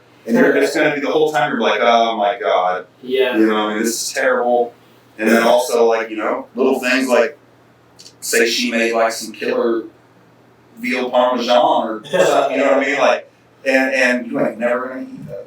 Yeah. You know what I mean? Like, you're never going to eat that chicken parmesan or whatever quite the way that she made it. And I heard a funny joke the other day. This guy was talking about how a woman will feed you another dude's sandwich. Have you heard this? He's like, say you're dating a new chick, right?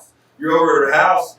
And she's like, you want something to eat? And you're like, yeah. She's like, I'm going to make a couple sandwiches. He's like, and she doesn't ask you what you like on her sandwich, and she just brings the sandwich up. That's another motherfucker's favorite sandwich. And it shows this guy, and he's like, eats it, and then he's like, so funny. Puts it down. He's like, nah. You know? I mean, that's the funny part, I guess, about relationships and stuff. So it's like is stuff like that. But I mean, you have to be, you know, real about it. It's kind of like that movie Meet the Parents, the first one, where he goes into her, to Owen Wilson's characters who used to date his old lady. And there's all these pictures all over there of them skydiving and climbing mountains and stuff. Yeah. And he feels inadequate. You know what I mean? And I can't remember what he said. He says something. They're like talking. He's brushing his teeth. I can't remember what he says, but it's hilarious. It's something about their. She says. He goes, I saw games like I saw the big freaking mural up on the wall of a chick that he doesn't even date anymore. You guys taking all these trips and doing all this stuff. You know what I mean? It's kind of weird. And she's like, you don't have anything to worry about. She's like, obviously I'm with you now, and I'm not with him. And anyway, it's like what he and I had was just kind of more physical. And been sort of, oh, great. He's like, I'm going to go vomit now. You know? Yeah, for sure. But I mean, I feel like the physicality for a man is a little more important than for a woman. Yeah. You know what I mean? They're more so like, you know, are you hitting those emotional needs that they have? You know, and you got to be able to do that. Yeah. You can't just be the physical guy because you will lose them. Yeah, and if you do, you know, maintain their emotional needs and stuff, it's like you probably get a little steady amount of it.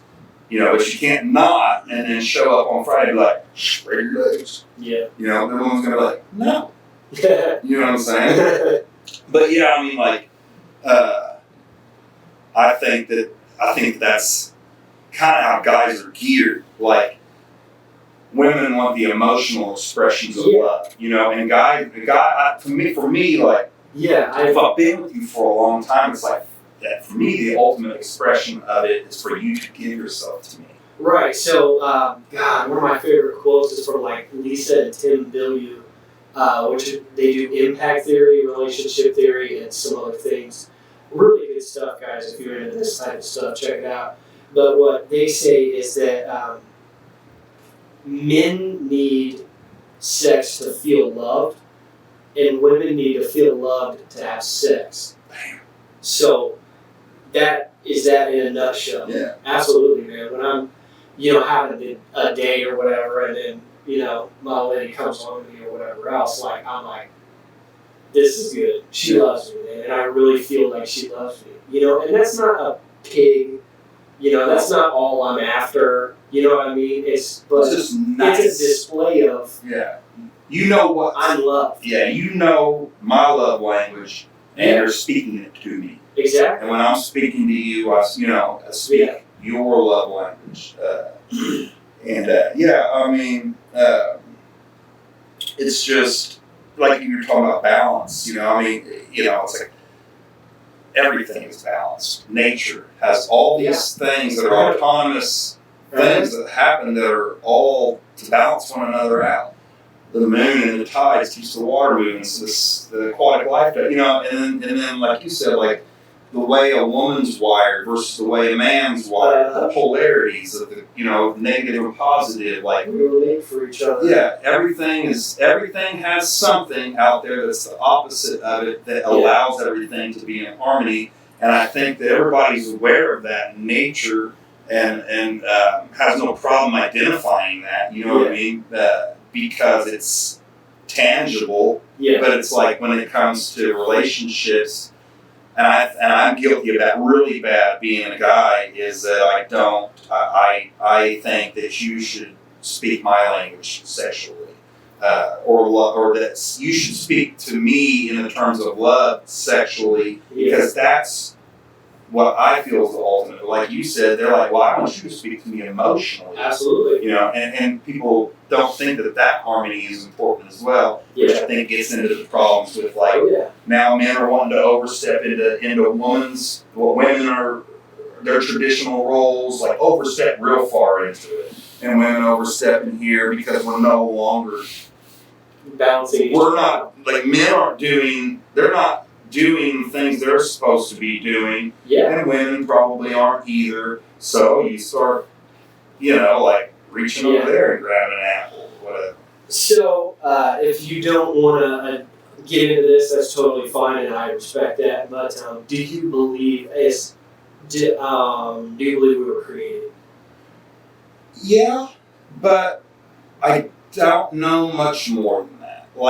So you're not like a devout. You wouldn't describe yourself as a devout Christian or I'm a Buddhist or a Hindu. I don't believe in organized. It's not that I don't believe in it; it's a thing, but I don't subscribe to it. And my mom is super religious. My grandmother's super religious, and Christianity, like Protestant. Yeah, just so they all go to this church, Zion. Well, I guess that's not it. It's out in Bennington. So it's a small country church. But, my mom is very locked into the traditional story of Christianity's creation theory. Mm-hmm. And I'm not saying that I don't believe that there was a basis that created that story, but there are so many things that I see that make me think that that's like the different. If the truth is the truth, there's one version of it. So it's just my opinion. I'm not looking to defend anybody. I don't expect anybody to subscribe to my feelings. Yeah. But it's like, why are there all these different? I saw a picture where it has a Muslim girl with the Quran and it has a Christian girl with the Bible, and she is pointing to her Bible and looking at the Muslim girl and saying, "Oh, look, you're going to hell." Yeah. And then the Muslim girl's pointing to her, saying, "You are too." You know what I'm saying? Because it's different sets of rules for the same story. At the same time...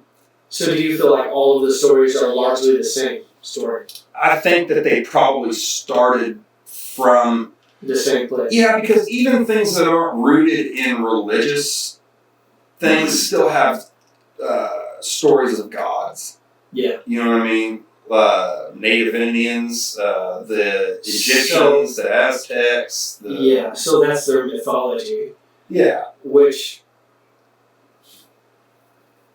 dare I say, so I've been doing a lot of research in this area recently, and I've been really into Manly P. Hall.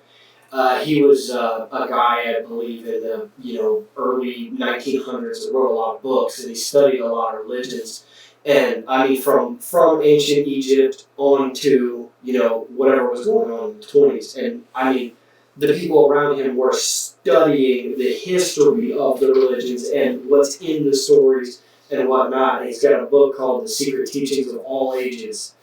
And it is drawing parallels that says it's basically all the same story.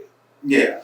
And I forgot what point I was trying to make there, but it's I feel like largely it's all saying the same thing, and it all gives you a direction in life that's better than if you didn't have it. Mm-hmm. I do believe in a creator. You know what I mean? I do believe that this was all created in a certain manner, and I do believe in, supreme being. I think it's really cool stuff. I guess if I had to describe it in a term, I would say that I believe in an architect. Like of the universe. Because, here's the thing, they talked about the Big Bang. It doesn't matter if you're talking about people that are spiritual, religious scholars, or any of that. So, science will say the Big Bang is what started the universe. And okay, you know what I mean? I'm not sure how much you guys can derive from light that many millions of years old, but whatever. But okay. What? So and you're saying that the Big Bang started, and that's what started the universe, and that prior to that there was nothing. Yeah. How can there be absolutely nothing to cause an explosion like the Big Bang? That's impossible. And if it is possible, okay, then what was existing, what was going on before that? Yeah. And so, this is where you get into thoughts that are so big that it's almost like swallows you whole, because it's like, so then if there is a creator, which I do believe that there is a creator of some kind. And the reason that my mom would be like, well, it's blasphemous. I'm like, no, because I know the Bible well enough to know some of the stories in it. But I know the core value of it, and I believe that if I was created in an image of God, that He would have blessed me with the curiosity to ask questions, because one of the things you guys say is to not worship false prophets or idols. Mm-hmm. And it's like, how do I know that this religion that you guys have made, which has caused more death than any one other thing in the world, isn't the false idol that you're warning me about? There are a sect of people, especially in early Christianity, that say that exact thing. Yeah. I should be questioning it. They say that the Abrahamic God is actually Satan, or whatever. The God of Israel, they say, is actually Satan, and that's why all the destruction and stuff like that. I'm not saying I subscribe to that. What I'm saying is there's a whole group of people that do believe that. And I find it fascinating. Yeah. But here's my deal with a lot of traditionally religious people is right now I'm learning about as much of this type of stuff as possible, because if there is, and I do believe that there is, a truth that you cannot refute, why wouldn't?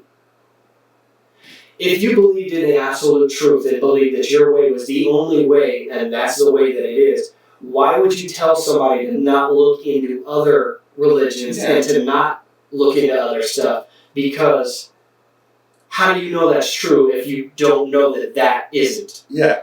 Yeah. You know what I mean? Yeah, I know. It's like, and to me, there should be no threat to look into it. Yeah, there should be no threat. And to me, it's like oh man, I don't even remember what I was going to say. To me, it's, from what I gather at this point, which I'm not straight and narrow on, I'm not dead set on this, I'm learning about it. It roughly all says the same thing. And what that is to me is the truth, Yeah. Love your neighbor. Yeah. Don't be a dick.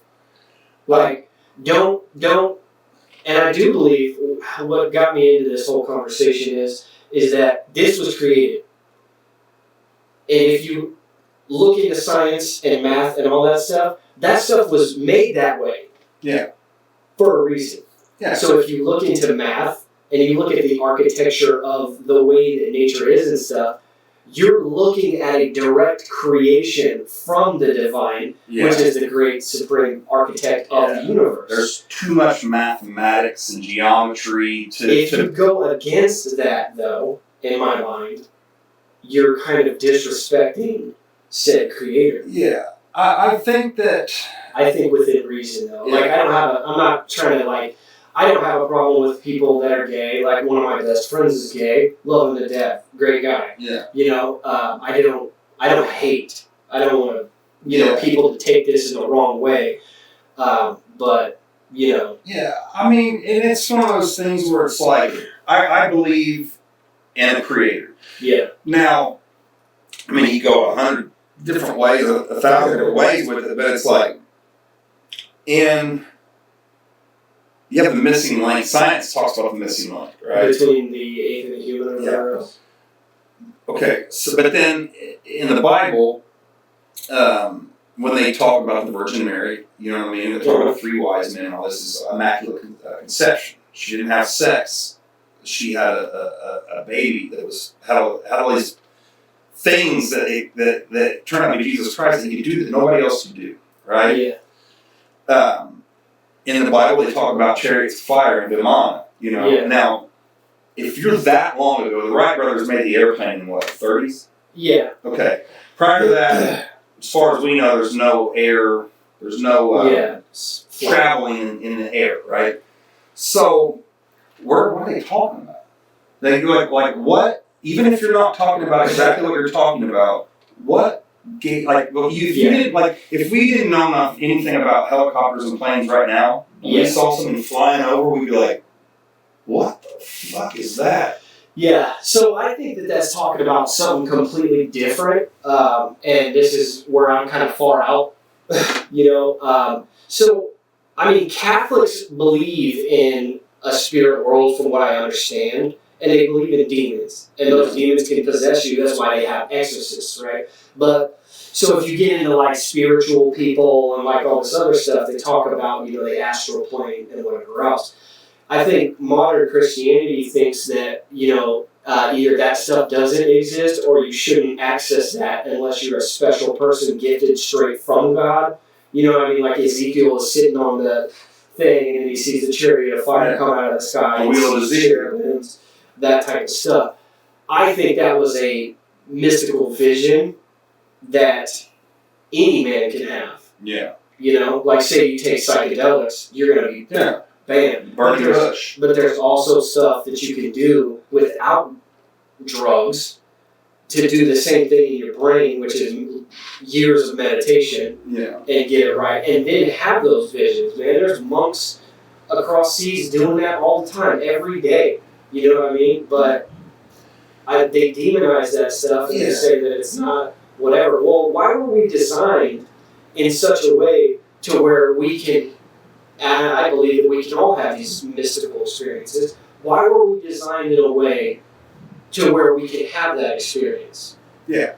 Is it because we're not supposed to do that and that's all devil worship and it's all, bad and terrible? And if it is devil worship, and that is what is going on in the Bible, which I'm not claiming any of this is the truth. I'm just not learning. Put it out there, So, these are just questions that I have. And if you can answer them, please put it in the comments. Man, I know a lot of my people are devout Christians, and I love talking to them because they kind of make sense out of all of these questions that I have. It's sort of cool. But, you know what I mean? Yeah. I'm just curious. I'm a curious person. I mean, there's a lot of things that, the things that, as far as, I don't believe saying that I don't believe in the Bible makes me not a spiritual person. I separate the two. So, you guys have your religions, and there's a number of them that exist, and I've got no problem with it.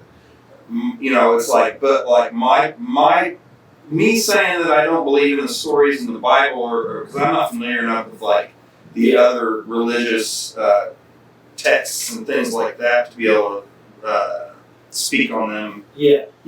But I know the Bible well enough, and I'm like, what it comes down to is there's some things if it is true, you guys put some things in there that make me a little bit apprehensive, like the Tower of Babel story.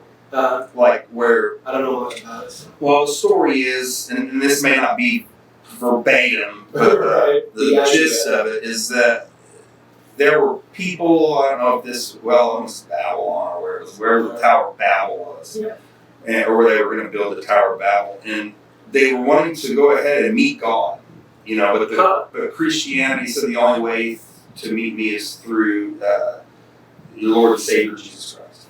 So they're building this tower to the skies to meet Him, and they're however long it takes them, years, and they're getting to the point where they're like close to heaven.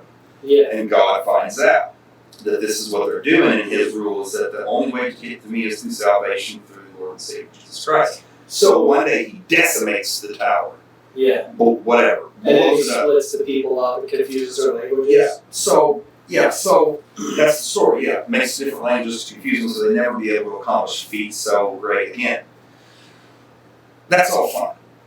Until you ask the question, like, how did that go about? So are you telling me that, me and you are building the stairs?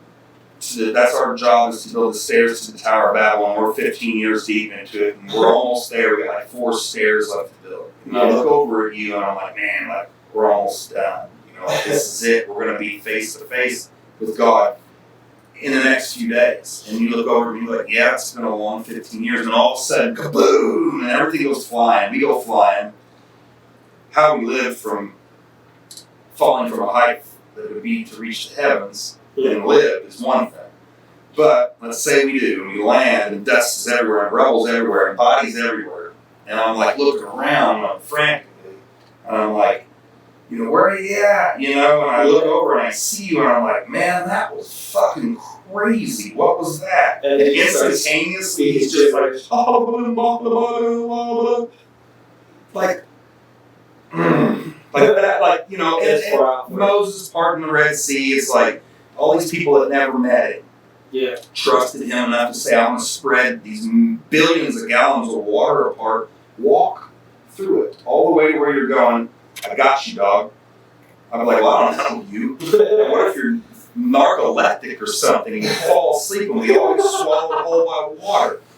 Just little things like that. And that doesn't make me blasphemous. It's because I still believe in a creator. Yeah. I just not going to swallow the whole my depiction of him based upon a man-written book. So, for me, I think some of that stuff is taken a bit too literally, as opposed to metaphorically. But like I said, I don't know enough about it to even really have an opinion on, especially. And most people don't. Even people that will try to explain it to you, they trust it wholly and fully. When you ask them, I'm not saying everybody. I'm just saying a lot of the people. It's they're like, just have faith, man. It's that's the answer that you give time. Just have faith in God.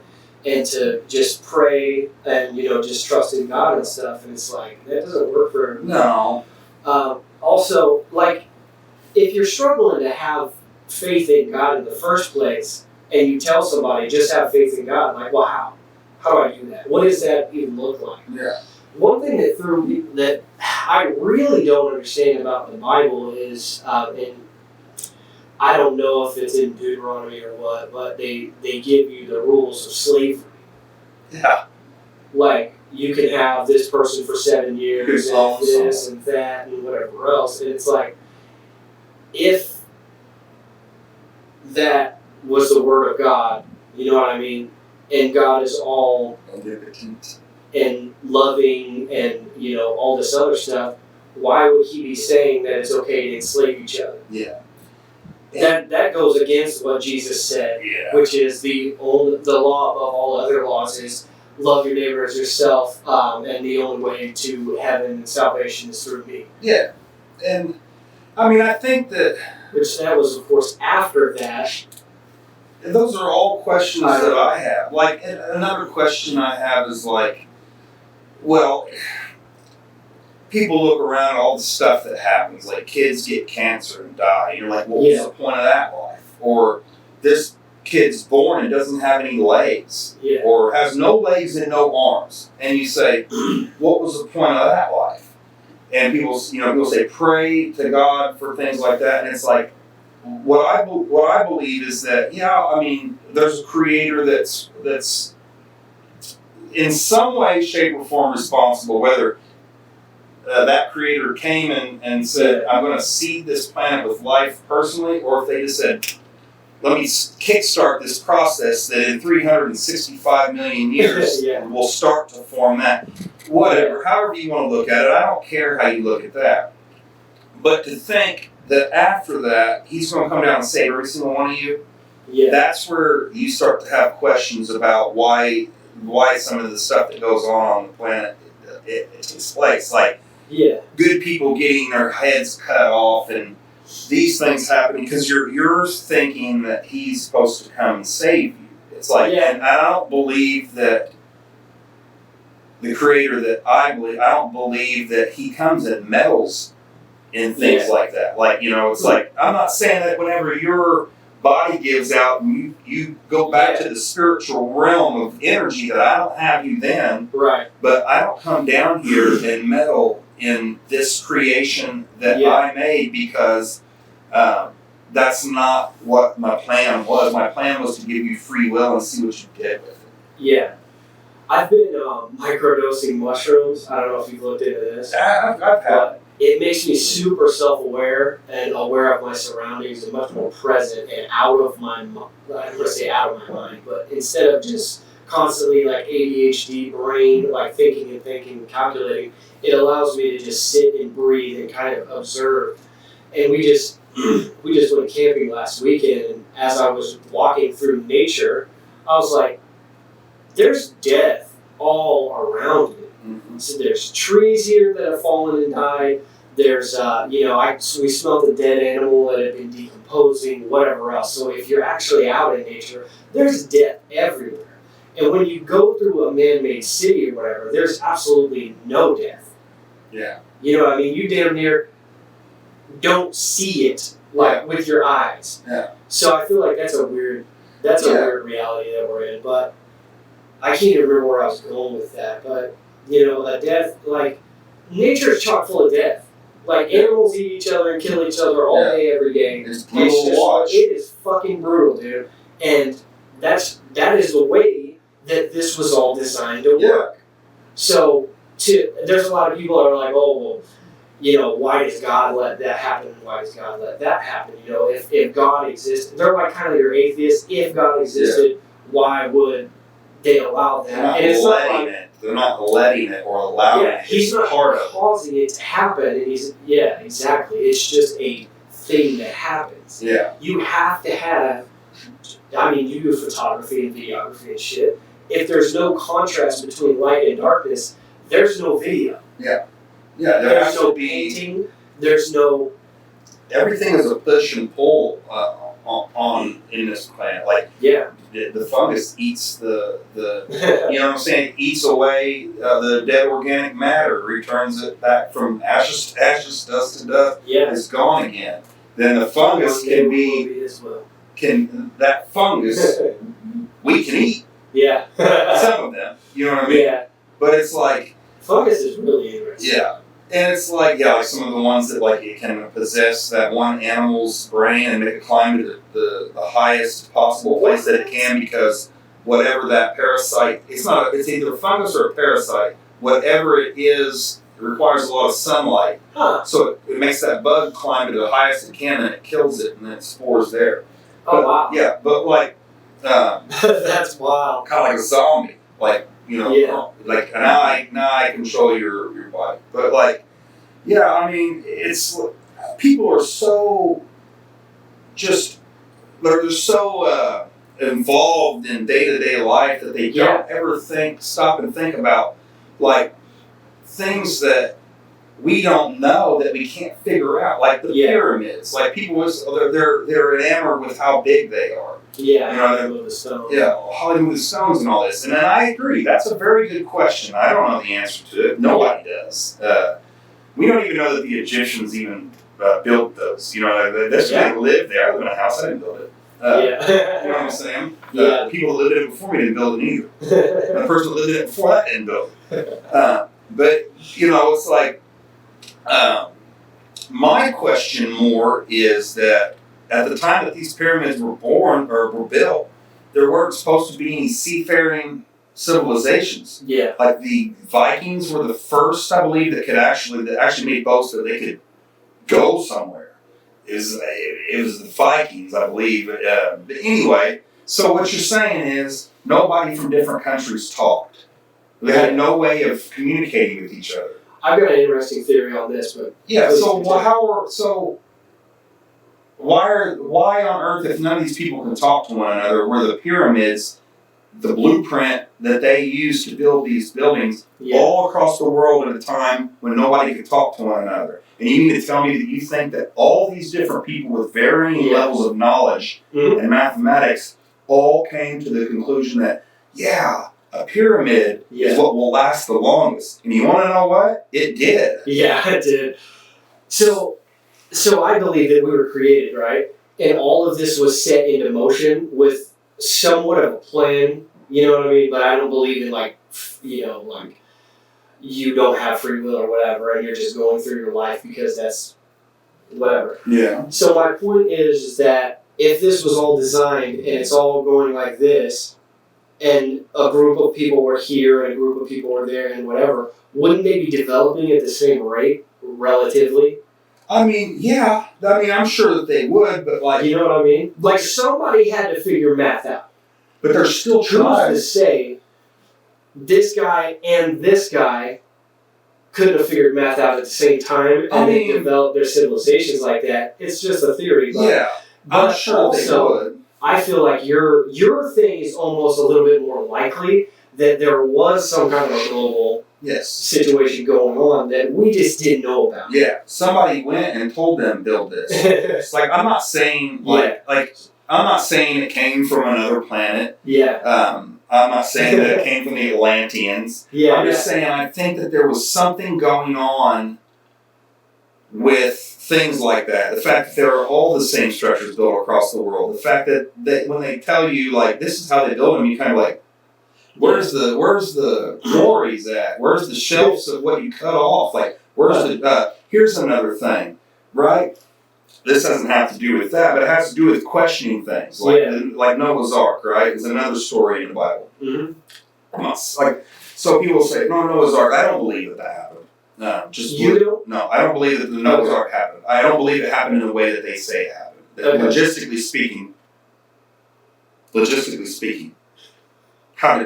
quite a feat. That's quite a feat. And then you have to think about all the animals that you had to keep away from each other, the natural predators, what they eat for all this time.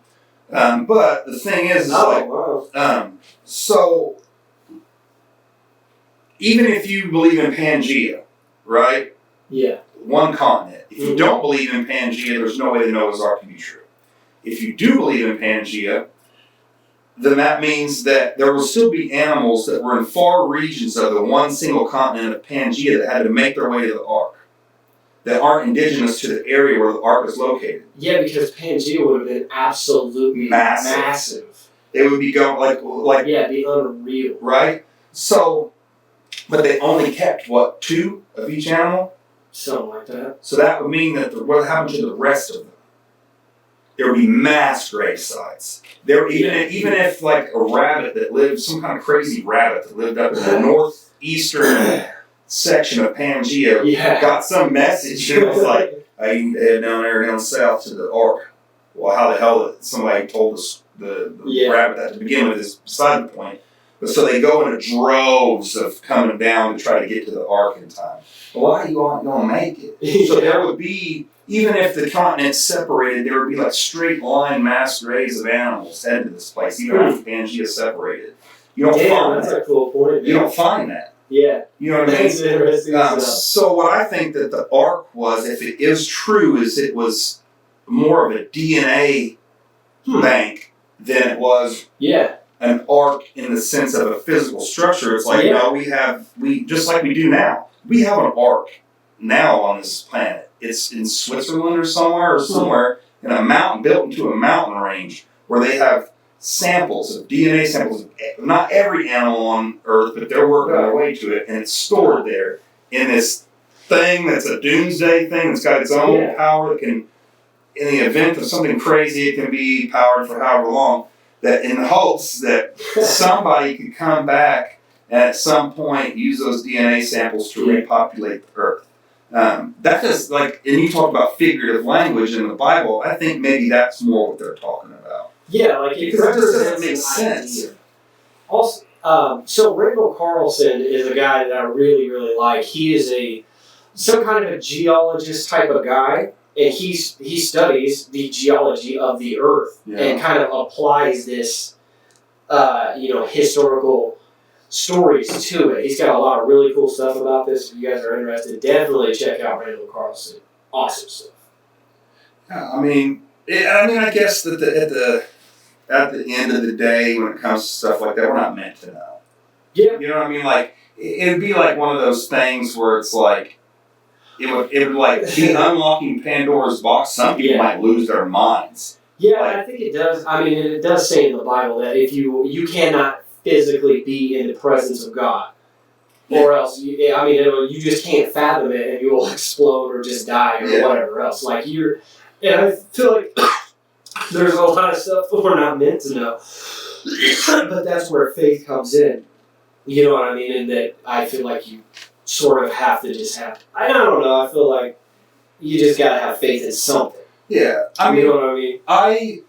And that something should be a thing of good. Yeah. And that's the weird thing about religion is like, and this is the flip side of religion when you start to say that religion should be part of the government or should be, put in schools and stuff like that. Definitely be 100% separated. Yeah, because the problem is, like, you guys are talking about religions that you like. It's like there was a video of I don't know if it was in Delaware or somewhere, where they allowed somebody to come in and sing a church hymn or something at a city hall meeting, right? So this other dude petitioned to sing the Satanist church hymn. Yeah, they had to let it. I think that is hilarious. They had to let it. Yeah. And there's a video of it in a black cloak singing this. But you know what Satanism's mantra? Well, Satanism is not Satan worshiping. Yeah. Satanism is a religion, and its mantra is do whatever makes you happy so long as it doesn't impede the happiness of someone else. Or hurt someone, too. Yeah. I do remember that. Which... it seems like a pretty simplistic, straightforward mantra. It's like... It is, but also I feel like that could fuel your ego, and I feel like it does with a lot of those types of people, like excess is okay. One of my favorite things about what the Bible says is that gluttony is not okay. So, like, if you eat too much food, that's not cool. Yeah. I'm sort of a libertarian, too, so that's where some of this is coming from. If you want to drink alcohol, drink alcohol. Just don't be a drunk. Yeah. You know what I'm saying? Don't, Yeah.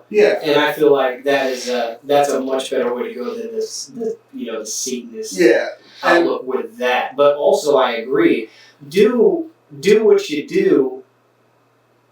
Just don't hurt nobody else, and don't hurt their feelings, and don't, sometimes feelings need to be hurt. Yeah. Like we were talking earlier. Make sure the reason for you doing it is right. It's just. Yeah. Yeah. So. But what I guess what I'm getting at by that is like whenever people start to throw religion into things like lawmaking, things like that, it's like, you do have to realize that it's like, some people don't believe in that shit at all. You know what I mean? It's like, and honestly, at the end of the day, let's just be real, there's no evidence of it other than the Bible. It's like, so, with that being said, to impose that upon somebody that doesn't believe it, and they say, well, I don't want to live by that because I don't believe in anything, and then somebody say, well, you're wrong. And I'm like, and then you'd be like, prove it to me like you have to prove anything else.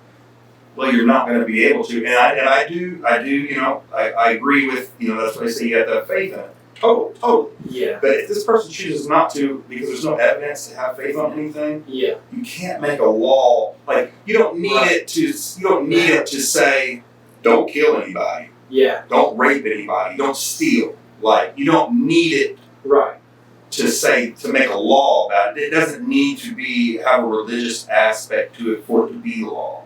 And it's crazy, because other countries would start having some crazy shit. Yeah. I fundamentally disagree with you on the point that there's no evidence, because to me, mathematics, geometry, and science and whatnot proves the existence that this was created. Yes. And if in fact this was created, then that means there is a God and whatnot. Yes. But as far as like, I understand what you're saying, but you know. But you see, I'm not saying God. I'm saying creator.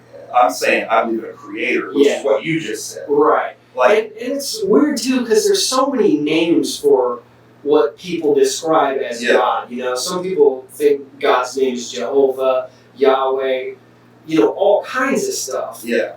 And it's just, it gets confusing. It does. And what I'm getting at there is not like I believe in a creator. Yeah. It's the religion that so what I'm saying is like, I believe in a creator, but the religious stuff muddies the water. Yeah. To me, like it's an unnecessary. Like you tell me I have to go in that building and talk to God. You want my money? Yeah. You really think God cares about money? If I give you money. Yeah, it's like I don't need you to talk to God. Like, and I've been told that, or whatever the creator. Like, well, that's how Protestantism broke off Catholicism anyway. You know what I mean? Because the Catholics are like, oh, well, we'll forgive your sins if you give us this amount of money, which is obviously fucked. Yeah. You know what I mean? It's like you can't, I mean, nothing against Catholicism necessarily in reference to any other religion, but y'all guys need to, y'all guys got some problems going on. You covered up child molestation for 20 years. Yeah. Like, now, how can you tell me to follow anyone in your church when the people in charge of the church were covering up molestation for 20 years? I'm sorry. I'm sorry. I'm going to say it. Fuck you guys. Like, I'm not saying about Christianity or any of those other things, but like, you guys did some stuff, man. Yeah. I think that the only, so going back to the religion when it comes to legislation about laws and shit, I think that should be completely separated, except for what's in the Constitution. Yeah. It says, one nation under God. It doesn't say one nation under our God. It doesn't say the God of, Israel. It doesn't say the God of the Hindus or whatever else. One nation under God, which is a monotheistic situation. Like, so for me, I don't care what you believe in, just believe in something. Yeah. You know what I mean? Yeah. And follow what your teachings teach you as long as it's a good thing. Yeah, it makes you better because of it. Yeah, it makes you a better person, which then, in turn, the people around you take that as inspiration. They become better, and it's just better, as opposed to watching a fucking TV where, you know what I'm saying, what you're ingesting is make money, buy cars, and all this other stupid shit that absolutely does not fucking matter. Yeah, none of it matters at the end of the day. What matters is what we were talking about earlier. Yeah. Who are you inside, not outside, not what are you dressed in, like what, you know what I'm saying? What kind of bullshit you got on your body, not what you hop in, it's not what you do for a job. No, it's the essence of what you are. And I think we lost all that because we created money and all this stuff. And it's not all lost, but it is harder to... It's, because you don't have, like, before... I'm trying to mute it. Like, before, like, you would work hard with your family. You know what I'm saying? Yeah. And, like, you were, like, mostly with your family all the time. You had a farm. Like, I'm talking about way back in the day. And then, like, then they changed it, and, like, now you can't just have land. Yeah. You can't just claim land. You have to buy it from us, even though we didn't buy it. Yeah. And it's like... So then you have to have a job, and now all your time is this. You don't have time to ponder the meaning of life anymore. That, I think, is the best point of the whole fucking situation that we're doing right now. If you're concerned, if your mind is concerned with your job, your mind is not concerned with who you are inside. Yeah. If your mind is concerned with your bills, and is all this other man-made created bullshit that does not matter. Yeah. If you're concerned about that, you're not concerned about the real shit. Oh. And if you're not concerned about it, you're totally blind from it. And if you're repressing all of that shit anyway, because of the way you were fucking brought up or otherwise, and what society says you should do, and all this other bullshit, like you will not ever see that. And I feel like that is a sad reality of a lot of people, like you were saying about your relationship as well. If you've not experienced that, that's sad. Yeah. That's sad, man. It's heartbreaking. Yeah. It's not sad like, oh, that's sad. Like it's genuinely heartbreaking. That's sad. And I mean, it's like, and not that anybody's asking, but if somebody asked me, they'd be like, knowing the way that it was going to go. You know what I mean? Like, would you do it again? Oh, man, absolutely. Yeah. Because if that's the way it has to go, like, it went as it should. Yeah. Well, that's a thing of faith. Yeah, like, the kids, and that's the weird thing. I mean, it's like, when she passed away, right? The weird thing about it was, she went and dropped off our oldest daughter at her sister's. Mm-hmm. My oldest daughter was at her mom's here in Albany. Her son and her daughter were hanging out somewhere else, so the only people that was there was me, her, and the twins. The twins obviously were so young, they didn't even have a recollection of it at all when they get older. Yeah. So, if she had to go, isn't it weird that all the people that would have been emotionally wrecked of being in the house and watching this take place, they were gone. Mm-hmm. It fell on me. Now, is it the most one single most gut-wrenching thing of my entire life? Yes. But none of the kids they'll never have that image or that scenario in their head ever. Yeah. So it's just weird things like that. It's like it's always weird. I'm a spiritual person, not religious. Like I said, sometimes something will happen, mm-hmm. and it'll be an abstract sign, mm-hmm. but you'll be like, yeah, that could be just a coincidence. Mm-hmm. But man, that's happening an awful lot, and it's like, is that energy? It's like in the movie Interstellar. I don't know if you ever watched that with Matthew McConaughey. It's a really mind-blowing movie where the planet's dying, they send him and some other people off, and they figured out wormholes, they send them out in the fucking way out in space. Wow. They have 3 different expeditions going to these different planets to see if they can sustain life, because they think they can. And in the movie, when they're in these different places, because when you get next to a large mass, mm-hmm. time passes by slightly slower than it does if you're not next to it. Yeah. If you stand next to the pyramid and watch people that are out there 2 miles out walking camels, time is going by faster for them than it is for you.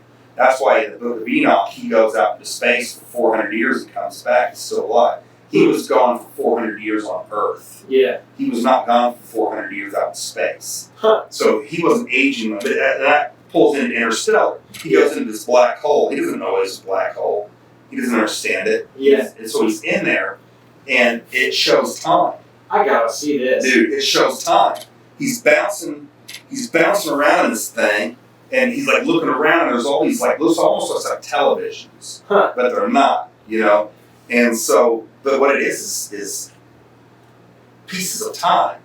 And he tries to go back and talk to his daughter, who's now 90. You know what I'm saying? Wow. And he's trying to bang on this thing, but he can't. You know what I mean? She can't see him, but his energy knocks a book off of the bookshelf, right?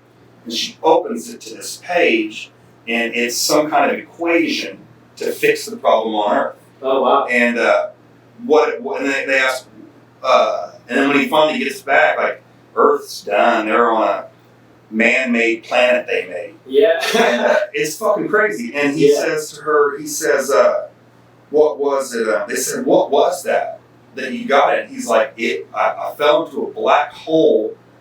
And he explains it. He's a physicist. He's like, this was a time something constructed by a precursor of an earlier human civilization that had already been wiped out. They made that. And the way it shows it is is that possible? Yeah.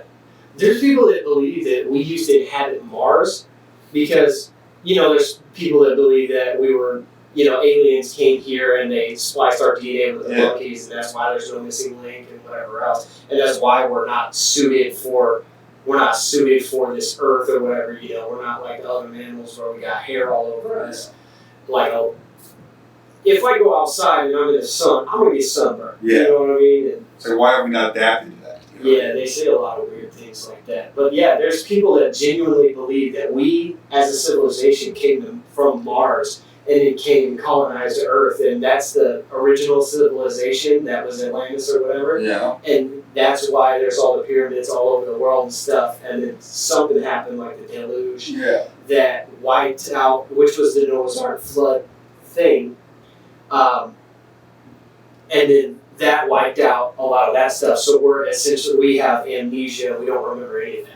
I mean, who knows? Who knows? I mean, it's like, because who knows that even on this planet that we haven't went through multiple close extinction level events that we had to go back to square one, because our most for generations. Our most wondrous creation is the internet so far. Yeah. I mean, if you think about it, the not just it itself, but the implications of everything that happened as a microcosm of it. Yeah. You know what I'm saying? And it's a weird thing. It's like, numbers are bouncing around the sky, we just grab them out and it decodes them, and now we watch TV. Yeah. And everybody's like, that's cool. It's like, no, that's fucking nuts. And now they've got quantum computing. Yeah. They got quantum computing that can, because it doesn't just do problems in ones and zeros. Yeah. It doesn't. But what I'm getting at is so that's what we've done. When we get light bulbs in people's houses? Yeah. 19 what? 19? I have no idea. Has it been 100 years? No clue. Probably not 100 years. I should probably know that. So in 100 years... I think it's almost been 100 years. Okay. Wasn't it like the 30s or something? Something they like started that. pioneering all of that. So we got a light bulb. I know. Let's say 1930s. They put first light bulbs in people's houses, right? Yeah. And now here we are, let's say, close to 100 years later. That's a blip. Yeah. In our grand civilization. scheme of things. Think about even this, dude. Growing up without the internet. Yeah. To having... you remember what your first computer you got? The damn thing was damn near the size of this desk, you know what I mean? Then you got your big ass monitor on it and whatnot. This thing has infinitely more computer power right in your damn pocket. It's fucking crazy. So if we went and showed this to somebody that was alive 100 years ago, they'd be like, "You're a magician. You're a magician. You're something. You're something, right? This is magic." Yeah. Because even to me, it seems like magic, kind of. That this is that easy to do. It's like, and that's showing that to somebody that was alive 100 years ago to show them how far we've come in 100 years. Yeah. Right? And so here we are, in this age now, from then to now. Yeah. What if there was a civilization that had 500,000 years ahead of us? And they're like, oh yeah, we figured internet out I don't know, 410,000 years ago. The shit they would show you, oh dude, you would be like they're probably far beyond anything like this. They're like, oh yeah, we've been in space. Instead of going from, you've shown people how they talk about bending space, instead of traveling from here to here, we just fold our destination over to us. Mm-hmm. We don't go anywhere. Or how that dude that Bob Lazar that blew the lid off Area 51 stuff. I've seen a lot of bullshit on alien stuff, but man, some of the stuff he says, it's wild. It's like some of the stuff that he says is verifiable, even if he wasn't working on alien stuff. How on earth did he know that Area 51 was even going to do any test flights of any kind? Not UFOs, but Area 51 was to do experimental aircraft from Lockheed Martin, during the Cold War. So. I don't tell the public, oh, we're going to fucking test flight an F something this night at 8 o'clock. Well, the problem with that also lies in national security. Yeah. So if the opposition knows that you got this technology, oh shit, we need to be working on it. Yeah. You know, they obviously you want to have some skin in the game, or you want to have some like a, I don't know, like a wild card or something. Like say World War III pops off, you don't want them to know everything you got. No. Like you want to surprise them. They're not going to tell a civilian that. Right. And I don't think that they should. No, they should. You know, because they'd be like, hey guys, look at this stuff. They'd be all on TikTok talking about it. The crazy shit is like back when they were doing that during the Cold War, they knew when Sputnik was coming over. Yeah. The Russian satellite. They knew when it'd come over twice a day or whatever, so they'd pull all the air stuff back into the hangars. Yeah.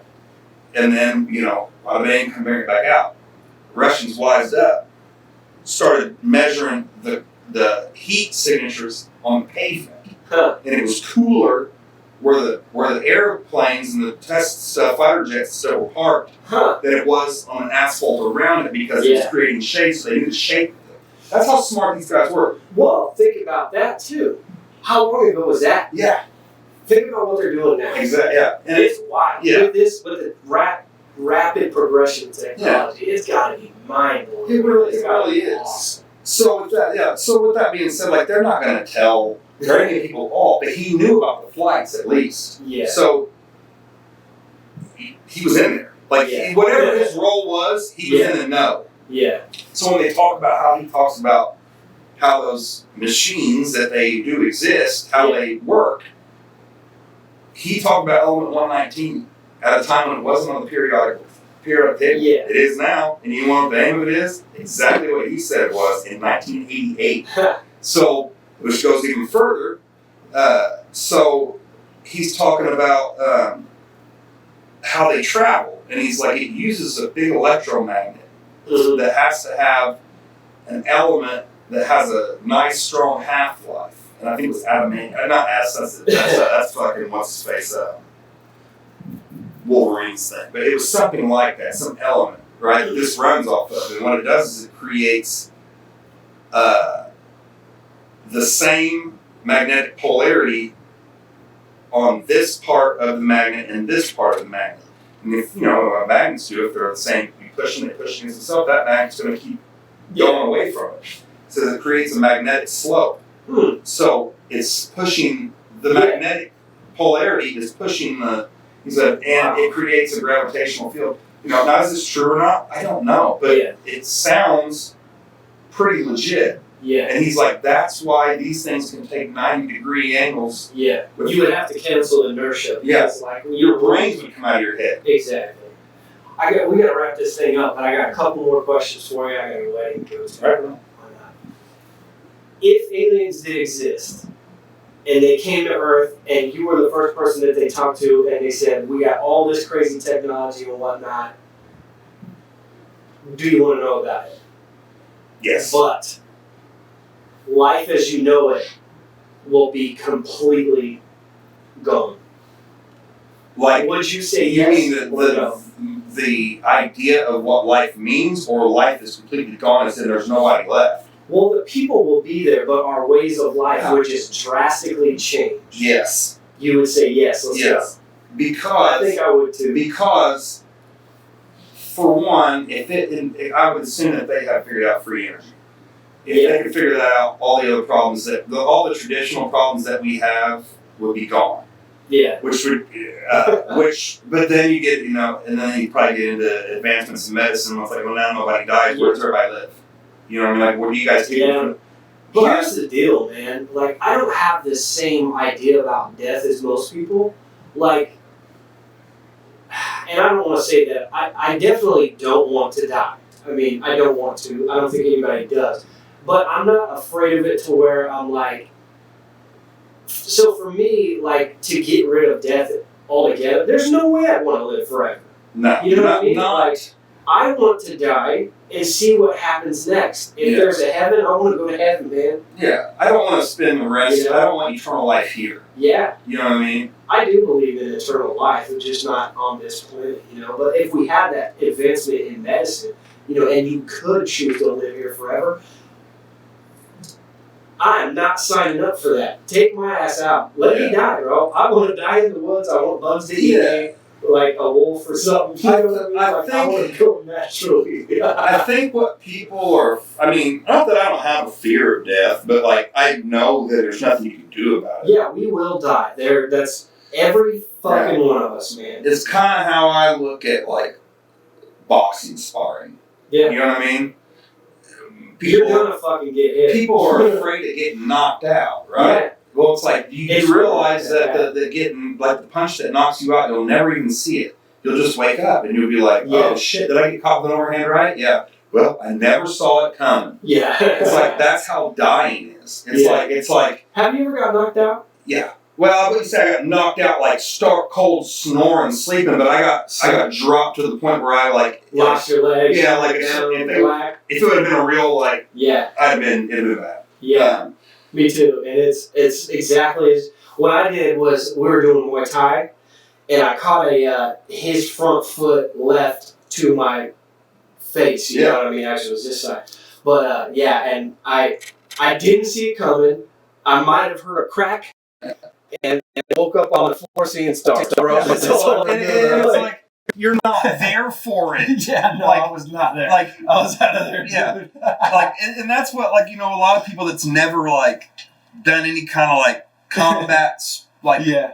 martial art or anything like it's like it really isn't that bad getting punched in the face. It's like not. It it's- sucks the next day. yeah, it's like getting hit in your midsection and stuff. That fucking sucks.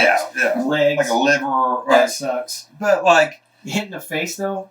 no, it's just Tear my face up. don't I got hit Yeah. again. Don't care. The first couple times it's shocking, but Yeah.